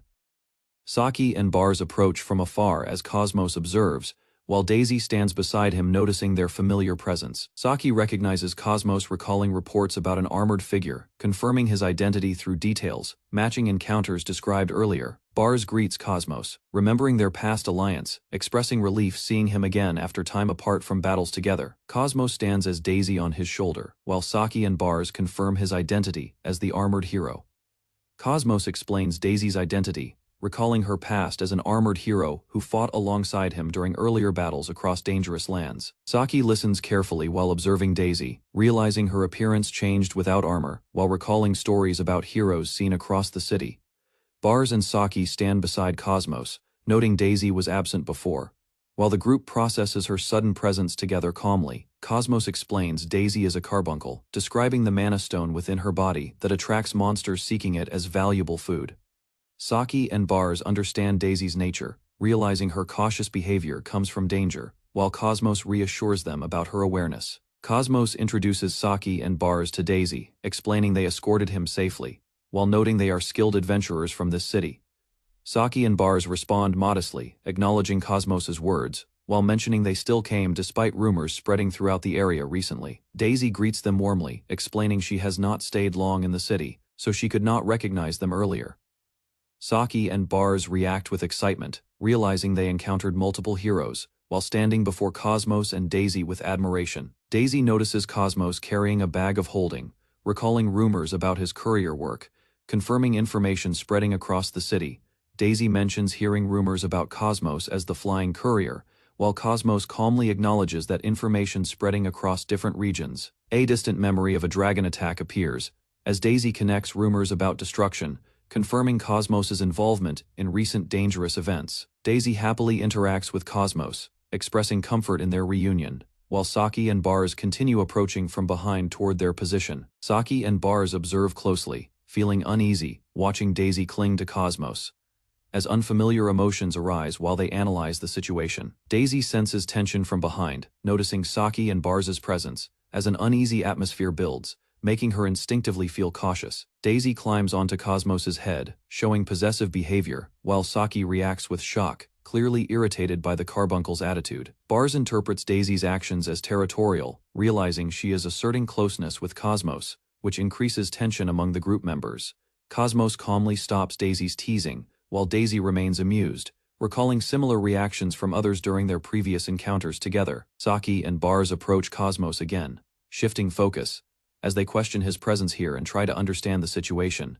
Daisy hesitates, unsure about revealing information, while Cosmos considers their question, sensing the situation may involve something serious or restricted. Cosmos prepares to explain the situation, but Saki and Barz suddenly recognize someone ahead, reacting with shock as they call out.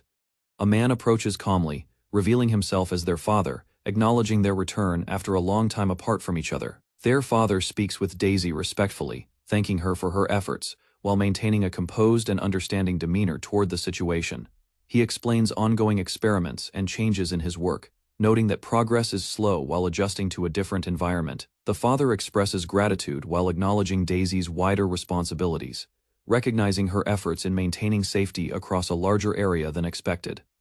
Cosmos confirms his identity as a courier, while Sydney's recognizes him through rumors, questioning if they had previously encountered each other. Sydney's clarifies they never met directly, yet acknowledges widespread stories about the flying courier, connecting Cosmos to events seen across the city.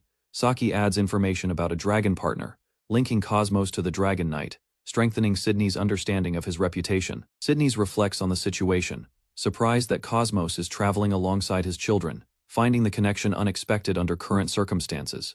Sydney's formally introduces himself as the head knight, apologizing for earlier assumptions, while maintaining respect toward Cosmos and the group. Axel introduces himself calmly as a courier, while Sydney's responds politely, allowing a more casual approach between them during their conversation. Axel reacts with slight surprise, as the connection between Sydney's and the others becomes clear, realizing the family relationship involved. Sydney's acknowledges Axel's reputation, noting his actions helping others regardless of status, confirming the truth behind the widely spread rumors.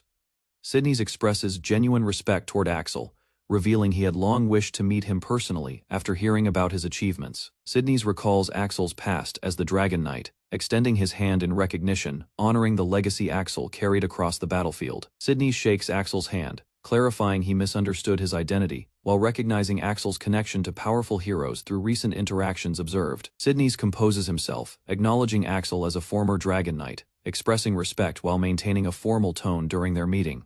Daisy listens as Sydney steps forward, offering to explain the current situation clearly, taking responsibility as the acting head knight. Sydney's observes Axel's ring, recognizing guild seals, emphasizing he takes the situation seriously, despite their brief encounter and unfamiliarity. Saki and Barz stand beside Axel, showing admiration, while Sydney's accepts their trust as proof of Axel's character and reliability. Sydney's concludes his observation, stating he understands Axel's character, having seen enough through their interaction and the situation surrounding him. Sydney's decides to guide them personally, explaining the matter is sensitive, leading the group toward the sacred grove for further discussion. He pauses briefly, addressing Saki and Barz, acknowledging their presence while considering how much they should be involved in this matter. Saki explains they chose not to reveal everything earlier, respecting their father's position, while Sydney's realizes Axel was unaware until now. Barz confidently states Axel protected them regardless, reinforcing Sydney's trust as the group prepares to move forward together. Sydney's thanks Axel for guiding Saki and Barz, recognizing their growth, while Axel modestly denies needing any reward for helping them.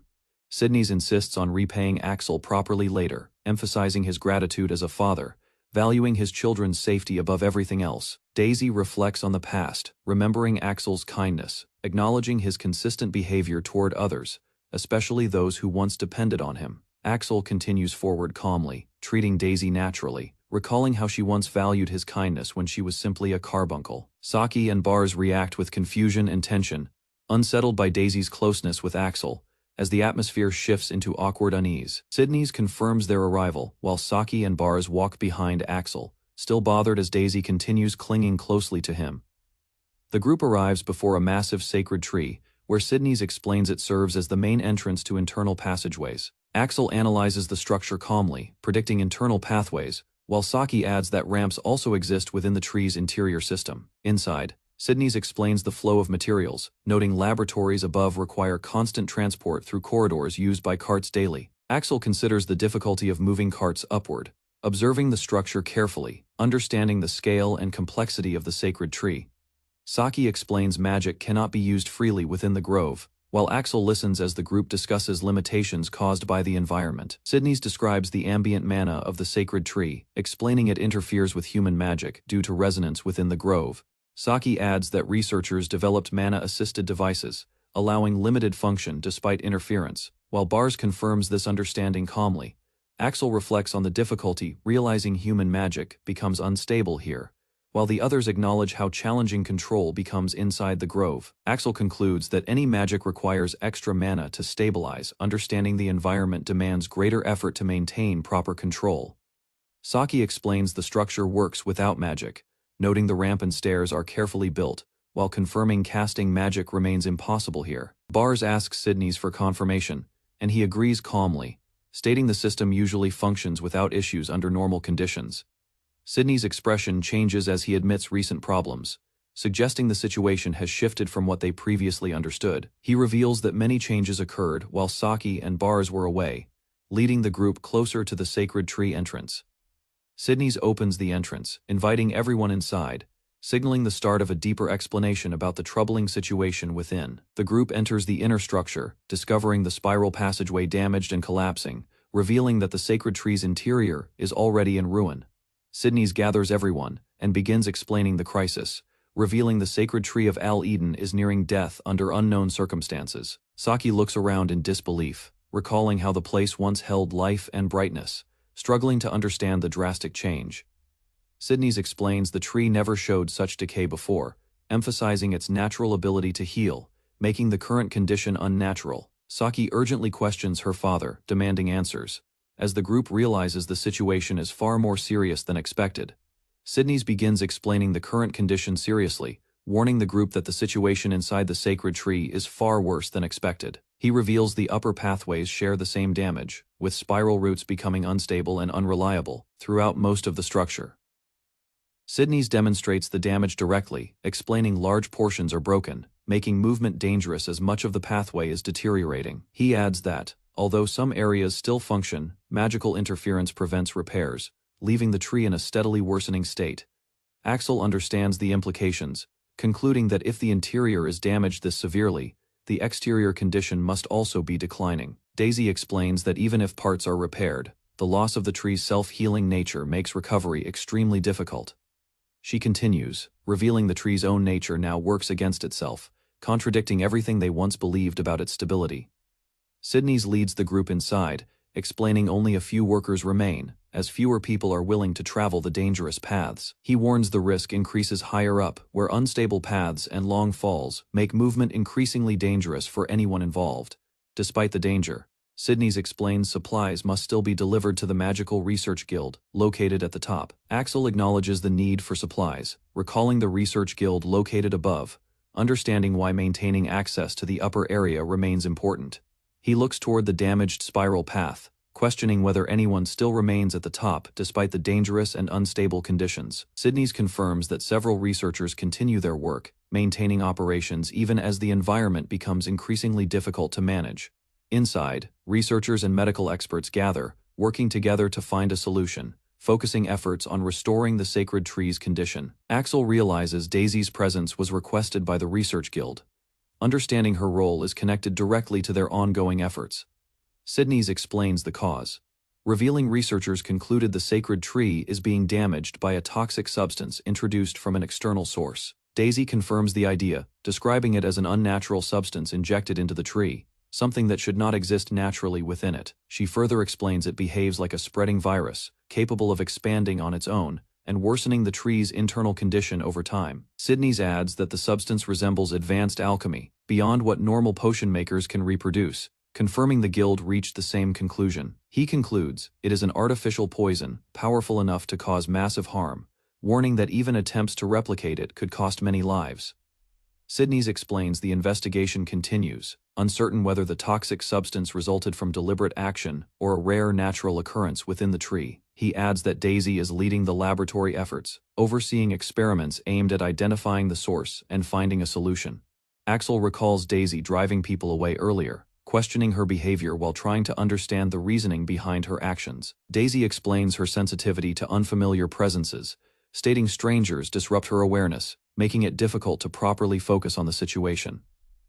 She clarifies the decision to restrict access, ensuring no outsiders interfere while they work to resolve the crisis affecting the sacred tree. Axel repeats the restriction, realizing the guild and knights sealed the area, preventing entry due to the increasing danger inside.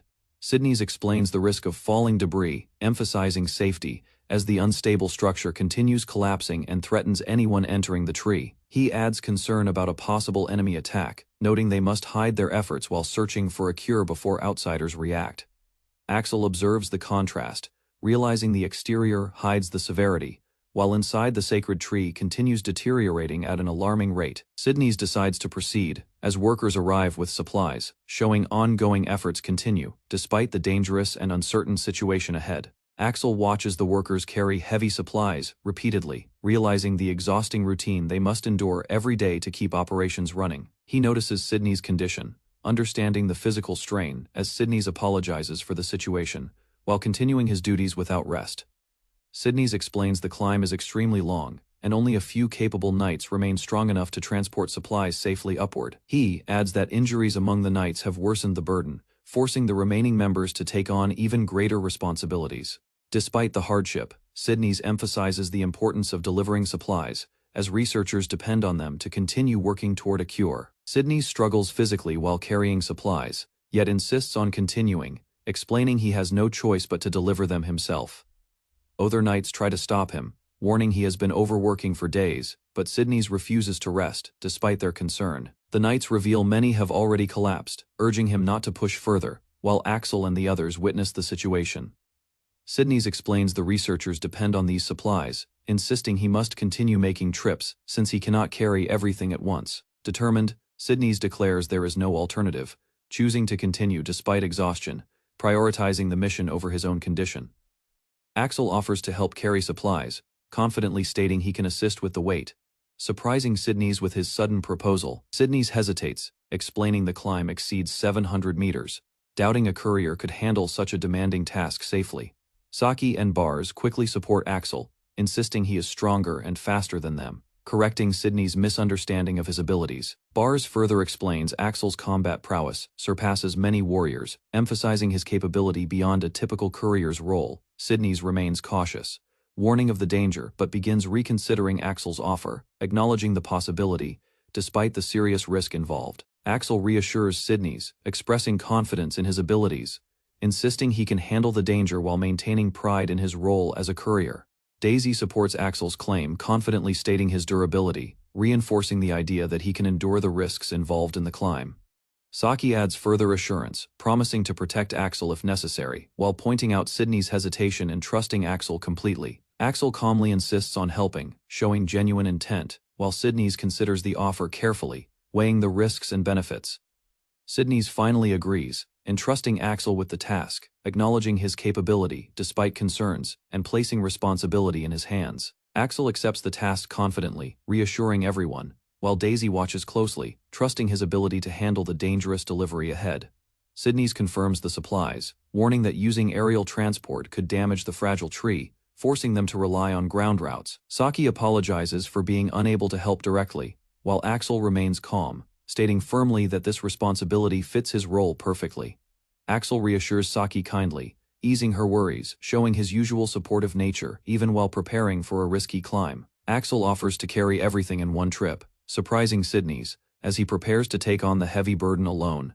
Axel quickly stores all supplies into his bag, astonishing everyone, as tasks that once required days are suddenly completed instantly. Saki and Bars proudly praise Axel, while Sydney's watches in disbelief, realizing Axel's ability far exceeds what he initially expected. Axel confirms the delivery plan, stating he will head directly to the guild entrance, while Sydney's acknowledges and provides final instructions. Sydney's explains who will receive the supplies, describing the contact clearly, While Axel listens carefully and prepares for departure, Axel gives final instructions to Saki and Bars, reminding them to stay safe as they respond confidently before his climb begins.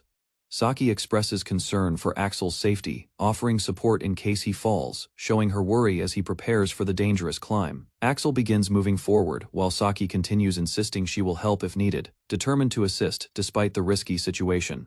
Daisy eagerly asks to accompany Axel, wanting to observe his work again, showing excitement at being part of the journey. Sydney's allows Daisy to join but reminds Axel to follow safer paths, warning that unstable sections of the tree remain dangerous. Axel acknowledges the advice, analyzing the structure carefully, realizing certain areas remain stable after examining the tree's surface condition. Axel flips his body mid-descent, calmly analyzing the structure as he falls, realizing the footholds are stable enough to make the journey easier than expected. Watching from above, Sydney's is visibly shocked, unable to believe Axel can move like that across such unstable terrain, questioning whether this is true mastery. Axel, completely composed, explains that while it may not be the safest method, experience allows him to judge stability at a glance without hesitation. He continues that even unstable surfaces can be used effectively if you control your strength properly, moving at a speed that leaves the others stunned. Daisy beams with excitement and admiration, proudly cheering him on as Axel disappears deeper into the structure, promising they'll return soon.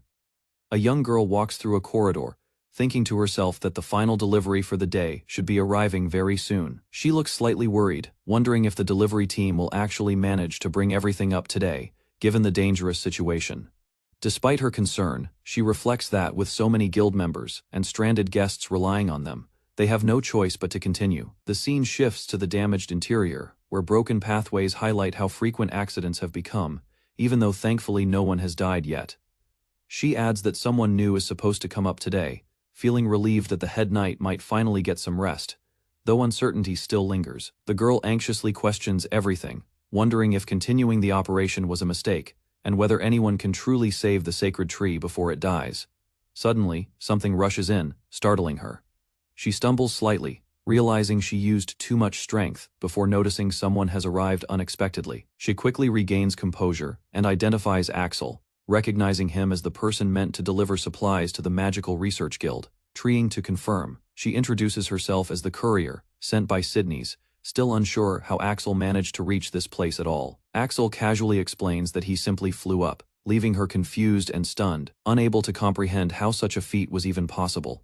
The girl hesitates awkwardly, trying to refocus on the task, while Axel casually suggests unloading the supplies first and asks where he should place everything. Still slightly flustered, she points toward a round platform nearby and asks him to stack the supplies there for organization. Axel agrees without hesitation, pulling out a large amount of cargo and explaining that these are the supplies the knights had prepared. The girl is left completely stunned, staring wide-eyed at the massive pile, unable to comprehend how he managed to carry so much at once. Trying to process it, she explains that even special supply days usually bring only half this amount, while Axel casually asks if he should just leave everything around instead. The girl trembles in disbelief as Axel casually says he only brought a little more than usual, adding that he's only halfway done and will return soon.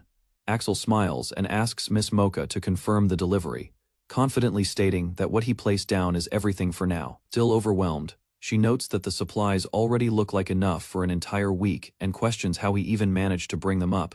Meanwhile, the small creature excitedly praises Axel, thrilled by his speed and the intensity of his movement, clearly enjoying the experience. Axel then casually greets Lady Cosmos, while Mocha is caught off guard again, surprised by how naturally he interacts despite everything that just happened. The small creature happily explains it had simply been a long time since it spent time with its friend, admitting its excitement showed more than ever before. Axel looks slightly confused as Daisy appears, asking why she is here, while the creature explains it wanted to see Axel working again after so long. Daisy steps forward and carefully asks if he is the rumored flying courier. Axel grants, mentioning she heard he helped people near the Star City. She admits she doesn't know every detail, but confirms the rumors about his ability to fly and carry large amounts of cargo seem to be true. Even so, Daisy clarifies she didn't come because of that, saying Axel once helped her friends, and she expresses sincere gratitude while offering her support. Daisy expresses her gratitude sincerely, thanking Axel for everything he has done, her expression soft and filled with genuine appreciation. The scene shifts to the people inside the guild, showing how many are relying on the supplies, with the reassurance that no one there would complain. Axel acknowledges the situation calmly, noting the labs are already in chaos, and adding more clutter wouldn't help, suggesting they move things efficiently. Daisy quickly agrees and heads off energetically, saying she'll inform everyone of the good news, her mood noticeably lifted compared to before. Axel prepares to continue, while the small creature excitedly calls out to him, eagerly looking forward to the fast descent ride together once again. Daisy happily reunites with Cosmos, the small companion expressing joy, while remembering their past journey together without hesitation. Saki and Bars approach from afar as Cosmos observes, while Daisy stands beside him noticing their familiar presence. Saki recognizes Cosmos, recalling reports about an armored figure, confirming his identity through details, matching encounters described earlier. Bars greets Cosmos, remembering their past alliance, expressing relief, seeing him again after time apart from battles together. Cosmos stands as Daisy on his shoulder, while Saki and Bars confirm his identity as the armored hero. Axel arrived at the inn favored by knights, impressed by its grand and sturdy architecture. Inside, Axel and Sydney explored the cozy interior, noticing comfortable beds and inviting rooms. Bazelia moved around the room, delighted by the soft, fluffy bed and spacious surroundings. Another companion pointed out the large bath, suggesting they all relax together later, making the stay more pleasant. Axel noticed the group's anticipation, as energy sparked between the companions, hinting at unexpected adventures ahead. Axel reminded the companions about dinner with Sydney's, observing Bazelia and Sylvester's friendly interactions, keeping spirits high. Bazelia and Sylvester began preparing for the evening, sharing smiles, organizing their things carefully before heading out. The companions noticed a strange glow on Axel's chest, prompting the small creature to question the sudden gemstone transformation. Axel discovered a skill upgrade, increasing carrying capacity dramatically, impressing Bazelia with how quickly he leveled up efficiently. Bazelia praised Axel's rapid progress, noting he reached the next level even before arriving at Sylvester, demonstrating skill mastery. The small companion noticed Axel's upgraded bag, commenting on his commitment, and how thoroughly he approaches his tasks.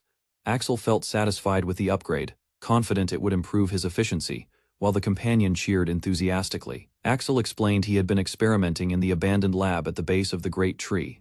The companion described managing 2 separate labs to test the antidote, highlighting the importance of independent experimentation. They observed the towering tree, noting differences between canopy and roots, understanding that movement across the tree could be troublesome. Axel invited the small companion to visit his lab, and the companion responded eagerly, agreeing without hesitation. Bazelia and Sylvester prepared to join Axel, ready to follow him, anticipating an enjoyable and productive adventure ahead. Axel arrived at the lab, noting its interesting location and reclaiming the storage depot as his personal workspace. Inside the lab, Axel welcomed his friend, explaining it wasn't perfect but suitable for experiments and relaxation. The companion asked about Axel's habit of turning rooms into labs, and Axel apologized for morning experiments alone. Axel explained that turning rooms into labs was natural for him, and the companion found it comforting.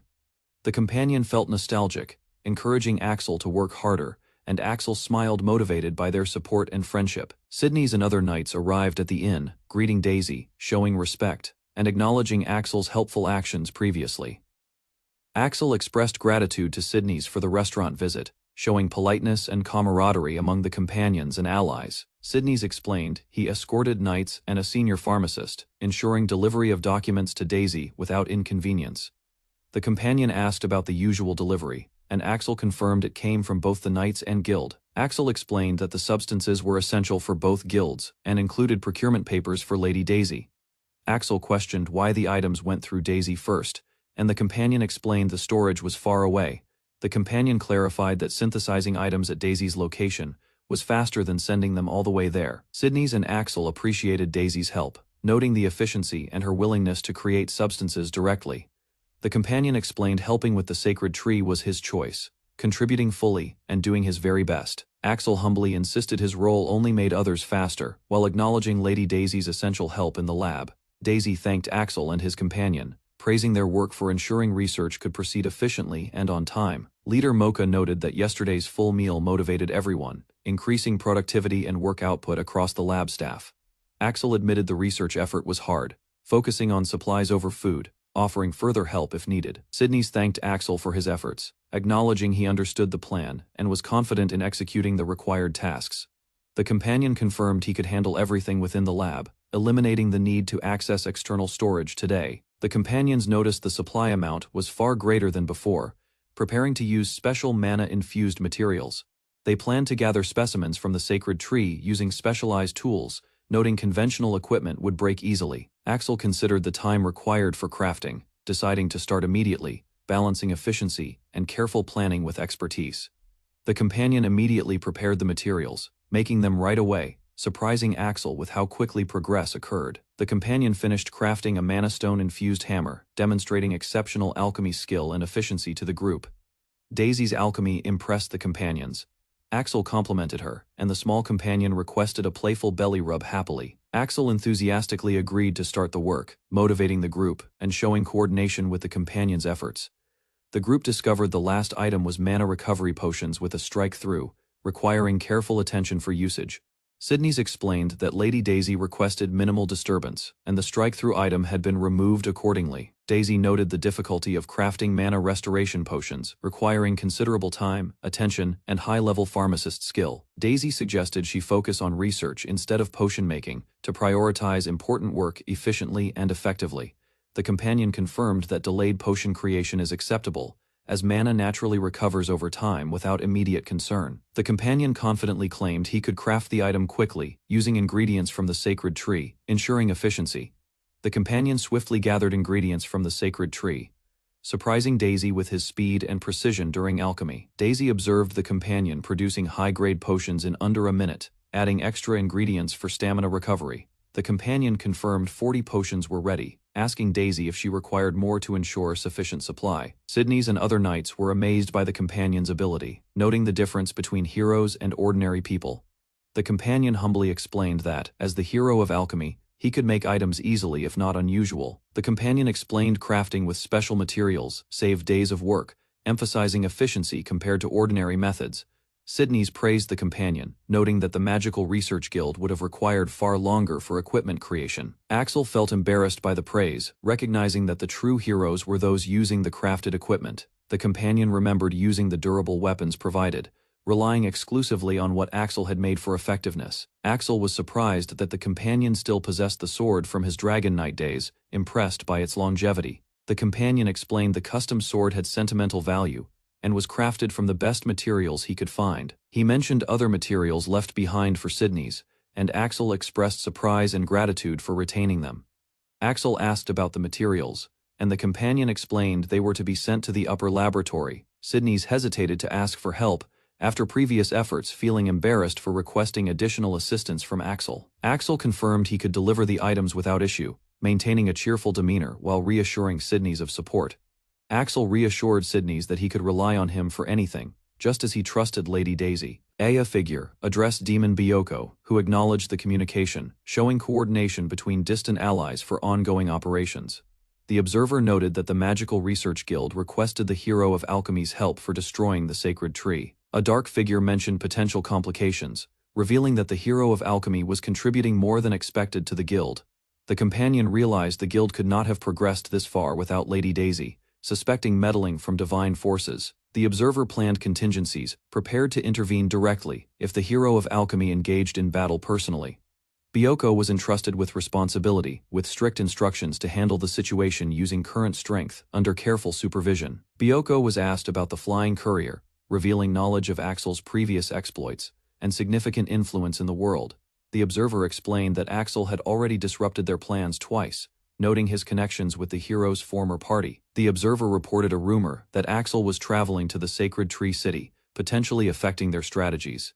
Rian stood on a high tower overlooking the city, listening as news spread about the mysterious flying courier. Elsewhere, officials reviewed reports stating the courier had successfully delivered supplies to the Magical Research Guild. Spies failed to uncover how the courier accomplished the task. Rian grew dissatisfied with the lack of information. Viewing humans as unreliable, Rian concluded the courier likely relied on powerful companions, possibly a dragon. Rian determined the ancient monster incident was likely resolved by those same companions. Rian observed the sacred tree weakening rapidly, its poisoned core nearing collapse, while orders were given to eliminate Axel immediately. Rian analyzed the poison's nature, concluding it would spread uncontrollably, and even the Dragon Knight could not reverse its deadly effects. Rian remained confident in his overwhelming strength, believing his presence alone was excessive for guarding the already doomed sacred tree.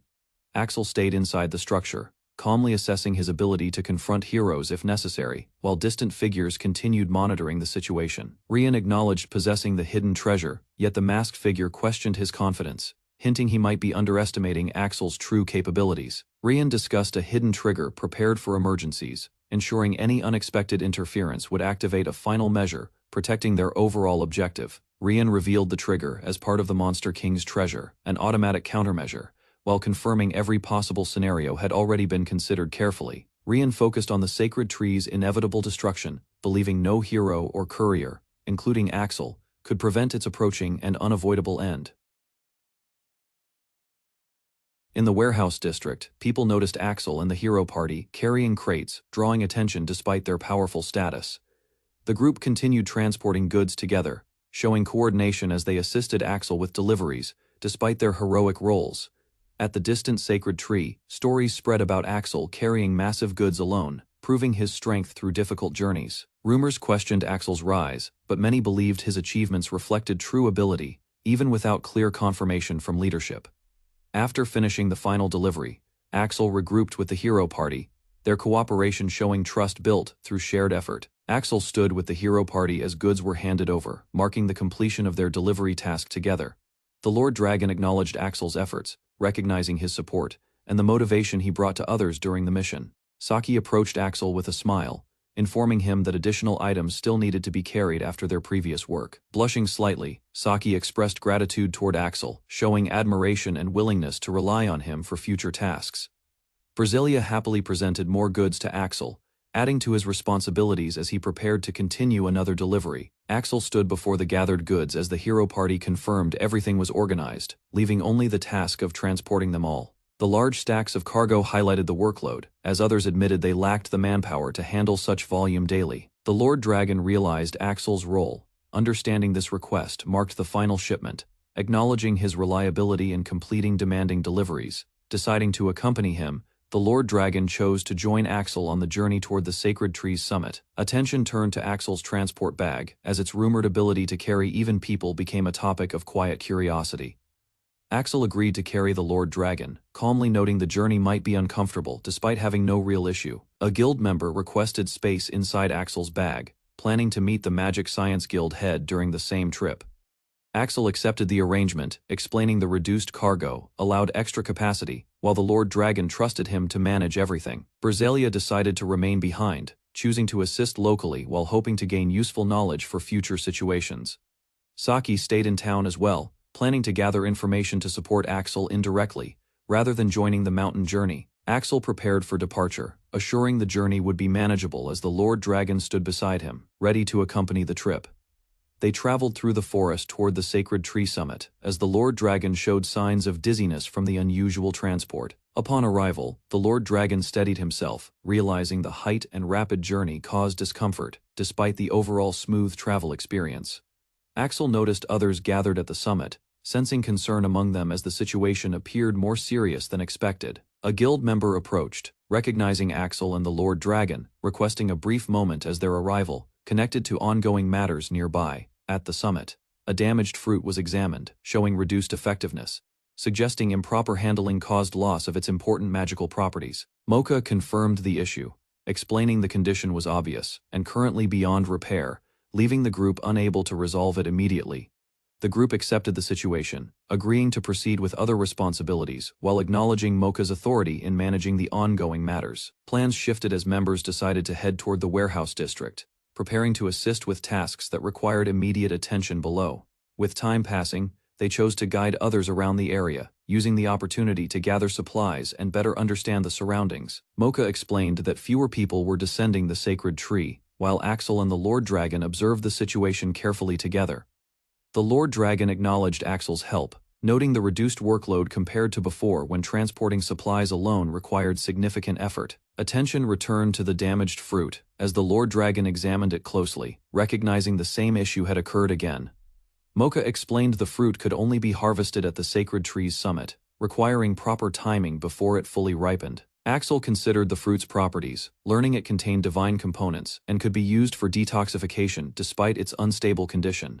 Mocha explained the fruit's softness caused rapid degradation, making it too delicate to use properly for detoxification, despite its valuable properties. Axel understood the issue, confirming the fruit's damage matched earlier concerns, while Mocha admitted several results had already been ruined.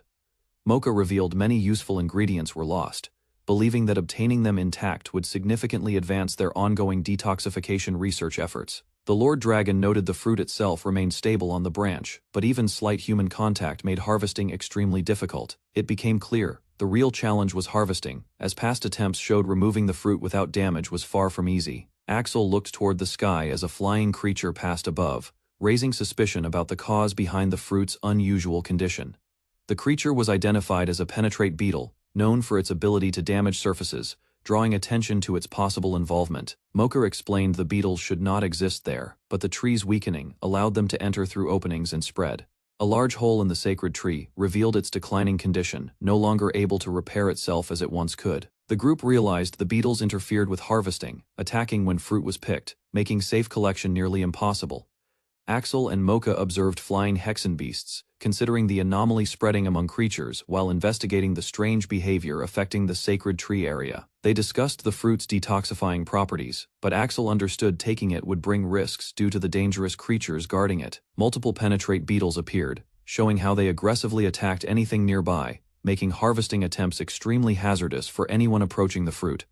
Mocha explained previous attempts using containers failed, as the beetles continued attacking even when the fruit was secured inside protective boxes. The group saw damaged containers and crushed fruit, realizing the beetles' attacks were powerful enough to destroy both storage and harvested materials.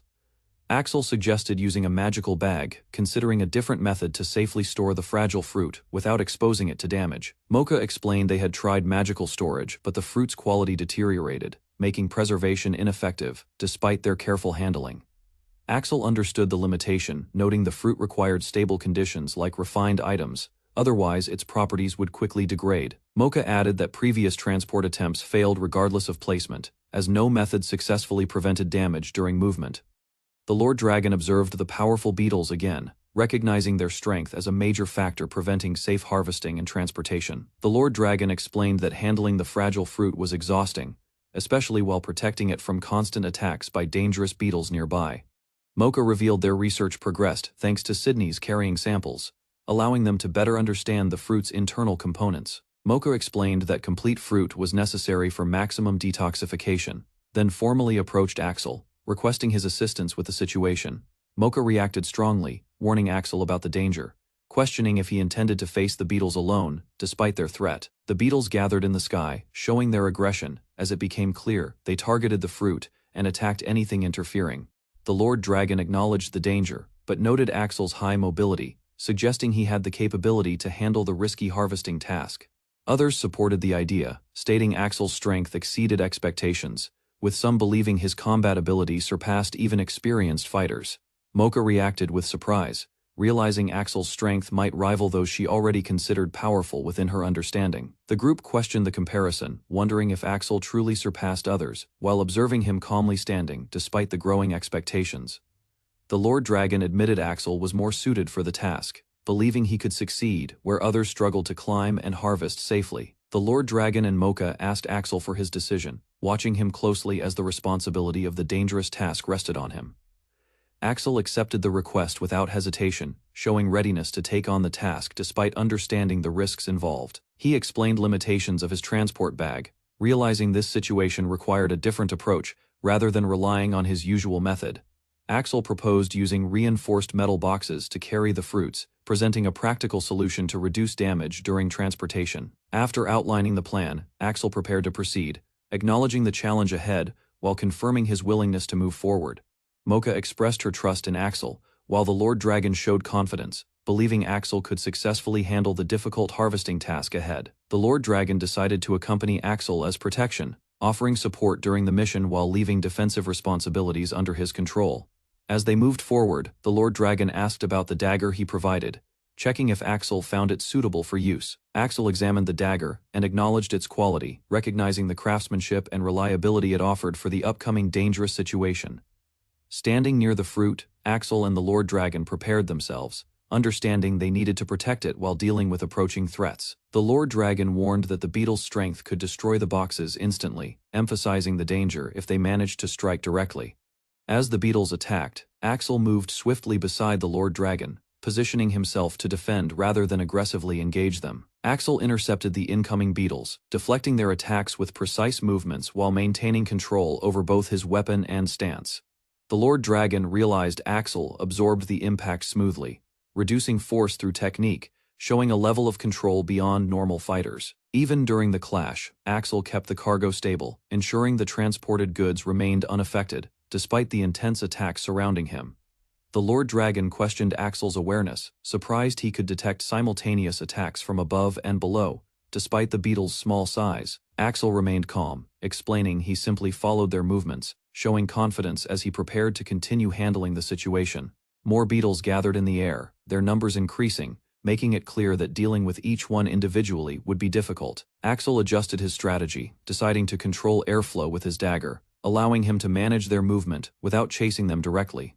The Lord Dragon realized Axel's approach, acknowledging the dagger's effectiveness as Axel maintained control, making the situation easier to handle. The beetles suddenly gathered behind Axel, forming a dense cluster as the Lord Dragon warned him about their coordinated movement. Axel reacted instantly, turning without hesitation and preparing to intercept the entire swarm before they could launch their attack. With a precise strike, Axel released a controlled force, cutting through the grouped beetles, while maintaining balance and control of the situation. After the attack, the Lord Dragon realized Axel had captured the entire swarm efficiently, using timing and positioning rather than brute force. Axel explained his method calmly, using their grouped movement and speed against them, making the dangerous swarm much easier to handle. The Lord Dragon accepted Axel's method, confident that confining the beetles made them manageable, while Axel considered how to handle them afterward. Impressed, the Lord Dragon acknowledged Axel's technique, deciding to incorporate his combat approach into future strategies for greater efficiency. As they walked away, the Lord Dragon reflected on the battle, recognizing Axel's abilities after witnessing his performance firsthand. The Lord Dragon expressed willingness to support Axel in the future, offering assistance in return for the help he had provided. With the task completed, Axel and the Lord Dragon prepared to leave, satisfied with the outcome, and ready to return together. At the Magical Research Guild, Mocha opened the container and observed a perfectly preserved fruit, confirming it remained completely untouched during transport. The fruit's condition revealed its full quality, releasing a mild scent and showing strong restorative potential if properly processed. Guild members gathered, impressed that Axel completed the task safely, returning unharmed despite facing dangerous insects during the mission. Mocha expressed excitement, realizing the successful retrieval would allow their stalled research to finally progress without previous limitations. With renewed motivation, the team planned experiments using the fruit and sacred tree extracts, preparing for significant advancements in their studies. Mocha expressed gratitude toward Axel, celebrating that their research could finally proceed thanks to the successful retrieval of the intact fruit. As excitement settled, Mocha left to organize her thoughts, while Sydney's and Axel calmly acknowledged the successful outcome of their efforts. Sydney's offered to reward Axel and suggested rest, recognizing the effort involved, while ensuring preparations for the next steps continued smoothly. The Lord Dragon apologized for Mocha's intensity, then personally thanked Axel and requested more time to discuss matters later. Axel agreed without hesitation, as both prepared for a future meeting, marking the start of continued cooperation after their successful mission. A small creature confirmed Axel successfully brought back the sacred grove fruit intact, recognizing the difficulty of preserving such a fragile item. The creature praised Axel's achievement, noting he solved a major issue the Magical Research Institute struggled with for a long time. Axel acknowledged the fruit's importance, understanding its rarity, and the challenge involved in handling it without causing any damage. The fruit was described as extremely sensitive, losing value with minor damage, yet remaining essential for producing powerful medicinal items. The creature concluded that Axel's success effectively saved the research, as the fruit was the only viable ingredient available for their work. The small creature praised Axel's humility, while Axel calmly responded, satisfied with simply completing his task and helping others. A notification appeared, showing Axel completed a major task, increasing his courier level and upgrading his bag storage capacity significantly. The creature expressed surprise at Axel's rapid growth, while Axel explained that taking on new jobs accelerated his development. Another update appeared, increasing Axel's transport ability further, indicating his skills continued improving beyond expectations. Axel reviewed the changes, understanding his abilities expanded, preparing to test how much more he could handle moving forward. Axel reviews his past transport skill upgrade while the small creature observes, realizing his ability has significantly improved recently. Axel examines his enhanced bag, understanding that reaching level 3 allows him to carry more items efficiently without difficulty. At the guild, Mocha prepares an experiment using the preserved material while researchers gather, observing carefully with focused attention.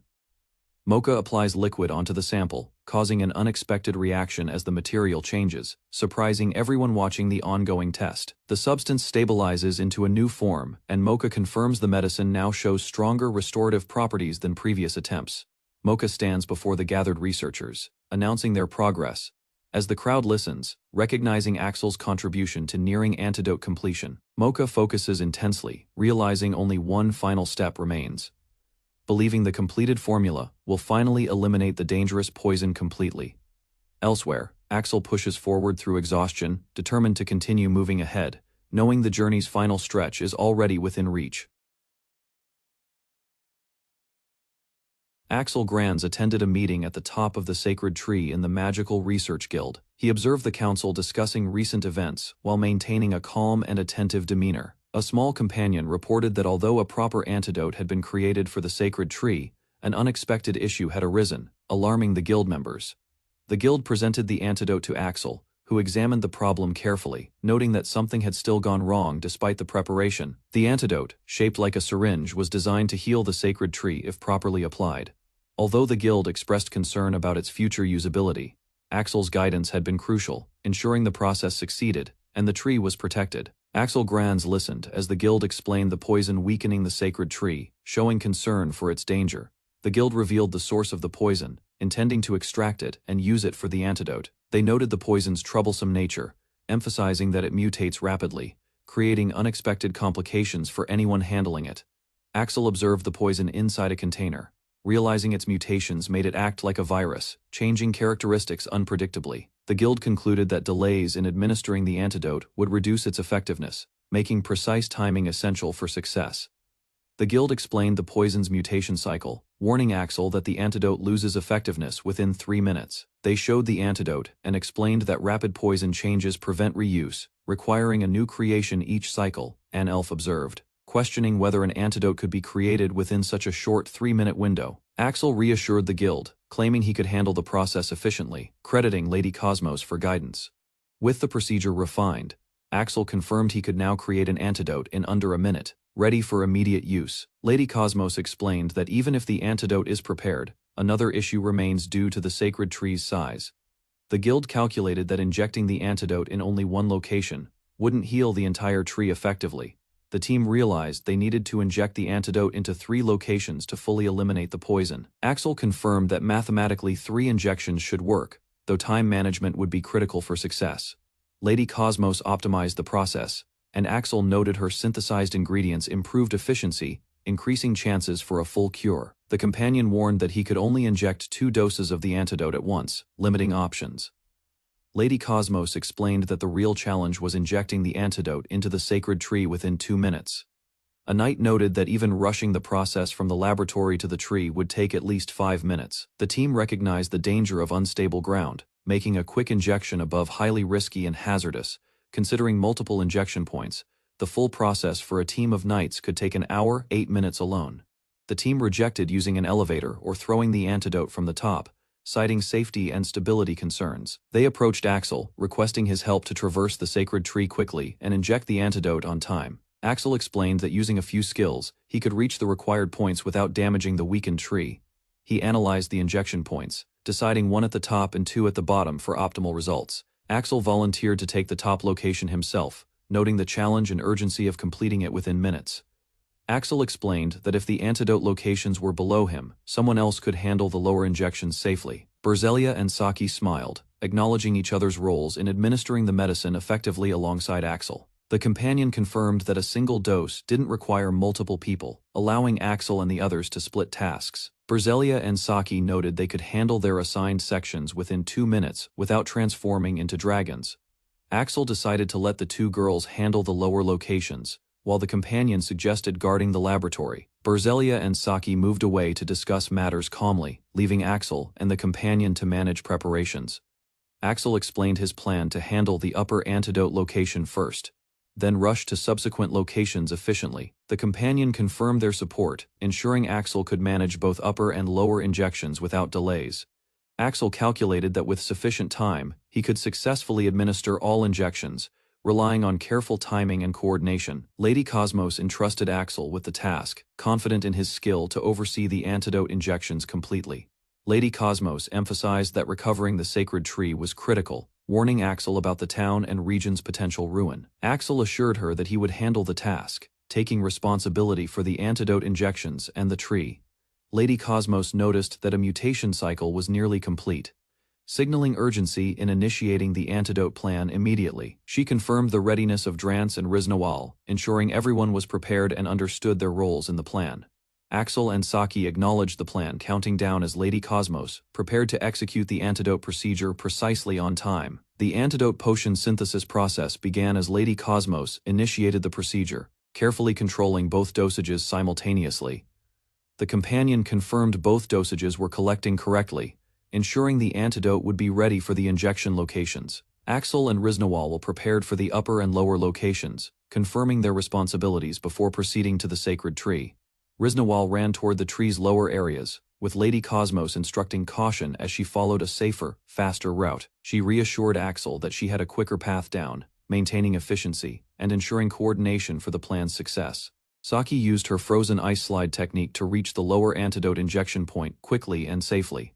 Dronzer and Berzelia observed, noting her shortcut and cautioning about using magic near the sacred tree's fragile roots. Berzelia confirmed that Saki could safely cast the magic, overcoming the usual interference from the sacred tree's ambient energy.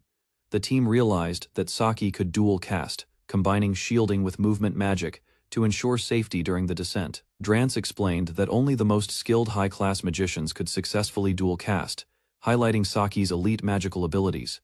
Berzelia noted that Riznawal's technique was more efficient, allowing faster antidote delivery despite the complexity of the tree. Dronzer observed as Saki slid down using ice magic, carefully avoiding damage while maintaining speed and precision.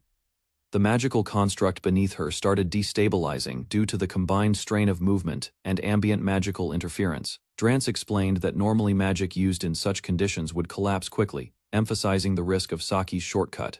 The magical effect remained unstable, requiring precise timing and skill to avoid the construct's implosion and ensure the antidote's success. Saki accelerated down the ice slide, gaining speed as she carefully maintained control. While approaching the antidote injection point, Dronzer and Berzelia watched, amazed at her speed, realizing she used the instability of magic to her advantage. Dronzer reflected on losing at rock paper scissors, trusting Riznawal to handle the descent efficiently without risking the tree's safety. Saki arrived at the bottom, checking the timing, noting a slightly delayed but precise arrival for the antidote injection. Berzelia confirmed the location was ideal, preparing the next stage of the antidote injection for the Knight's team. Saki prepared the lower injection, carefully positioning the antidote, coordinating with Axel and the others for precise timing. She completed her injection, signaling readiness for the next stage, while Riznawal and Dronzer moved toward the following location. Dronzer reflected on the team's combined strength, noting that Axel and the other heroes made them virtually invincible. The second upper injection was completed, and Axel calculated his timing, planning the next move to the remaining point. Axel expressed excitement as he prepared to inject the next antidote, coordinating with the companion for efficiency and speed. The companion noted Axel's calm demeanor, remarking that internally he remained unchanged despite the high-pressure antidote mission. Suddenly the group heard screams as a swarm of creatures appeared, startling the knights and threatening the area. Dronzer identified the threat as penetration beetles, observing their unusually aggressive behavior and noting the potential danger to equipment. Lady Cosmos ordered everyone to protect the equipment while the creatures approached, ensuring the antidote remained safe during the chaos. One beetle struck the floor, breaking a construct and demonstrating the threat's destructive capability, startling everyone nearby. A swarm of penetration beetles suddenly appears, threatening the team. Riznawal and Mocha react quickly, their eyes wide with shock. Axel steps forward, preparing to defend the group, positioning himself to counterattack the aggressive insects. The swarm begins to scatter under his movement. Mocha reassures the others, confirming she is unharmed despite the chaos. She steadies herself and checks the surroundings for further threats. Axel notices the destruction caused by the beetles, acknowledging that some equipment has been damaged during the encounter. Riznawal and Mocha quickly assess the situation and decide to continue, adapting their plan despite the lost machine. They move forward, ready to complete their mission. Riznawal and Mocha noticed a swarm of penetration beetles approaching rapidly. They froze, analyzing the threat while Grants prepared to act. The beetles collided with the protective shields, scattering violently. Grant stood ready, controlling his position to shield the group effectively. Riznawal observed the unstable constructs, realizing their magic might collapse under stress. She calculated the timing needed to maintain control. Grants checked on Mocha, ensuring she was unharmed.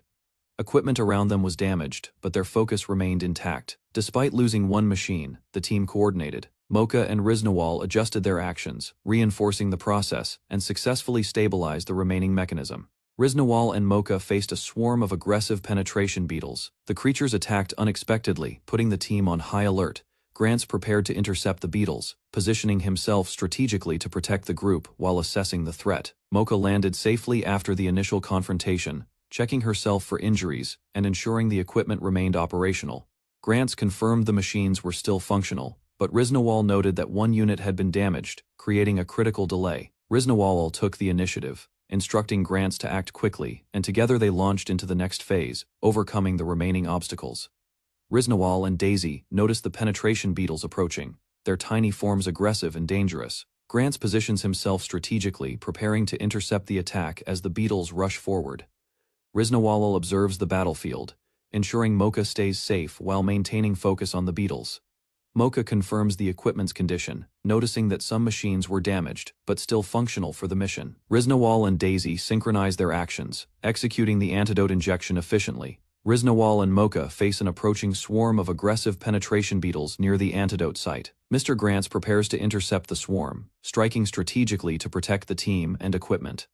Mocha and Riznawal assess the damage, noting that the equipment is compromised but still manageable. Riznawal takes responsibility for finishing the antidote process, while Grants oversees the descent of the sacrificial tree samples. The team successfully completes the antidote injection, saving the sacred tree with seconds to spare, and confirms the recovery is proceeding smoothly. Mr. Grants and Miss Mocha face the unexpected attack of giant insect-like monsters near the sacred tree, reacting quickly. The duo launches into action, dodging and countering the threats while assessing the damage to their surroundings and equipment. Despite the chaos, Mr. Grants manages to stabilize the situation, protecting both the group and the equipment.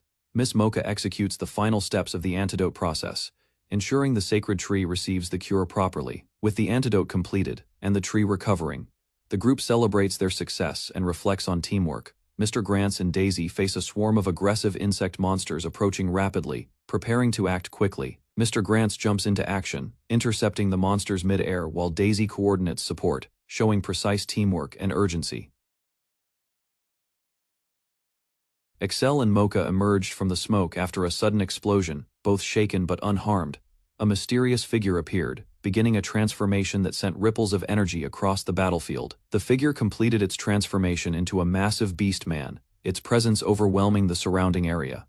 The beast man addressed the group, instructing them to continue the plan while he handled unfinished tasks elsewhere. Excel and Mocha watched in awe, realizing the creature was no ordinary monster, a powerful demon guiding them.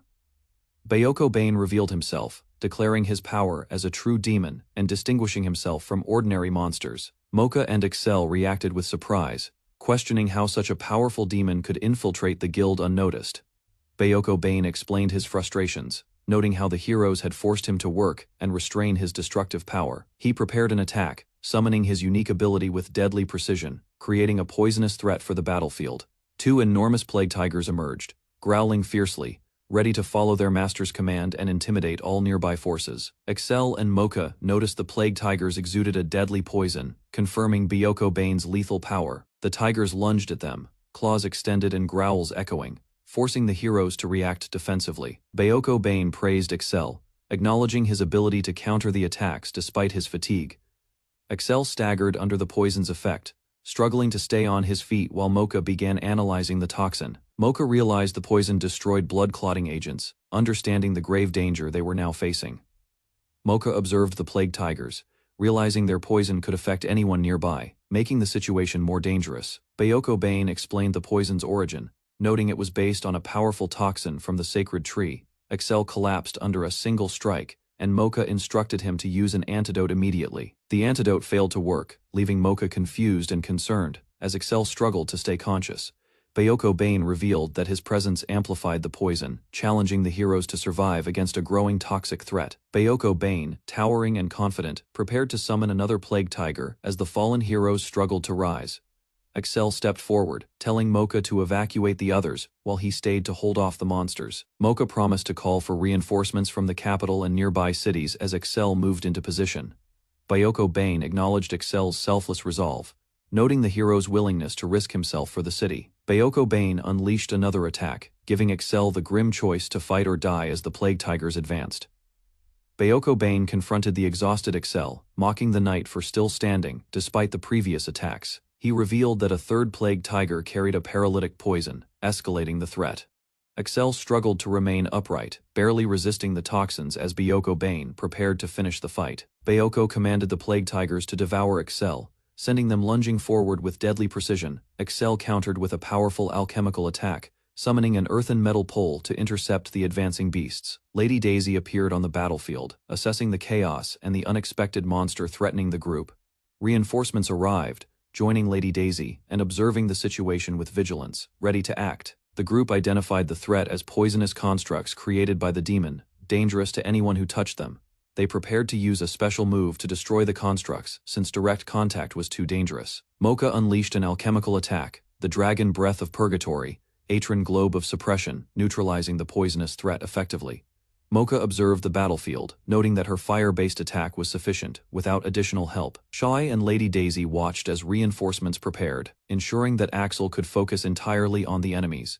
The group coordinated to move the wounded, assessing who could safely escape and who needed assistance. Axel evaluated the situation, identifying soldiers who were unable to move properly and prioritizing their evacuation. Subordinates apologized and requested Axel's protection while retreating, emphasizing the urgency of saving everyone while he held the line. Axel prioritized evacuating his subordinates while standing firm against Bayoko Bane, facing the demon alone. Mocha and Lady Daisy approached the battlefield, acknowledging Bayoko Bane and preparing for potential conflict. Bayoko Bane recalled memories from the Great War, noting the group's lack of poison resistance and its danger. He observed Axel, recognizing him as a courier, sharing the same name as the legendary hero, noting the coincidence. Bayoko Bane reflected on the fate awaiting the heroes, confident that history would remember his dominance over them. Mocha questioned whether her group had the advantage, suspecting hidden strengths among the opponents.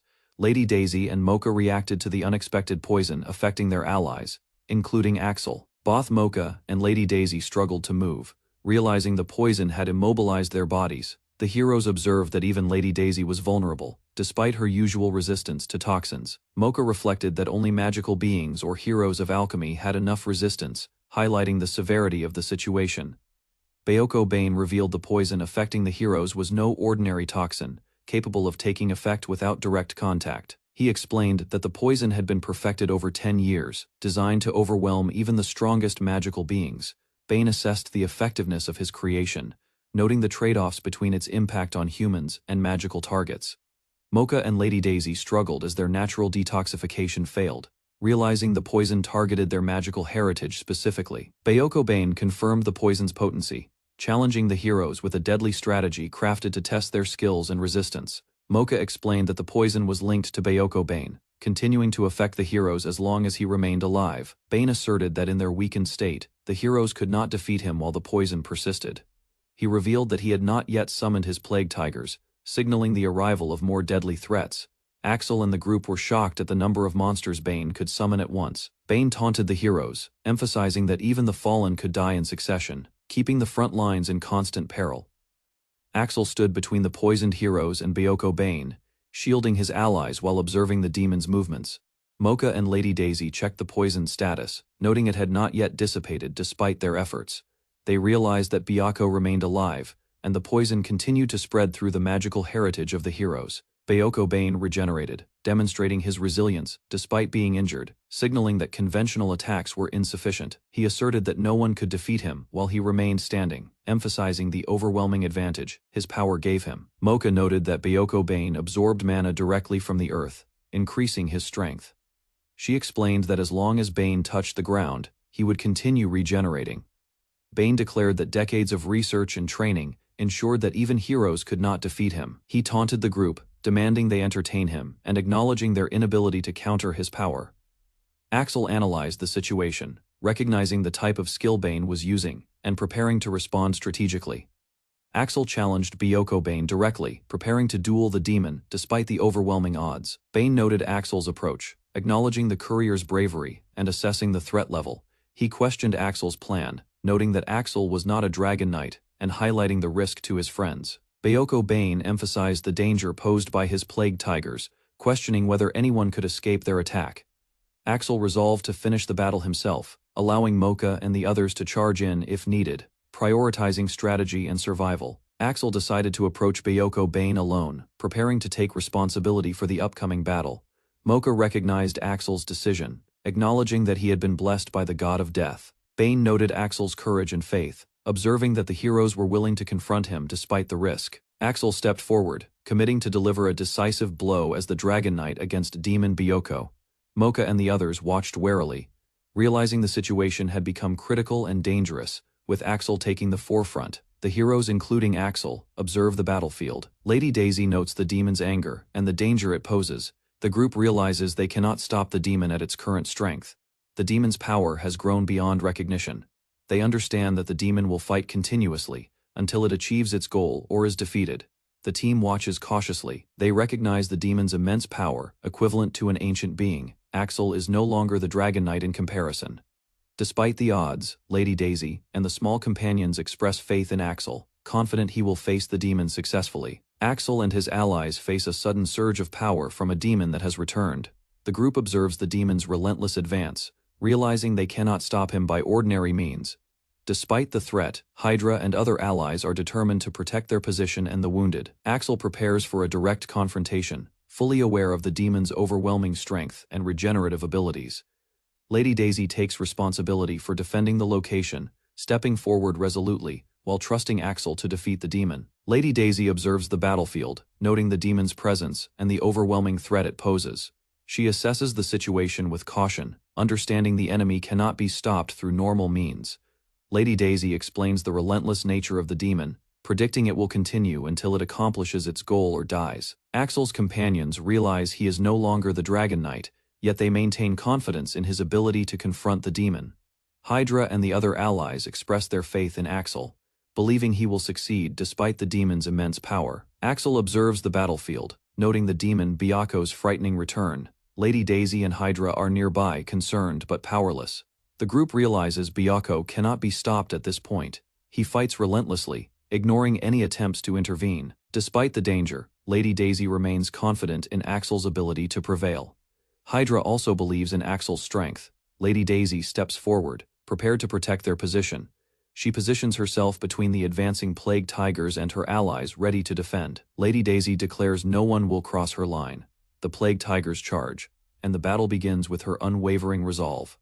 Lady Daisy watches as the demon returns, confirming he is out of their league. Axel and his companions realize the demon is unstoppable at this stage, regaining his terrifying power. Lady Daisy explains the demon will continue fighting until he either achieves his goal or dies. Even though Axel is no longer the Dragon Knight, both allies remain confident in his ability to win. Despite the dire situation, Lady Daisy and Hydra prepare to defend the position, trusting Axel's skill.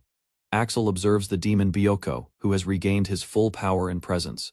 The battlefield is tense as allies watch the dangerous figure, uncertain if anyone can stop him. Axel's allies realize Bayoko's strength is overwhelming. He is relentless, focused only on his objective, ignoring everything else around him. Bayoko's persistence continues without pause. He fights until he either achieves his goal or falls, showing no signs of hesitation or fear. The group acknowledges that defeating a demon of Bayoko's caliber is impossible. However, their faith in Axel remains steadfast. Axel prepares to face Bayoko directly. His allies, including Saki and Hydra, take protective positions, ready to intervene if necessary. trusting his skill and judgment. Axel faced the towering demon Byoko, analyzing his movements carefully. The battlefield trembled under Byoko's raw power, and Axel prepared to respond. Byoko launched a massive attack, testing Axel's skill and reaction. Axel dodged with precision, using every ounce of his agility to stay ahead. Despite Byoko's repeated strikes, Axel countered effectively, striking back with carefully timed attacks that forced the demon to retreat slightly. Axel noticed Byoko's regeneration weakening, signaling a shift in the battle. He calculated the distance and timing to maintain the advantage. With a final leap, Axel executed a powerful combination of maneuvers, landing a decisive strike. Axel faced the demon Byoko, the air thick with tension. Saki and Hydra watched, worried, as Axel prepared for battle. Byoko roared, lunging forward with overwhelming force. Axel moved with precision, countering attacks while assessing the demon's regenerative ability. Axel unleashed his enhanced skills, striking with calculated attacks. Byoko's power from the earth fueled him, making every hit partially ineffective. Despite the demon's resilience, Axel kept pushing forward, combining past skills and strategy, testing weaknesses while avoiding poisoning attacks. From high above, Axel assessed the battlefield, continuing his relentless assault. Byoko's strength was formidable, but Axel's determination kept him moving, refusing to let the demon gain control. Axel faced Byoko, observing the demon's immense power. Despite the danger, he remained calm, calculating. Byoko launched a barrage of attacks, each infused with Earth's energy. Axel dodged nimbly, countering with precise strikes. The demon's regeneration seemed unstoppable, but Axel's skill and strategy began to outmatch Byoko. The battlefield trembled under their clash. Axel combined his techniques into a powerful finale. Axel Granz prepared to leave the capital, finally stepping away from the heroic battles that had defined his past. Mocha and Sydney's observed the restored sacred tree, noting that its poison and lingering effects had vanished completely. The group celebrated quietly, recognizing that the town had recovered thanks to their persistent efforts and unwavering dedication. Axel admired the city, glad the sacred capital was returning to its former glory under renewed life and energy. Though exhausted from previous conflicts, Axel and his companions were acknowledged for their courage, their sacrifices remembered by all. Mocha noticed Axel's condition, realizing he had endured severe strain during their recent mission. Sydney's agreed, emphasizing the need to monitor Axel closely to prevent him from overexerting himself. Axel acknowledged the support from Mocha, Sydney's, and their companions, feeling gratitude for their help. Sydney's expressed deep appreciation, crediting everyone's efforts for saving the sacred capital. Mocha and the others reflected on the demon attack, surprised a true demon had appeared from the woods, yet proud of their teamwork. The sacred tree stood tall, yet Axel and the group wondered about the demon's true plan. Axel and Sydney's discussed the choice of the sacred capital as a target, noting the city's strong faith in the gods. Sydney's reminded everyone that the gods' descent was approaching, emphasizing the need for vigilance. Mocha asked Axel about his next destination, signaling the group's continued readiness for the journey ahead. Axel revealed his plan to travel to the Sand City, acknowledging that his equipment was damaged from the recent battle. Axel examined his damaged equipment, realizing few people could repair it properly, concerned about its condition. He remembered Daisy's assurance that she could fix his gear, feeling relief at the solution. Daisy confidently promised to restore the equipment, reassuring Axel and the group of her skill. Mocha asked if Daisy would be joining them, and she confirmed she had completed her tasks. Axel explained that much of his wartime equipment remained in the Sand City, prompting the group to travel there to retrieve it. Daisy reassured Axel that she could repair his specialized equipment, despite the damage from recent battles. Mocha formally certified Daisy as a trusted affiliate of the guild, solidifying her role in their group. Axel expressed gratitude to Daisy for her support and willingness to help restore the equipment. Mocha and Sydney's presented Axel with a token of appreciation, acknowledging his leadership and courage. The group gifted Axel a formal letter of thanks from the Knights of the Sacred Grove, honoring his contributions. Sydney's explained to Axel that the Sacred Grove Bill would grant him recognition as an honored guest among the knights. The sacred tree was shown again, emphasizing the importance of the city and the guild's network for communication. Sydney's detailed how the bill would allow Axel to cross borders and receive aid from affiliated knights if in trouble. Axel accepted the document with gratitude, acknowledging its value for future travels and safety. With the formalities complete, Axel, Mocha, and their companions prepared to leave, ready to continue their journey with renewed purpose. Mocha and Sydney's bid farewell to Axel, wishing him a safe journey as he prepared to travel. The companions set out toward the Sand City, following familiar paths and recalling past adventures together. The Star City Temple of Career Change, a character arrived, surprised to find someone already there. Mocha checked on the newcomer, concerned about their condition after an apparent struggle or shock. The character explained they came seeking the Flying Courier, a divine figure enshrined in the city, hoping for a meeting. The Sand City was lively, and Axel took care to be cautious of active monsters during his visit. Locals noted that the bar where Axel stopped was isolated, but he remained confident in his sword skills. The barkeep, a fellow knight and war veteran, admired Axel's dual role as both warrior and protector of the city. The conversation revealed that Axel, the Flying Courier, was currently present in the city, drawing attention from locals. The citizens discussed his abilities, noting that he also fought monsters and bandits, confirming his legendary reputation throughout the region. Locals whispered rumors of Axel confronting gray werewolves alone, spreading awe and disbelief among the citizens. Some claimed he was a courier faster than sound, prompting laughter and skepticism from those who heard. Axel soared through the city, demonstrating his legendary flying abilities, confirming the extraordinary tales. Observers noted that some gray werewolves were unusually strong, far beyond typical knight's abilities. Citizens debated his true status, questioning if a courier could possess such power, or if Axel's feats meant he was more than just a messenger. A new character approached the bar, calling for the knight behind the counter, catching Axel's attention. The knight barkeep reacted in surprise, realizing he was being addressed directly and not expecting the visitor. The newcomer confirmed the location as the bar oasis, recognizing the knight barkeep and the wine barrels around him. Axel checked the barrels, ensuring they matched the order sent from the merchant guild, confirming the delivery details. The special wine required careful handling due to its sensitivity to mana, highlighting the importance of proper transport and magical precautions. A customer confirmed Axel was indeed the courier responsible for the delivery, checking the sealed barrel. Axel admitted he did not use the requested bag of holdings, explaining his method of handling the shipment. The customer expressed amazement that Axel could carry such a heavy barrel by himself, surprised by his strength. Axel presented the documents for signature, ensuring that the delivery was officially recognized despite the unconventional transport. He noted it took him nearly 15 minutes to reach the merchant guild in a hurry, emphasizing his efficiency and skill as a courier. The courier arrived at the tavern carrying a heavy barrel, drawing astonished glances. He explained that the city's unfamiliar roads forced him to move in a straight line, slowing his usual pace. The tavern keeper expressed gratitude for the quick delivery, handing over a sign in return. Curious, the keeper asked about the courier's identity, noting his unusual speed and skill.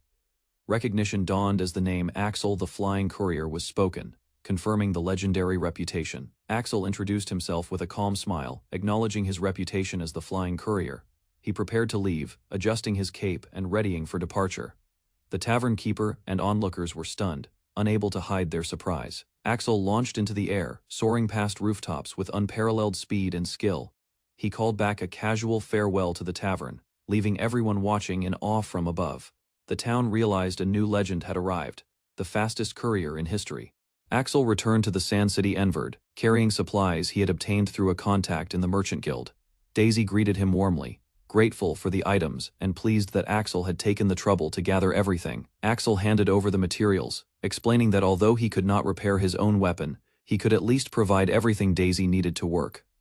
Daisy acknowledged Axel's effort, saying she could now expedite the repairs, but still required a little more time. Axel suggested she enjoy the city while she finished, and Daisy agreed, smiling at the thought of a brief respite.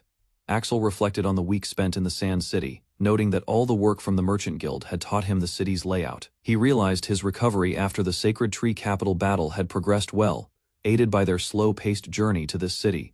Walking through the lively streets, Axel noticed how vibrant the city was, surprisingly comfortable, despite being in the middle of the desert.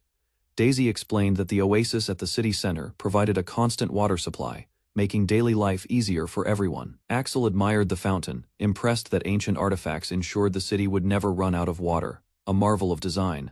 Axel returned to a warm welcome from the dancers, who greeted him with bright smiles and excitement. Yara explained that their outfits were traditional attire for dancers in this land, a colorful and flowing style. She revealed she had purchased the outfit in the town square, hoping Axel would approve of her choice. Axel examined the outfit, noting its flexibility, magical protection, and cuteness, making Yara beam with happiness. The other dancer reminded Yara that despite enjoying the outfit, there were important tasks that still required their attention, grounding the moment. Yara and the other dancer welcomed Axel back, offering him dinner and a bath after his workday. Saki enthusiastically expressed her excitement to feel Axel's presence, showing how energetic she was after the start of the day. Axel noted that dancing was a hobby for Saki, and wearing the dancer's outfit heightened her enthusiasm. Saki became flustered when reminded about other important responsibilities.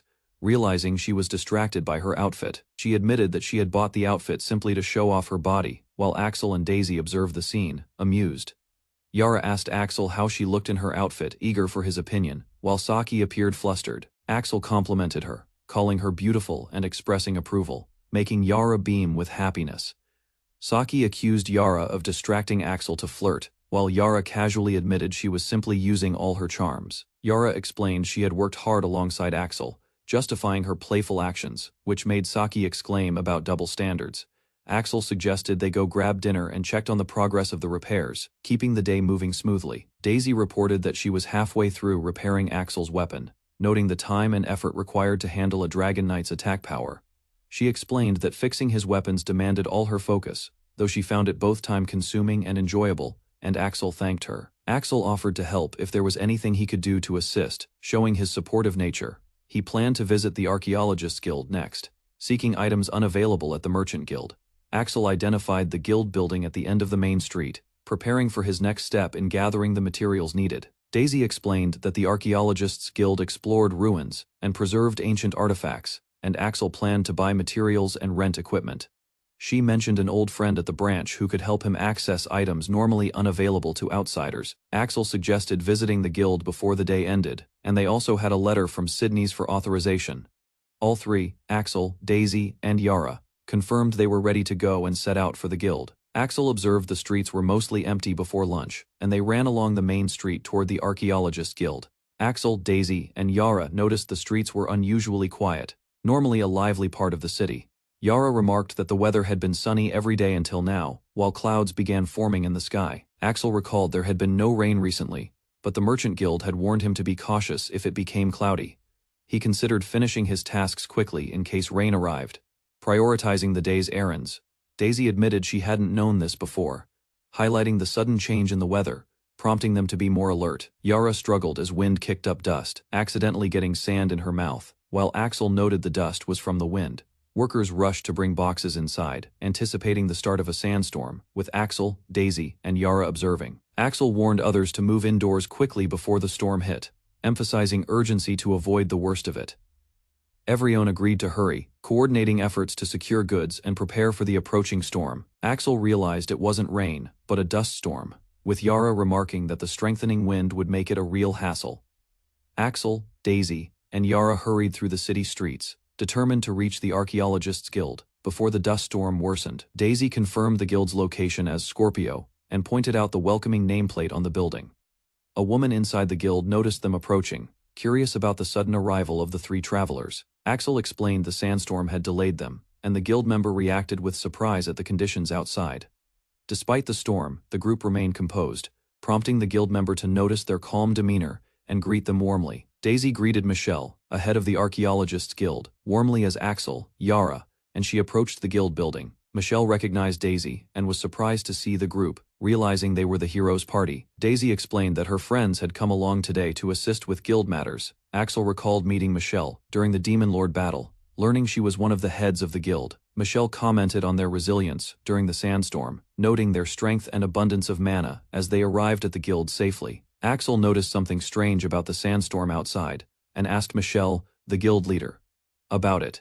Michelle warned them the ash storm was about to begin and advised everyone to get indoors and close doors. Axel, Daisy, and Yara observed that, despite the storm, they weren't even winded, which seemed unusual. Michelle hesitated, trying to explain why their ability to walk in the storm was rare and extraordinary. She invited the group into the meeting room, introducing herself as the acting leader of the Archaeologists Guild and head of the research division. Michelle noted she had heard rumors of Axel being in the city, and Axel introduced himself, pleased to meet her. Daisy explained that she had received a letter from her good friend, Sydney's, allowing them access to the guild. Michelle expressed that she was glad to meet Daisy after a long time, recalling past interactions. She admitted that having unexpected guests during a sandstorm was surprising, highlighting the unusual timing. Michelle was relieved that all the visitors had arrived unscathed, impressed by their ability to traverse the sandstorm safely. Axel asked Michelle about the sandstorm, surprised at its intensity, and wondering why it was unusual. Michelle pointed out the ash storm, noting that its color and nature made it abnormal, and directed them to observe closely. Axel and Yara noticed a fruit on the ground, starting to wilt under the storm's effect, signaling something was wrong. Axel questioned Michelle about the phenomenon, noting that it couldn't be normal behavior for the environment. Michelle explained that exposure to the ash stone caused rapid dehydration, highlighting the dangerous and abnormal nature of the storm. Axel asked Michelle whether the ash storm was just dust, and she explained that the wind absorbed water and mana as well. Daisy questioned whether this phenomenon had happened before, noting it wasn't present during Axel's previous stay. Michelle explained, the storm began a few months after Axel left, zapping moisture and mana, and would last for at least half a day. She encouraged Axel to put his hand outside to experience the storm firsthand and feel its effects. Yara, curious, followed Axel outside to observe, feeling the storm's unusual itchy effects firsthand. Michelle confirmed that the ash storm was more than just dust, explaining that it absorbed water and mana. Daisy noted the unusual nature of the storm, and Yara realized the effect was palpable on her skin. Axel observed the strange sensations caused by the storm, noting a slight dehydrating effect on living beings. Michelle explained that unlike fruits, living beings had innate resistance, making the effects less pronounced. She clarified that inside town walls, they could be safe from the ash storm, but outside, people could feel weakened instantly. Michelle noted her surprise at how well Axel and the others were handling the ash storm. She explained why the guild members had looked so startled when they first saw her. Axel thanked Michelle for informing them about the storm, acknowledging that staying outside could have been dangerous. Michelle reassured them that research on the phenomenon was ongoing, and they were still learning its properties. She explained the precautionary guidelines issued to the town, advising people to move indoors during ash-colored sandstorms. Daisy handed a sealed letter to Axel, explaining it was from Sidney's, the head knight of the sacred tree capital. She carefully examined the handwriting, confirming the authenticity of the message from Sidney's. Axel's identity as the Dragon Knight of the hero's party was revealed, clarifying his previous mysterious reputation. Daisy offered her assistance to Axel, asking what items he required for his task. Axel requested cycloyo scales and permission to use the ancient forge recovered from a previous expedition. Daisy handed over a letter from Sidney's, the head knight of the sacred tree capital, to Axel. She carefully examined the document, confirming it was genuine and noted the importance of its contents. Axel realized the courier he had met before was actually the Dragon Knight from the hero's party. Daisy asked for specific ingredients and assistance with the ancient forge, detailing the materials they needed. Axel understood the request for cycloyo scales and the use of the ancient forge, acknowledging the urgency of their mission. Daisy received a sealed letter from Sidney's, the head knight of the sacred tree capital. She examined the handwriting carefully, confirming the sender's authenticity and the importance of the message. Axel, the Dragon Knight of the hero's party, stood nearby as Daisy processed the information. Daisy offered to assist with the requested tasks, asking for clarification on the items and materials needed. Axel explained he required cycloid scales and access to an ancient forge recovered during previous ruin expeditions, intending to use them for important work. Axel delivered a letter from Sidney's, the head knight of the sacred tree capital, to Michelle. Michelle examined the letter carefully, confirming it was indeed from Sidney's, and contained important instructions. She realized the courier, Axel, had previously been the Dragon Knight of the hero's party, revealing his past role. Michelle offered to assist Axel and his companion in gathering specific items and preparing materials for their task. The request included borrowing the ancient forge and cycloyo scales, items previously recovered by Axel's group during an expedition. Axel received a letter from Sidney's, the head knight of the sacred tree capital. Michelle carefully examined it, confirming its authenticity. She noted the courier's true identity. Axel had been the Dragon Knight in the hero's party. This revelation clarified past events for Michelle. Daisy and Axel discussed supplies, requesting cycloyo scales, and access to the ancient forge. Michelle listened, considering their request seriously. Michelle explained the forge's history, recalling it was recovered during a previous ruin expedition, and confirmed its current availability. Axel and Daisy planned to utilize the forge and materials to aid their ongoing mission. Preparing for the next phase, Axel delivered a letter from Sidney's, head knight of the sacred tree capital, to Michelle. Michelle confirmed its authenticity. She examined the letter carefully and connected it to Axel's past as a Dragon Knight in the hero's party. Axel requested materials and the use of an ancient forge, asking specifically for cycloyo scales for his project. Michelle explained both items were stored in a special warehouse, but the responsible person had gone missing. The missing person was the head of the exploration division, leaving a concern for the ongoing desert expedition. Michelle receives a letter from Sydney, the head knight of the sacred tree capital, and carefully reviews its contents. The letter reveals that Mr. Axel, the courier, is the dragon knight of the hero's party. Michelle begins to understand the significance of his presence. The group discusses needed materials and assistance, including cycloyo scales and access to an ancient forge recovered in previous expeditions. Michelle explains that both items are stored in a special warehouse, but the person who can access it, the head of the exploration division, has gone missing. Michelle appeared worried as she requested Axel's help to rescue their captured comrades. Axel agreed alongside other heroes, acknowledging Michelle's previous aid and the importance of teamwork. Michelle laid out a detailed map of the desert, explaining the current situation and the challenges ahead. She pointed out the designated search areas, ensuring all rescue personnel understood their roles clearly. Axel studied the marked points carefully, preparing to lead the operation and coordinate the heroes efficiently.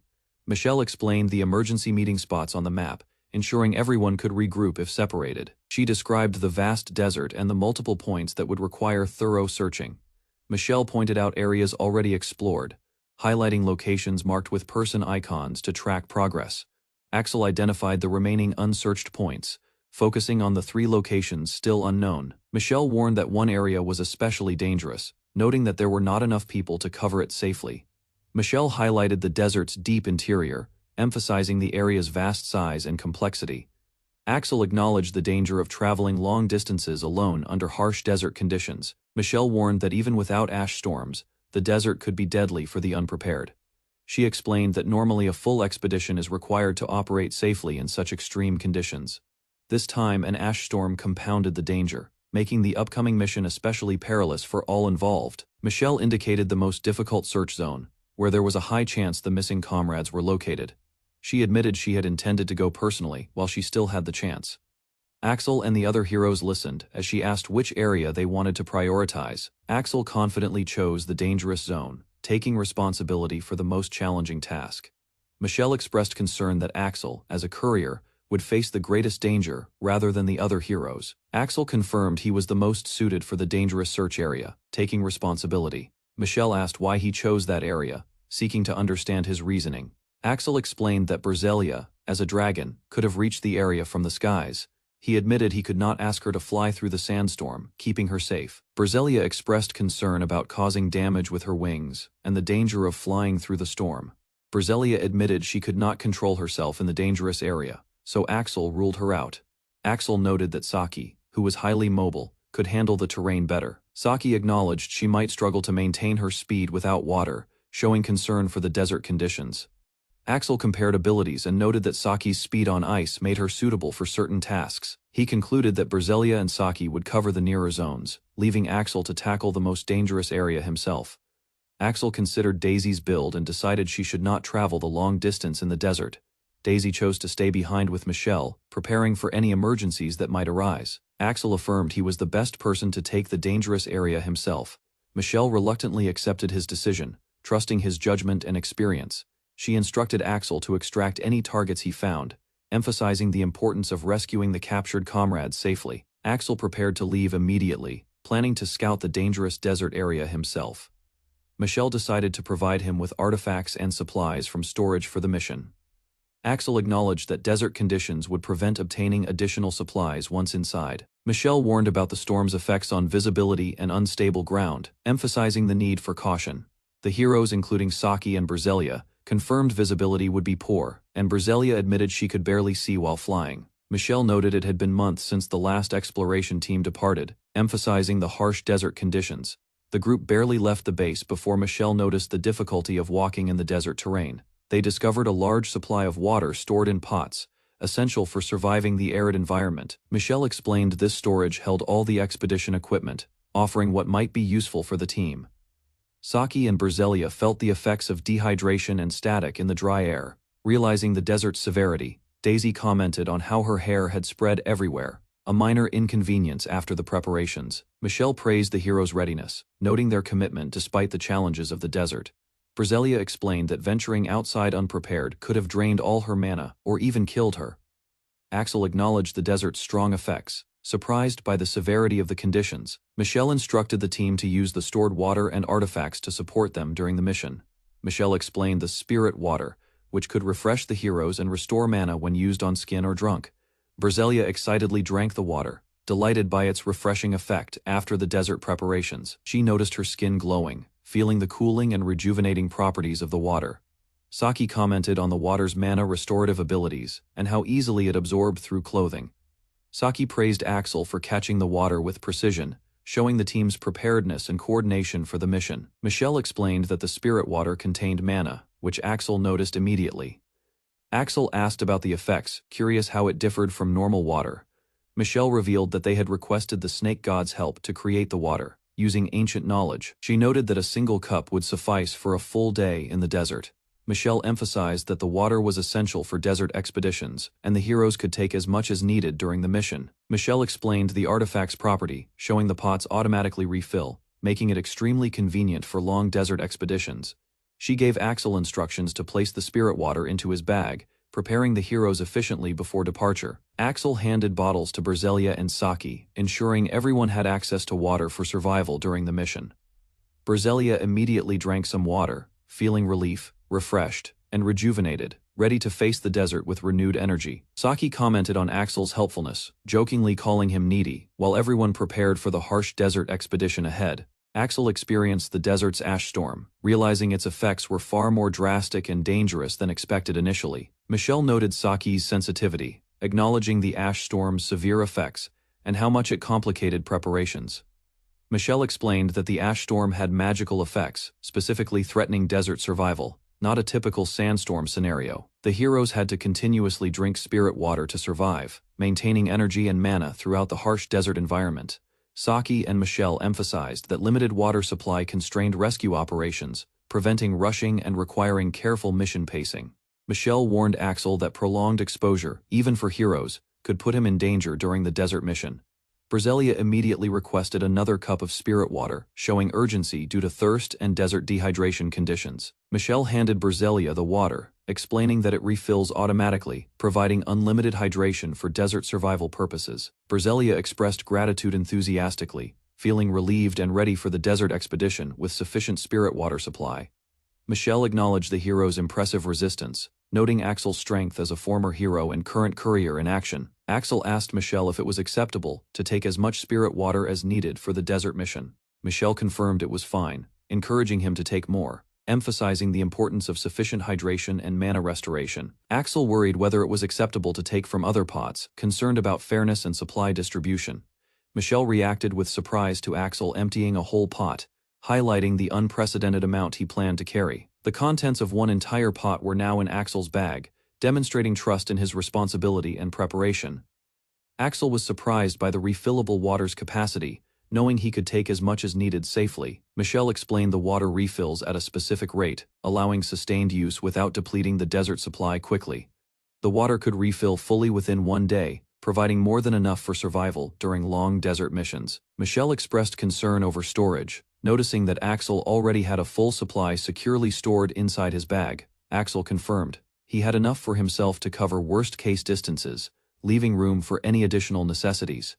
Axel realized it was better to take as much water as possible, since desert refills weren't available. Michelle confirmed, reassuring him that taking from the pots was acceptable, and encouraged to fill up fully.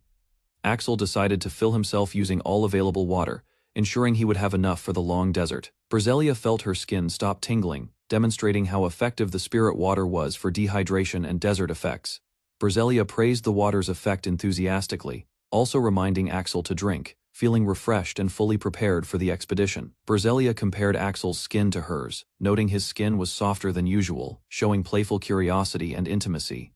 Saki reacted strongly, surprised and concerned, questioning Axel's actions as he explored Briselia's skin for comparison purposes. Briselia remarked to Axel that her skin felt smooth, confirming the water and preparation effects on her body. Briselia wondered aloud how Axel's face remained smooth, humorously suggesting it might be due to never removing his helmet. Axel explained his skin's unblemished condition was thanks to his inherent resistance, not external factors or magical effects. Saki told Axel his resistances were stronger than hers, suggesting he could handle effects better than other heroes. Michelle observed confidently that the situation should be fine if the team handled it, preparing to depart carefully. Axel identified the ancient ruins under the desert, noting the ash storm above made it extremely dangerous. The team organized their strategy, assigning Berselia north, Saki south, and confirming the positions for the desert search. Berselia and Saki confirmed readiness with sufficient water supplies, telling Axel the team was fully prepared for departure. The team prepares to leave, receiving strict instructions about the point of no return in supplies. Michelle warns Axel that the desert journey is dangerous, especially since he carries the most supplies. Axel confidently reassures Michelle, saying he will carefully monitor his inventory while traversing the desert. Michelle stumbles slightly, drawing concern from Axel, who immediately checks her condition to ensure she's all right. Michelle reflects on how surprising it is that people can endure the desert's harsh conditions. Axel, Saki, and Berselia walked through the harsh desert, feeling the sand battering their skin. The intensity of the desert surprised Saki and Berselia. Axel observed their struggle and adjusted their pace carefully. Daisy stayed behind, observing the group while offering quiet encouragement, making sure everyone remained safe. Daisy expressed hope to see their friend again, her loyal presence comforting the team. Michelle prepared the team for the dangerous expedition, ensuring supplies were ready before they ventured further. Axel, Daisy, and Saki arrive at the desert, facing harsh winds and burning sand. The sand feels much rougher than expected, reminding them of the danger and challenges ahead. Axel reassures Daisy and Saki as he prepares to continue, leaving their small companion behind. The small creature encourages Axel, promising to wait and cheer for him when he returns. Grace warns Axel to be careful and emphasizes the importance of finding their comrades quickly. Axel, Saki, and Berselia stepped cautiously through the harsh desert wind. Axel noticed the severity of the terrain, ensuring his companions were safe. Saki and Berselia struggled with the rough sand beneath their feet, realizing how dangerous the desert truly was. Axel prepared to venture further, leaving Daisy behind momentarily. The small creature watched him, trusting his ability to navigate the sand. Daisy expressed excitement to see Axel again, confident in his skill. Michelle warned the group about potential dangers and emphasized caution. Axel reassured her, ready to face the desert expedition with skill and speed. Axel checked on Saki and Berselia as they walked through the harsh desert. The environment was much more dangerous than the town they had left behind. Berselia complained about the sand cutting against her skin, while Saki noted how unprepared ordinary people would be for such conditions. Axel reassured the small companion Daisy and continued forward, determined to navigate the desert efficiently. Daisy stayed behind, watching Axel's progress with admiration and waiting for his safe return. Michelle expressed concern for the team's safety, urging Axel to act carefully, while he assured her everything would be fine. Axel, Berselia, and Saki move across the harsh desert. Axel notices the terrain's severity, while Berselia and Saki struggle with the rough sand underfoot. The group stops briefly to assess their condition. Berselia warns Axel that the desert is far more dangerous than town streets. Saki experiences discomfort from the sand. Axel reassures his companions and continues forward. Daisy watches from a distance, curious and supportive. Axel remains calm and determined despite the environment. The group prepares to move again. Grace emphasizes caution while entrusting the team's safety to Axel's skills and judgment. Axel leads confidently over the shifting sand. Berselia observes his agility, impressed by his speed and adaptability, while Grace reflects on his past experiences. Deep inside the desert, Axel continued the expedition, searching for the source of relentless ash storms. Winds unexpectedly lessened, revealing the harsh landscape clearly around him. While exploring, Axel discovered several tornadoes made entirely of ash-colored sand. Their swirling energy hinted at unnatural forces within the desert. Investigating further, he noticed a small black speck flying toward him. It seemed insignificant, yet its sudden appearance brought concern. Axel realized their group was out of water and potions, and even Lord Snake suffered an injury from the harsh environment. Lord Snake, weakened but calm, reassured Axel. He admitted his own carelessness caused the injury, insisting there was no need for blame. Lord Snake recovered mostly, thanks to Axel's generous use of potions. He regained strength despite the harsh desert conditions. Snake warned Axel that now he was in danger of dehydration and running low on mana as the journey continued. Axel acknowledged the warning, realizing survival was paramount. He prepared carefully, aware of the desert's hidden threats. Axel noticed something unusual nearby. Lord Snake's alert presence signaled that danger was approaching from an unknown direction. Suddenly, several ash tornadoes appeared, swirling violently. Both Axel and Snake braced for impact as a new challenge emerged ahead. Axel noticed an unusually shaped tornado moving through the ash storm. It did not resemble any natural formation he had seen before. Lord Snake observed carefully as the phenomenon headed directly toward them. Both braced for an unknown threat. Suddenly, a young man appeared amidst the swirling ash, calling out that he had finally found them. He explained he had arrived at the marked area after following a mysterious white light, seeking their location. The two recognized him immediately. The man stood near a great white snake, forming an unexpected alliance in the desert. The white snake and Axel observed the newcomer carefully. Axel recognized the figure from the guild's instructions. Lord Snake questioned the newcomer, noticing his movements weren't entirely human. Suspicion and curiosity filled the desert air. The young man introduced himself as Axel, the courier, explaining he was assigned to run a search and rescue operation for them. Lord Snake realized Axel might be the rumored flying courier, whose reputation preceded him across dangerous territories. Axel confirmed that Michelle from the Archaeologists Guild requested him to rescue Lord Snake and Edgar, completing the mission objective. Axel requested entry inside the protective barrier. Lord Snake allowed it, acknowledging the courier's careful approach. Lord Snake noted that reaching this place in the middle of an ash storm required exceptional skill, observing Axel's determination. Axel offered spirit water to help them recover. His preparation showed experience and concern for survival. Lord Snake admitted he couldn't move but expressed gratitude. Axel's calm presence reassured him despite exhaustion. With careful attention, Axel poured the spirit water, assisting Lord Snake to regain strength. Together, they prepared to continue the journey. Lord Snake thanked Axel, the flying courier, feeling much better after the spirit water restored his strength. Axel reassured him not to worry about using the supplies. Lord Snake felt grateful but guilty for consuming them. Axel checked their resources, deciding how much water could still be spared for the journey back across the desert. Lord Snake noted that even the remaining water might not fully sustain him due to his large size. He also reflected on the water Axel had already used, despite the long return ahead, showing the courier's selflessness. Lord Snake instructed Mayers to leave, urging him to save himself first. Axel protested, concerned for the snake's safety. Snake reassured him, explaining that divinity flows through his veins, and he is far more durable than mortals. Despite Axel's worries about Snake's injuries and the strain from maintaining the barrier, Snake remained calm and determined. Snake reflected on the purpose of Earth and gods, to protect humanity. His focus was on the greater good. Axel apologized for his powerlessness, but Snake insisted it was unnecessary, emphasizing his own strength and duty over fear or doubt. Lord Snake asked Axel to keep Mayers safe. Axel listened carefully, acknowledging the responsibility. Axel apologized for not fully listening earlier, ensuring he understood Snake's instructions clearly now. Snake confirmed that Axel would take both him and Mayers back to the city, giving Axel permission.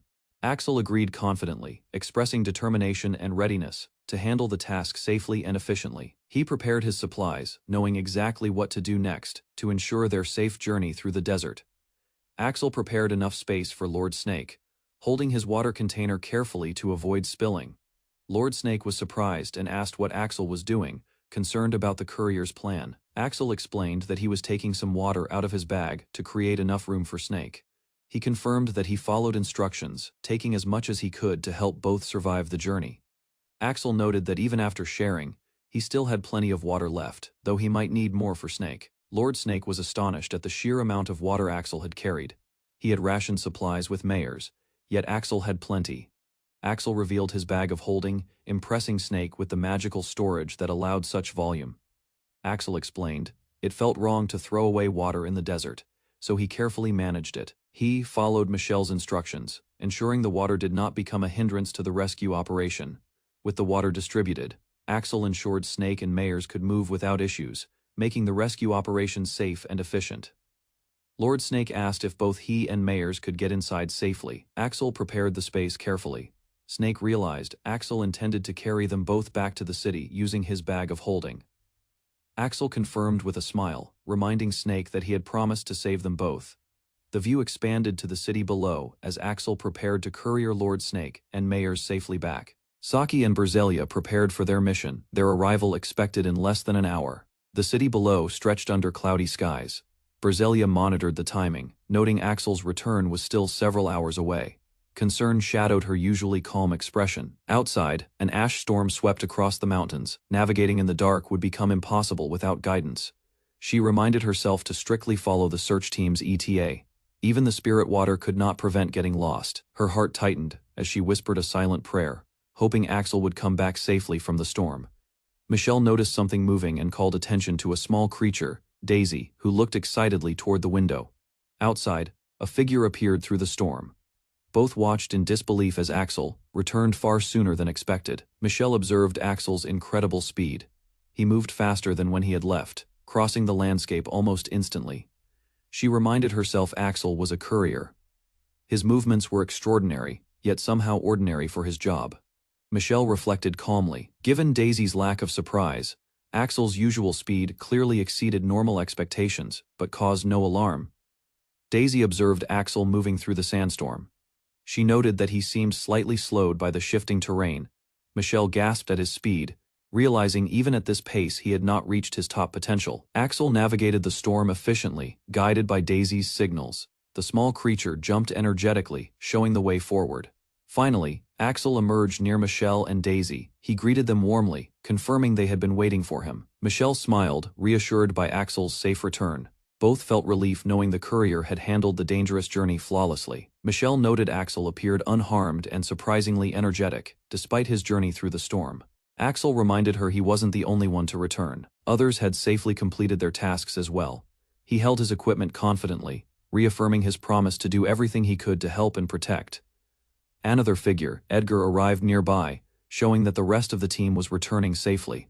Michelle watched the reunions with relief. Axel's dedication and the safe return of everyone reassured her completely. Michelle anxiously checked on the expedition leader, worried about his condition after the dangerous journey. The leader reassured her with a faint smile, confirming he had survived somehow, despite the harsh conditions. Michelle immediately suggested calling a doctor and taking him and Lord Snake to the hospital for safety. From a distance, Mayors and the leader looked back at the city, acknowledging that everyone had safely returned. The leader, observing the cityscape, reflected that he never expected to see it again after the treacherous mission. Axel checked on the two individuals, confirming they were both okay after the dangerous journey. The expedition leader, still recovering, thanked Axel quietly, acknowledging his unexpected survival. He admitted he had not expected to survive the journey or witness the city again. The leader gazed at the cityscape with relief and awe, appreciating the safety of returning alive. Even the spirit serpent expressed gratitude, praising Axel for saving both mayors and the expedition leader. Axel humbly stated he was only doing his job as a courier, smiling gently at those around him. Other team members arrived after him, expressing surprise and relief at his early return from the mission. One companion shared gratitude, wanting to express heartfelt words for Axel's efforts during the journey. Another noted the tension between duty and personal feelings, reflecting on the responsibilities of a wife.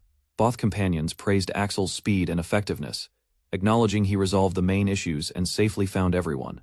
Axel explained that his job was only to search the designated area, downplaying additional achievements. A companion called out excitedly, noting that a glowing object indicated progress or a new development.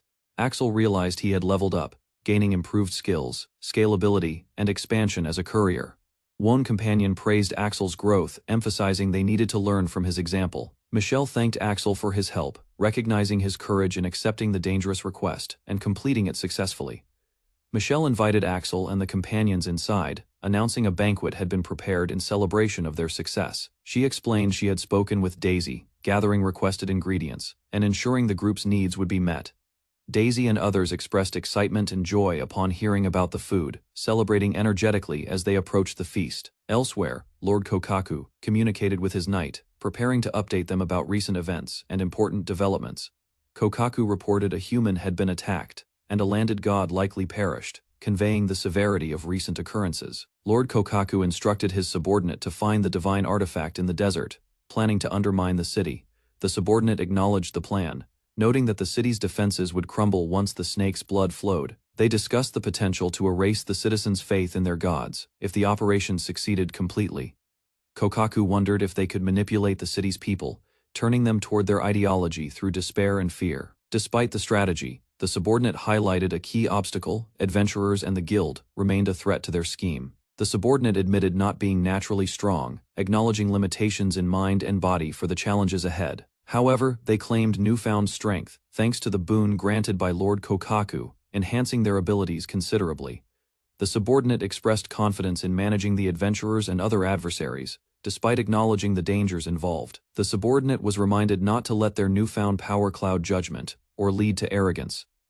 Lord Kokaku confirmed awareness of the courier Axel's presence, and the ongoing threat, emphasizing the seriousness of the situation. The subordinate confirmed their base of operations was far from civilization, making accidental encounters with enemies unlikely. They observed the success of the ash storm, noting it allowed them to remain hidden and not appear personally. They reasoned that power was irrelevant if no opponent could find them, ensuring safety through concealment. With their power grown, they could maintain the ash storm longer than before, increasing strategic advantage. They considered attacking immediately, confident no human could detect them through the storm, maximizing the potential surprise. Lord Kokaku advised Mimit to proceed cautiously, emphasizing there was no need to rush and ample time remained. Kokaku stressed the importance of avoiding further losses, declaring failure was not an option for the operation. Mimit confidently promised to use newfound power to defeat all threats, pledging loyalty and effectiveness to Lord Kokaku. Kokaku reminded Mimit to consider Axel, the former Dragon Knight, now acting as a courier, as a potential obstacle. Mimit acknowledged the warning and agreed to keep Axel's unexpected role in mind when planning the town's downfall. Axel, Daisy, and the team arrived at the Archaeologists' Guild, receiving a formal welcome for their efforts. Edgar Mayers, head of the expedition, introduced himself, expressing pleasure at meeting Axel and his companions, formally. Edgar, feeling revitalized, credited their success to Axel's efforts, confident he could now fight effectively again. Michelle explained that with Edgar present, they could now access the previously restricted storage safely and efficiently. The group confirmed that this storage contained ancient artifacts and important items, ready to be examined for the first time. Michelle noticed Axel's ring, commenting that multiple guilds had recommended him due to its significance and rare properties. Axel explained only outsiders possessing such rings could access the designated location, confirming the ring's unique importance. Michelle delegated responsibilities, leaving Edgar in charge of certain matters, while she attended to other pressing tasks. Edgar instructed Michelle to handle the previous day's reports, allowing him to oversee ongoing operations efficiently. Michelle bid farewell to Axel and Daisy, assuring them she would see them later while maintaining their coordination. Edgar asked Axel and Daisy to follow him, guiding them toward the next location with careful instruction. Axel agreed, leaving navigation to Edgar, trusting him to lead the way to their destination efficiently. They approached a massive door, which Edgar confirmed hid the storage area behind it, emphasizing its impressive size. Edgar requested Axel's ring, necessary to access the secured area, demonstrating the requirement for specific authorization. As the door opened, a shadowy figure appeared inside, greeting them and signaling the beginning of the next encounter. The spirit serpent addressed Axel, formally recognizing him as a child of mankind. Marking the beginning of their dialogue, Axel questioned why Lord Snake was present, surprised to see him outside the desert environment. Lord Snake explained he was born and slept on the sands, but also frequented this accommodation. He described the guild's storage area, constructed for Lord Snake's protection during the early Demon King Wars. Edgar and Daisy were impressed by the enhanced security of the storage, noting they had not known these details previously. The spirit serpent explained that only the most trusted individuals were allowed inside, emphasizing the importance of security. Lord Snake decided it was best to comply with the guild's request due to the current situation. He reflected on his limitations, feeling constrained within the walls, but still determined to assist the guild. The serpent prepared to fulfill its duties, directing Axel and Daisy to complete their mission effectively. Axel confirmed the location of the ancient forge, ready to proceed with the task assigned by the guild. Axel and Edgar reached the ancient forge, guided by the guild, confirming the location for crafting advanced tools. Daisy noted the area was rich with mana, useful for creating enhanced weapons and items efficiently. Lord Snake asked about the need for a cycloid scale, confirming Daisy's requirement for the artifact. Axel inquired if any scales were available, but Lord Snake explained none existed yet, and offered to create one. The serpent began the process of generating the scale, preparing to assist Axel and Daisy with their mission. Michelle observed the city from her window, worried about Saki and Brazilia's return. The ash storm made navigation impossible. She noted the precise ETA of the search teams, and the expected return of Mr. Axel, her heart racing. The storm worsened as night approached, making travel dangerous and any spirit water useless for guidance. Michelle silently prayed for the safety of the adventurers, strictly following the schedule of search teams. Her hope was rewarded as Axel returned unexpectedly, moving faster than anyone could anticipate, impressing everyone around. Axel and Daisy prepared to refine the mana stone together, focusing on the task ahead. Daisy carefully handled the material, noting that it was different from the usual item she crafted herself. The refining process began, combining the mana stone with enhancing techniques to achieve the desired results. Daisy used a combination of natural agents and thermal formulas, channeling mana directly to speed up the work. Axel watched in awe as Daisy worked efficiently, amazed by her skill and the effectiveness of the forge. Courier Axel and Daisy prepared to forge a powerful weapon, readying their tools with determination. Daisy handled the unfamiliar materials carefully, adjusting her technique for items not crafted by her own hands. They initiated the refining process, combining mana stones and magical formulas to enhance the weapon's properties efficiently. The forging continued at an incredible pace, with Daisy's mastery and magical assistance making the work appear effortless. Axel and Daisy completed the weapon, leaving a strong impression on everyone who witnessed the hero of alchemy's skill and precision. Axel and Daisy prepared to begin refining the mana stone. Axel gripped the tool firmly, ready. Daisy carefully placed the material on the forge, noting it was not created by her. The refinement process started, combining mana and natural agents to enhance the stone efficiently.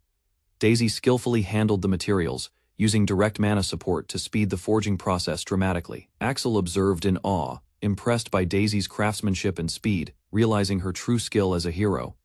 Axel and Daisy prepared to refine a mana stone, determined to maximize its potential. Daisy carefully positioned the stone, using precise movements to handle the unfamiliar material. They began the enhancement process, channeling energy into the stone with controlled focus. The refinement continued smoothly, Daisy skillfully using direct mana support to speed the process. Axel and Daisy observed the completed work, amazed by the efficiency and expertise displayed. Courier Axel and Daisy prepared to refine a rare mana stone. Axel held his weapon, ready to apply his strength, while Daisy approached the forge with careful focus. Daisy began the process of refining the mana stone, using her skills and magical support to manipulate the materials efficiently.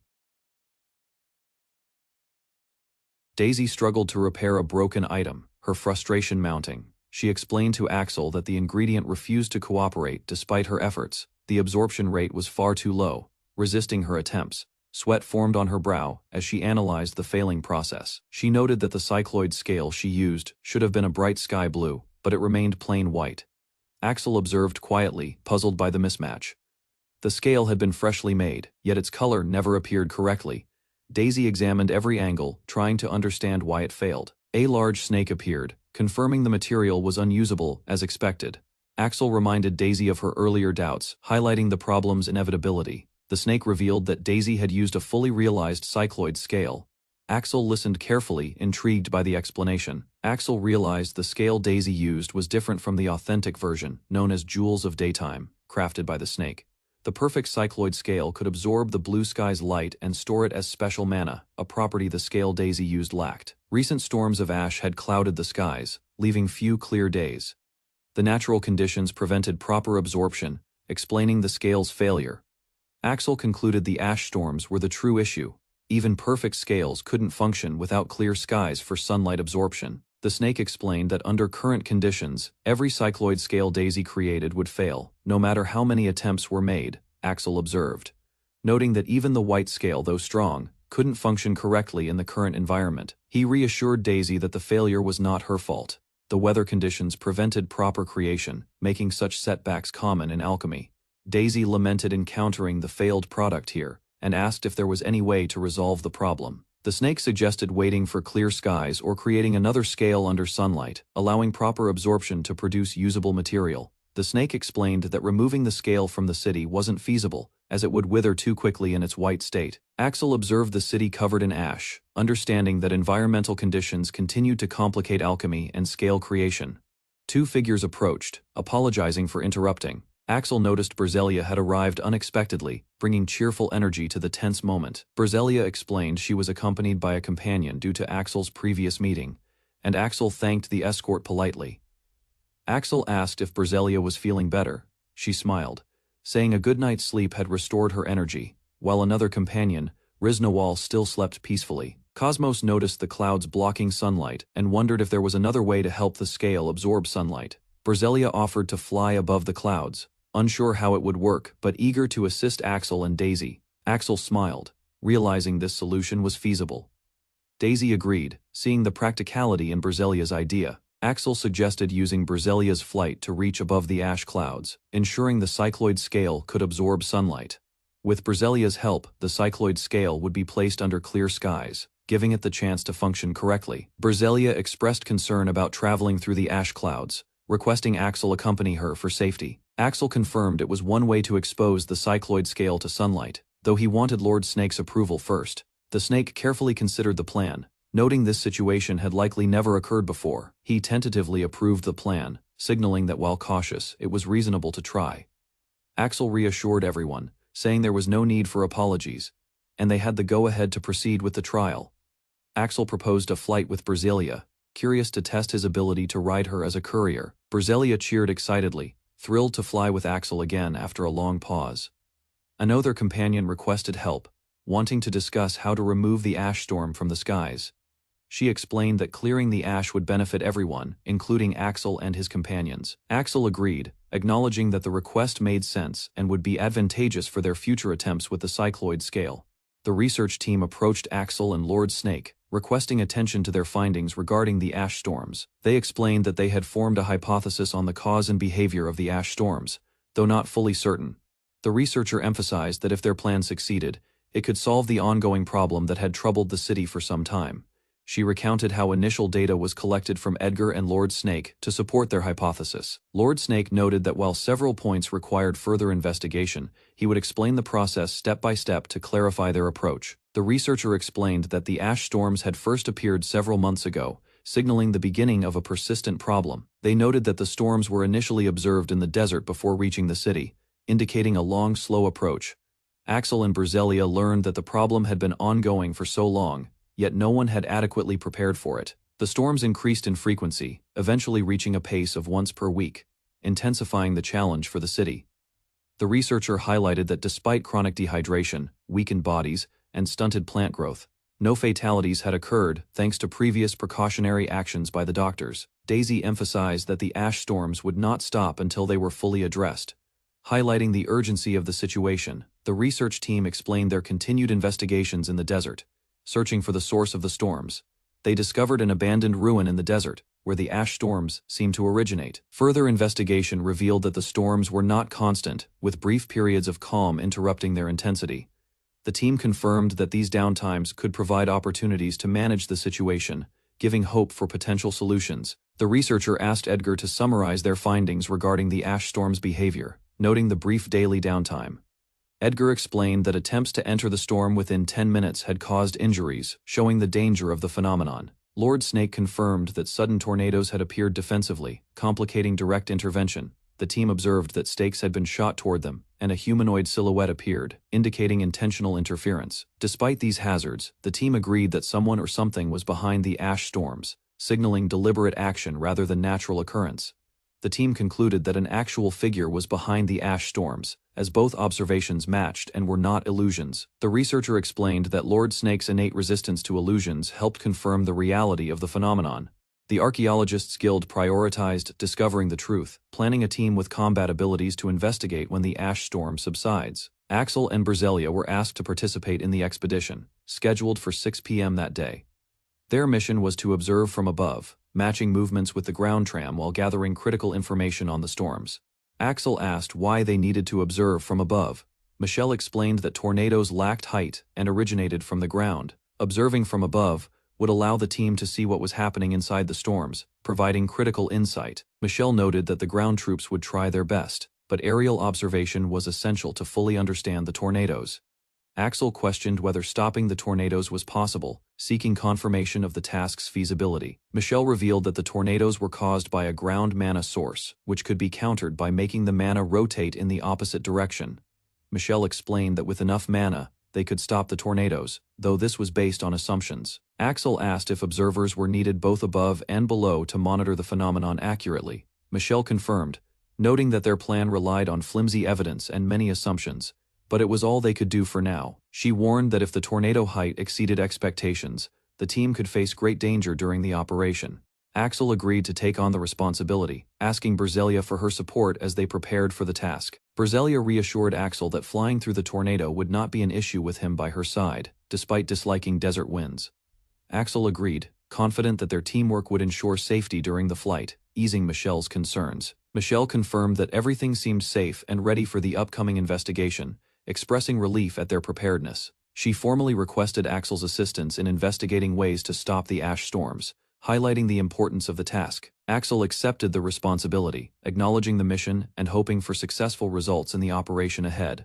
The team resolved to return blue skies to the city, preparing for the operation to expose the cycloid scale to sunlight. Axel outlined the plan, explaining that the scale would be exposed first, then they could observe the ground team's departure. Berzelia and Axel would shadow the ground team while remaining at ease, monitoring for unexpected developments. Michelle cautioned them to remain alert for sudden changes in the sky, emphasizing the unpredictability of the tornadoes. She also advised them to signal immediately if they needed any spirit water, ensuring safety and preparedness throughout the mission. Axel reassured Michelle that he was well prepared, already stocked with everything needed for the mission. Michelle noted that Edgar and the ground team were likely at the halfway mark, with no emergencies reported so far. Axel remarked that he lacked the ground team's speed, but could at least avoid causing inconvenience. He acknowledged that the head of expeditions, Edgar, managed things competently, so Axel and the others needed to follow suit. Berzelia transformed into her dragon form, ready to start the mission alongside Axel and Michelle, signaling the operation's commencement. Michelle complimented Berzelia's beauty, recalling seeing her once in the royal capital as the Dragon King. Berzelia thanked her gracefully while Axel considered Lord Snake's instructions for the upcoming task. The cycloid scale needed 2 minutes of sunlight exposure, and Axel prepared to retrieve all other necessary items from the ancient forge. Daisy ensured magic support would be available, ready to assist Axel in completing the preparations efficiently. Berzelia affirmed she would take care of the task with Axel, while he left to acquire the required blue scale. Axel and Berzelia were riding through the rugged terrain, recalling their journey from Sacred Tree Capital. They took to the skies as Berzelia spread her wings, soaring above the mountains with Axel guiding. Michelle observed from below, impressed by the sheer power of Berzelia's flight and the force she generated. Cosmos assessed the situation, noting the relative mildness of their abilities, while Daisy and the group prepared to respond if needed. Despite the challenge, Axel and Berzelia pushed forward, confident in their strength and ready for the adventure ahead. Axel rode on Berzelia, flying over familiar landscapes that reminded him of their journey from the Sacred Tree Capital. He steered Berzelia into the air, signaling the start of their flight toward the ash clouds looming ahead. Michelle observed from the ground, impressed by the Dragon King's immense power and the precision of the flight. Daisy and the team watched closely, preparing themselves to support Axel and Berzelia during the dangerous ascent. The group advanced confidently, ready to navigate the ash clouds and face the challenge, trusting Axel's skill and Berzelia's strength. Axel and Berzelia soared above the desert, recalling past journeys and the comfort of flying together. As they took off, the wind rushed past them, and Berzelia adjusted to the sudden lift, moving with precision. Miss Daisy observed the flight, noting the controlled power of the Dragon King while the others stayed alert. Michelle and Daisy prepared themselves to follow, aware of the young Dragon King's growth and the challenges ahead. Together, the group pressed forward into the sky, pushing through thick ash clouds toward their objective. Axel and Berzelia flew over the rocky terrain, recalling journeys since the Sacred Tree Capital. They accelerated, Berzelia responding smoothly to Axel's commands, ready to navigate the skies. Michelle and Daisy observed from below, witnessing the Dragon King's flight for the first time, awed by the immense force. Daisy and Michelle analyzed the dragon's restraint, noting potential risks, while Daisy reflected on Hydra's rapid growth. The team prepared for the next challenge, their strategy clear as Axel and Berzelia soared forward, approaching the ash storms. Berzelia and her master soared above the mountains, the dragon's wings slicing through the wind. They approached a thick cloud of ash, testing the sunlight's reflection on a scale. The experiment began. Berzelia's master noticed the scale lost connection, disappointing their attempt, but it revealed new insights. Meanwhile, expedition leader Edgar and his team reached the edge of the persistent ash storm. The team prepared, cutting into the tornado, while a shadowy figure waited, seeing their approach as a perfect opportunity. Leader Edgar and his team approached the massive ash storm, preparing their strategy carefully. The storm twisted violently, showing the destructive power they were about to face. Yet the team stayed resolute. Axel analyzed the tornadoes, noting the timing and pattern to ensure a safe approach. They identified the humanoid figure within the storm and prepared their attack, aiming to strike precisely. The team unleashed a coordinated wind burst, targeting the tornado directly, hoping to disrupt the threat and maintain control. Berselia rode atop the Dragon King, soaring high above the mountains.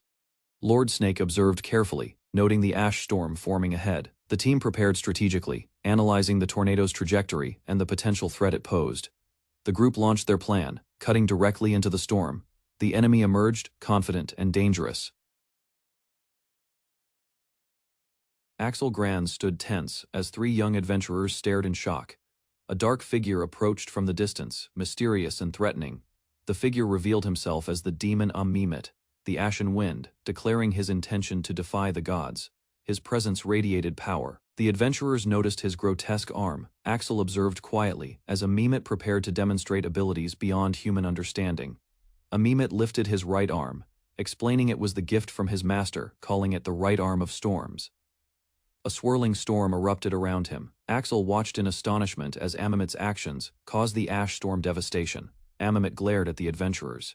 He declared he would reveal his true strength as a reward for their curiosity. The group watched in disbelief as the demon's power expanded, creating a massive storm that dwarfed the surrounding landscape. Mehmet unleashed a devastating sand blast, the spikes and debris flying with deadly precision toward the humans. The adventurers scrambled to dodge, but one stumbled and was pierced by a spike. Panic spread among them. Axel realized this attack was the same technique used against Lord Snake, connecting Mehmet's actions to past destruction. Mehmet warned the adventurers that the real battle was about to begin, gathering energy for a massive attack. The group saw the approaching tornado of power, realizing the scale was far beyond anything before. Axel analyzed their chances. Mehmet unleashed his storm blast, wind spiraling violently around him, forcing the adventurers to brace against the attack. The humans struggled to understand the tornado's unusual sideways motion, barely maintaining balance amid the shifting winds. Axel and the group discovered their wind magic could not counter the storm, noting its immense size and destructive force. Mehmet mocked the adventurers as the tornado swirled around them, questioning their ability to defeat him. Axel noticed that the tornado was both attack and defense, with spikes added to maximize destruction. The adventurers watched in disbelief as Mehmet demonstrated the full power of his wind magic. From above, another observer reported the chaos below, noting the storm's impact on the humans. The observer confirmed the tornado targeted the adventurers directly, signaling that the true battle was about to begin. Berselia listened carefully and reported on the adventurers' situation, noticing signs of a demon's presence below. He discussed strategy with his master, preparing to help the adventurers if needed, planning a direct approach. The master confirmed they must act decisively, switching skills at the right moment to navigate the powerful winds. Berselia and his master prepared to connect their powers with Dragon Connect, readying themselves for high-speed action. Berselia expressed excitement at the skill, increasing speed to support the master, reinforcing their teamwork before joining the battle. Mehmet unleashed Firefall, a violent cascading attack that tore through the battlefield, forcing the adventurers to brace themselves. The adventurers observed the destructive power, astonished at how violent Mehmet's techniques had become compared to before. He followed with Windburst, catching the adventurers off guard and displacing them across the terrain. The group struggled to locate Mehmet, realizing his attacks were swift and disorienting, leaving them exhausted and off balance. Mehmet laughed at their struggle, mocking their abilities and asserting dominance, emphasizing the vast difference between demon and human power. Mehmet reflected on Lord Kokaku's preparations, realizing the battle's intensity might exceed his own expectations. The demon braced himself, nearly finishing his display of power, and prepared for the next devastating strike. Axel and the adventurers struggled to comprehend the increasing strength, recognizing their inability to counter the overwhelming force. Mehmet taunted them, inviting them to experience his full power as he launched a massive attack forward. Axel realized there was no clear escape, thinking about Edgar and the others, preparing for their combined effort to survive. Axel and his team move through the forest path when a massive winged shadow descends suddenly. The ground cracks under pressure as the dragon Edgar appears. The young man arrives calmly and identifies himself as Axel, stating he has come after observing the situation and intends to assist with Edgar. The others question how Axel learned about the demon, but he explains he noticed unusual signs from higher ground and followed the disturbance. Edgar lands behind Axel, towering over the area. Yet Axel shows no fear and stands directly before the creature. Axel acknowledges Edgar's speed and arrival, showing awareness and control, while Edgar recognizes Axel as his master and source of guidance. Axel's group watches as the dragon reveals its true form, identified as Berzelia. Axel calmly acknowledges her presence and entrusts the situation to her control. Berzelia transforms while Edgar's form changes into a humanoid demon. The group realizes the enemy's identity as Axel stands composed and observant. The demon recognizes Axel as the Dragon Knight and steps forward, acknowledging his presence with caution and awareness of his reputation. The demon declares Axel as a threat to demonkind, showing hostility and confidence while confronting him directly without hesitation. Axel remains calm and distant, stating his current role as a courier, while showing no interest in engaging, despite the demon's aggression and recognition. The insect demon declares his intent to kill Axel, believing defeating him will raise his status above all others. Within the demon hierarchy, Axel observes the violent ash tornado forming and identifies the demon as the cause behind the destructive ash storms affecting the land. Axel's companion confirms the observation, explaining the demon's right hand appears responsible for generating and controlling the storm's power. Axel understands the situation and concludes the demon must be eliminated to stop the ongoing ash storms threatening the surrounding region. The demon mocks Axel and intensifies the winds, releasing powerful currents that once defeated a land god, attempting to overwhelm him completely. Axel observes the ash-covered sky and expresses his preference for clear blue skies, recognizing the suffering caused to the people living under the storm. He declares his intent to deliver sunlight and clear skies to the city, showing determination to end the demon's influence over the environment. The demon responds by unleashing a massive tornado attack, directing violent winds toward Axel, while challenging him directly. The demon sharpens the attack into cutting wind blades, attempting to trap Axel within a controlled storm of destructive force. The swirling vortex tightens around Axel as the demon asserts control, intending to eliminate him within the confined and overwhelming storm. A masked enemy traps Axel within a vortex of spinning blades, attempting to overwhelm him with a powerful technique that seals his movement completely. Axel remains calm and precisely deflects the incoming attacks, reading the flow of blades and stepping forward while maintaining control of the battle. The enemy intensifies the assault, releasing rapid blade strikes, but Axel continues adapting, minimizing damage, and observing the pattern behind each attack carefully. A massive spiral of blades descends toward Axel, aiming to finish him. Yet he stands firm, analyzing the structure of the attack instead of retreating. Axel moves forward decisively, recognizing the weakness in the technique and preparing to counter, showing confidence through his composed and controlled advance. Axel moves inside the storm of blades, advancing through the rotating vortex while maintaining balance and positioning, steadily closing the distance toward the masked enemy. The enemy struggles to understand Axel's movements, realizing his attacks are being avoided despite their speed, while believing the remaining unseen strikes will eventually land. Axel continues dodging by sensing the flow of air and pressure, relying on experience rather than sight, and calmly approaches while narrowing the gap between them.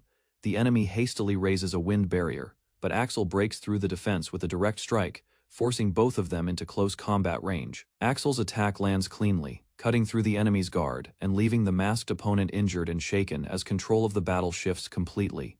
The masked enemy refuses to fall and releases a stronger technique, forming a violent tornado that surrounds the battlefield and restores his momentum. He hides within the moving storms, using the swirling winds as cover while preparing to resume his attacks from unpredictable positions.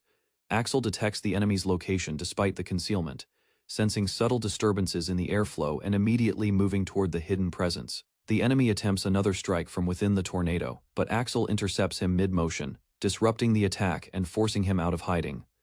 Axel reveals his advantage through calm analysis, relying on the movement of air rather than sight, exposing the enemy's position and maintaining complete control of the battle. Axel explains that the enemy's presence disrupts the airflow, revealing his position, while the masked demon begins to realize the flaw in his concealment.